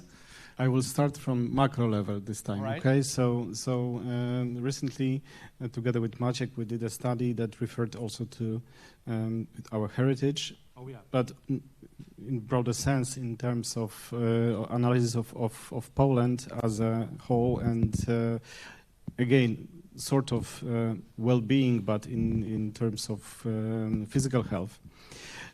So it seems important to preserve heritage because participation in heritage and in experiencing heritage makes people simply healthier.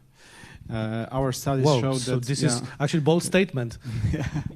that in the counties that can be characterized as counties in which participation in contact with heritage is higher, we have lower indices of long-term illnesses. So, so this is on the macro level, sort of a replication of our micro results that come from the laboratory studies of either space exploration and isolation and experiencing art, but also experiencing nature, which come from all the studies on virtual experience of air pollution that led us to develop an environment in which people can experience nature and benefit from it. Yeah. Does it answer your question? Partially, but we don't have so much time, so we'll continue our discussion later on, and perhaps we'll get back next year for another iteration, how far we moved forwards on our research together with other colleagues and entrepreneurs that just join forces with us in this research. So, speaking of preparing special or reusing or preparing special environments, we have also done some endeavors towards more effective workflows or pipelines for generating such immersive, high fidelity environments. So, Victor, could you tell us a bit of your research and research that you are involved and actually lead some of that research as a president of our scientific club, Exhort Center, Students and Alumni Club. So, just drop a word on it. Oh yeah, I could say it all comes down to making very accurate digital twin of the place that we are trying to preserve, and based on the experience I gained from the past, let's say 3-4 years of scanning, of being actually on site, we are now developing a workflow that could very smoothly turn photogrammetry, laser scanning, LiDAR technology into actually usable site as a 3D model within XR and VR space with using real time. Or maybe even putting it into simple STL and 3D printed so we can, with our own hands, feel it and visualize it, not only the scale, but also the texture, the fabric, whatever we have there, we can use it. So this is like a multi-stage process, I mean, that usually requires a lot of various tools and steps from the nature we observe, for example, as in Volterra project, that we the remains of the old building, non-existent building, have to be collected and reconstructed. Yeah, so this is or we may preserve actually something that is present, like with our potential cooperation with other museums and art galleries. So. How do you want to tackle this challenge? I mean, this multifaceted and multi-tool workflow. I think there are two big challenges. First is amount of tools you need to use. When I was doing my first diploma, I needed to use like 4 or 5 tools to convert laser scan into usable VR-ready model that would work on Oculus Quest 3, which is a standalone headset without a PC, basically. And another thing is that those 3D scans are basically points in space. And whenever there is a point in space, there is a vertex. And whenever there is a vertex, there is more and more processing that computer needs to do. And there is a general standard in game dev where good working object needs to be at most 32,000 vertices. However, laser scans can reach from millions. Our Volterra scan had 250 million vertices alone. with a lot of artifacts. So that's a little bit over 32,000. Yeah, sure. So this is actually very, very challenging, we may say. However, it's doable, and there is a lot of math behind the scenes. So this is also a comment to our students that, yeah, math is important, and we will cover it. Inevitably. So with Victor as well. So Victor, so at the end, we think that we should have something that will facilitate this process and foster this process, or make it faster from the scans to the ready-made objects to be input to the real-time environment. Yeah. Yeah, ready to use whatever we want, like XR, VR ready, 3D printing, visualizations, renders, all of this, but without losing any metadata that comes with it. Yeah, so the it's actually a very nice bridge here, because it's good that you make advances, because we have more things to scan. In fact, In fact, speaking of heritage, one more sentence about heritage. We are trying to replicate a part of our King's Castle in Krakow and the art that is placed over there, in order to, in general, again, get back to the perception of art. But we can, as you and we have also use it in different. Speaking of the proximity as well, we have our local cooperation here with Warsaw, with many museums, as our academy is not only technical university but also has a art department. So we have some extensive collaboration and some new collaborations. For example, with Earth Museum here in Warsaw, and there is a tremendous artifact, I mean the chamber from the old villa, so it is also one of our next endeavor to be effectively scanned and used as an immersive environment for our research, and of course for the perhaps to increase participation. Participation, because actually participation makes people healthier. I will repeat it. Yeah, so that's why we talk a lot about art and use of art in just to make our lives better. I mean, the level of happiness, of well-being. This is also important for proper balance in our lives. One more sentence before we actually continue regarding the scan. When we do scan those physical objects, they immediately become digital heritage that needs to be preserved, because it starts aging at the same moment it's being created. So we have to remember about that, we can preserve something physical, but then it becomes digital and it needs preservation as well.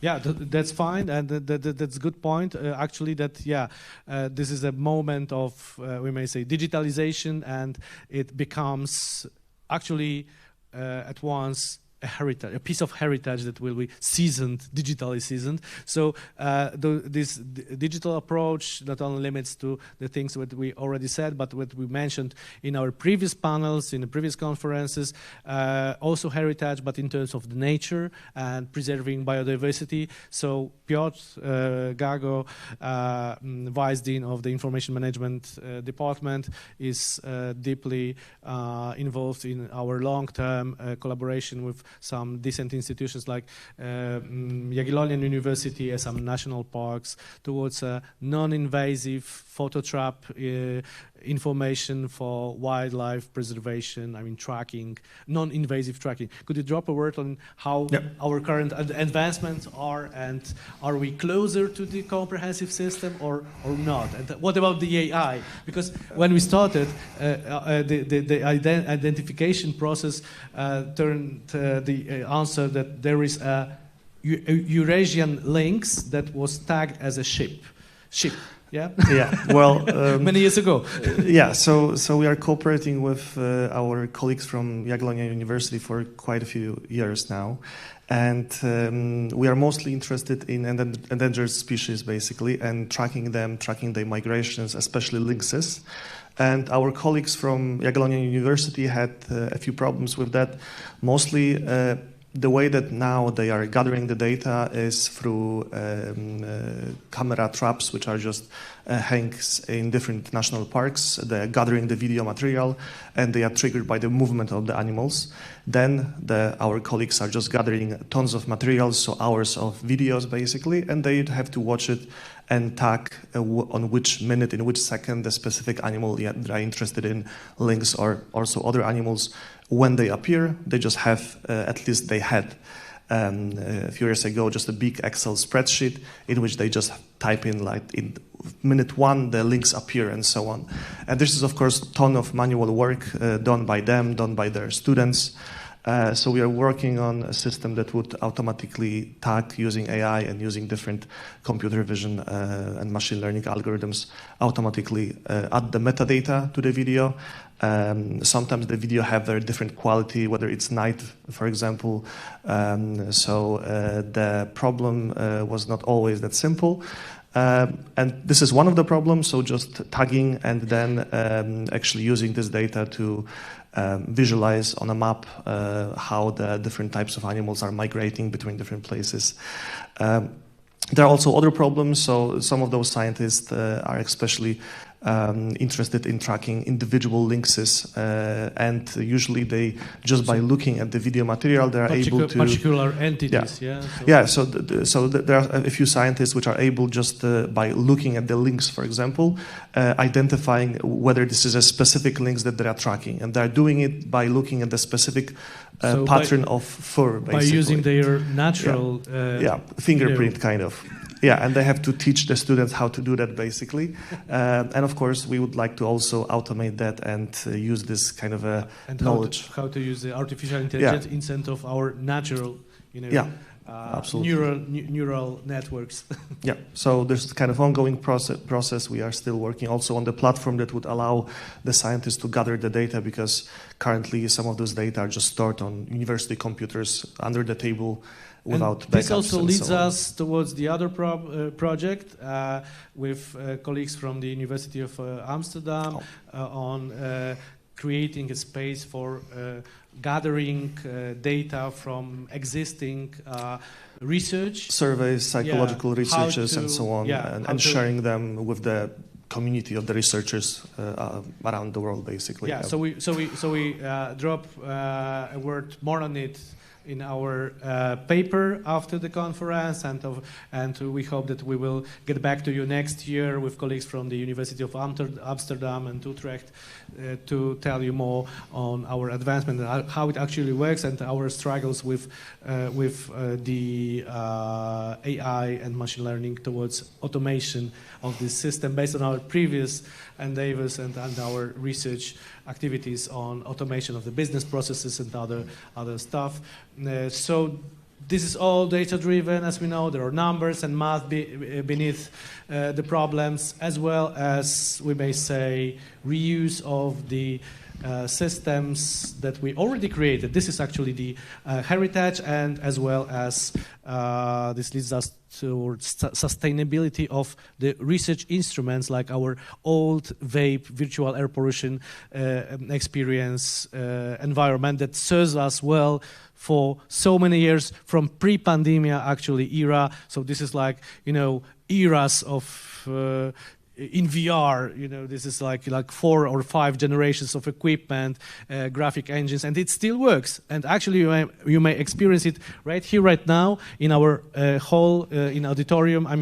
And you can experience how it actually looks in a human eye resolution equipment. It's old, but actually, it's based on such a basic findings of research of other sciences as well, that it will be actual in years and years from now. In 100 years, we will use it in multiple areas, and that's a all right. Thing. Let's hope that we will, maybe not in 100 years, but we'll see next year and the next and the other, and with Cesare and other colleagues. I suspect that in 100 years people will still have hearts and will still move and will still sweat, and all this stuff that can be measured will be measured. And this is a proper research approach. So thank you so much, guys, for joining us, and we will see next year. So This is the moment that we are about to close the conference. However, the last ceremony that is important for the moment. So, Cesare, could you join me for a moment?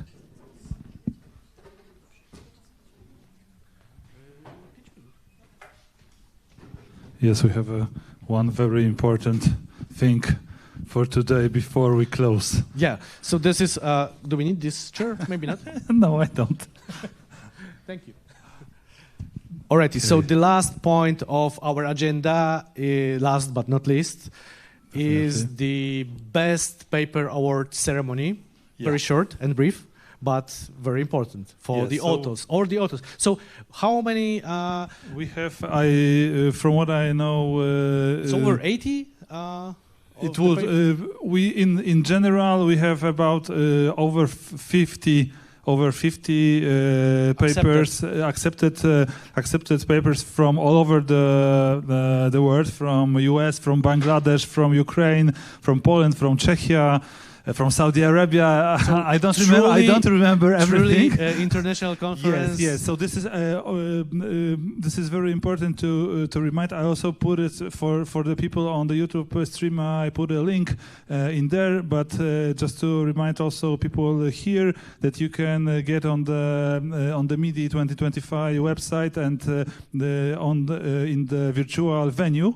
You have in the menu there is an option virtual venue. Under that on this subpage you will find all the papers, all the presentations for now for all the accepted papers, and like I mentioned at the beginning of the conference, you will be able to get the papers when they are published in 2026 with Springer Nature. So I think we are ready for the ceremony. Yeah, for the ceremony. So we Final have usually, as in the previous years, we have two categories and two papers that received the award. In the category of machine intelligence, there is I will just ask. Yeah, well, we have it already. So this is reinforcement learning tuned Socratic scenarios for healthcare students by Henry Zyko, Gulston Dagan, Shannon Ford, and Jacqueline Vaughan.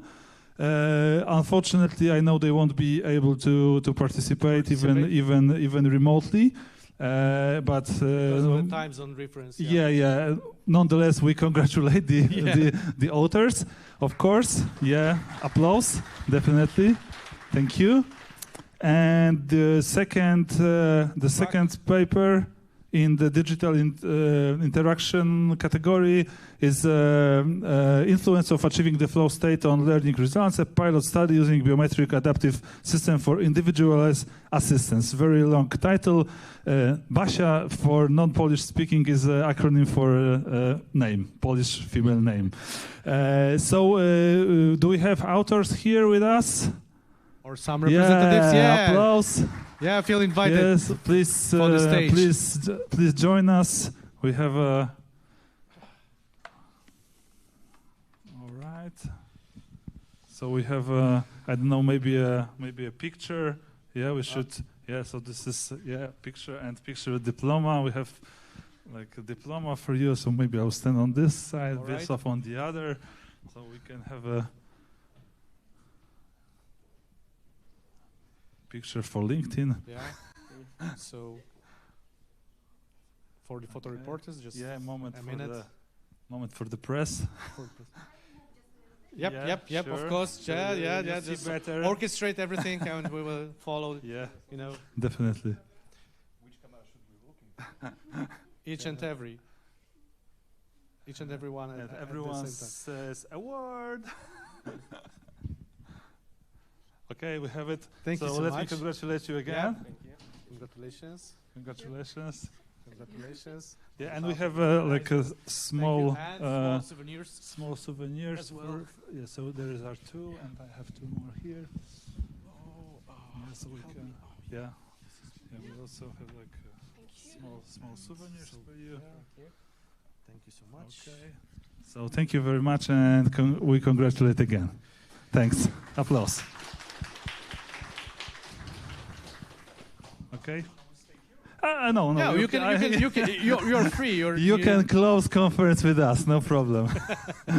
Alrighty, so yeah, this was the last point of this year conference. I mean, at least the on-site part. Yeah. And we encourage you to visit the online part of the conference. There are all of the papers that were peer-reviewed, so over 50, divided into 2 tracks and some special sessions this year. We had some special sessions this year also. So yeah, for the last thing, I would like to say all the thanks. Yeah, thanks to first all the team of the Laboratory of Interactive Technologies from the National Information Processing Institute, who all the labs supported the process of that everything could happen here, especially to our event coordinator Magdalena Mieszarek. Please applause. Magda, please stand. Yeah, it won't be possible. Also to our technical team, Daniel Snotkowski, Bartosz Muczynski, who is remotely because he's in Szczecin. Thanks to all the scientists who help us with the review process. Yes, because this is like this is tedious and big commitment, and we really appreciate it, because without that we won't be able to function. That's of course. And I would like to thank our authorities here at Polish-Japanese Academy of Information Technology and all the support from the organization, from the promotion office and administration, because otherwise it won't happen at all. And thank you, Cezary, for hosting and thank co-hosting. You, so I hope that we will... Yeah. Also, I think we should also. It was mentioned at the beginning, but also other institutions. We didn't have representatives here, unfortunately. But System Research Institute, Polish Academy of Science is also co-organizer. Łódź University of Technology. We had Professor Romanowski and one of the invited talks. Also, Warsaw University of Technology, Faculty of Mechatronics. And Gdańsk University, Marcin Sikorski, Gdańsk University of Technology. Of course. So these are also the institutions involved in the conference. Our laboratories from our Hayes Research Network. Yeah, of course. Your laboratory, Grzegorz laboratory, and Monica, and Definitely. ours Exo Center. So I would like to also thank all the participants online and on-site. Yeah, thanks for being here on-site. Including our students from our new major area of studies, cognitive science, technology, communication, design. So thank you so much, guys, and see you next year. Yeah, so I think this will be all. So the last thing would be probably we should wish you like pleasant holidays. Which are coming quickly, and hopefully see you next year. And have a great new year, upcoming year. Yeah. On the 40th edition of MIDI conference next year. I hope we'll see. Thank you. Thanks.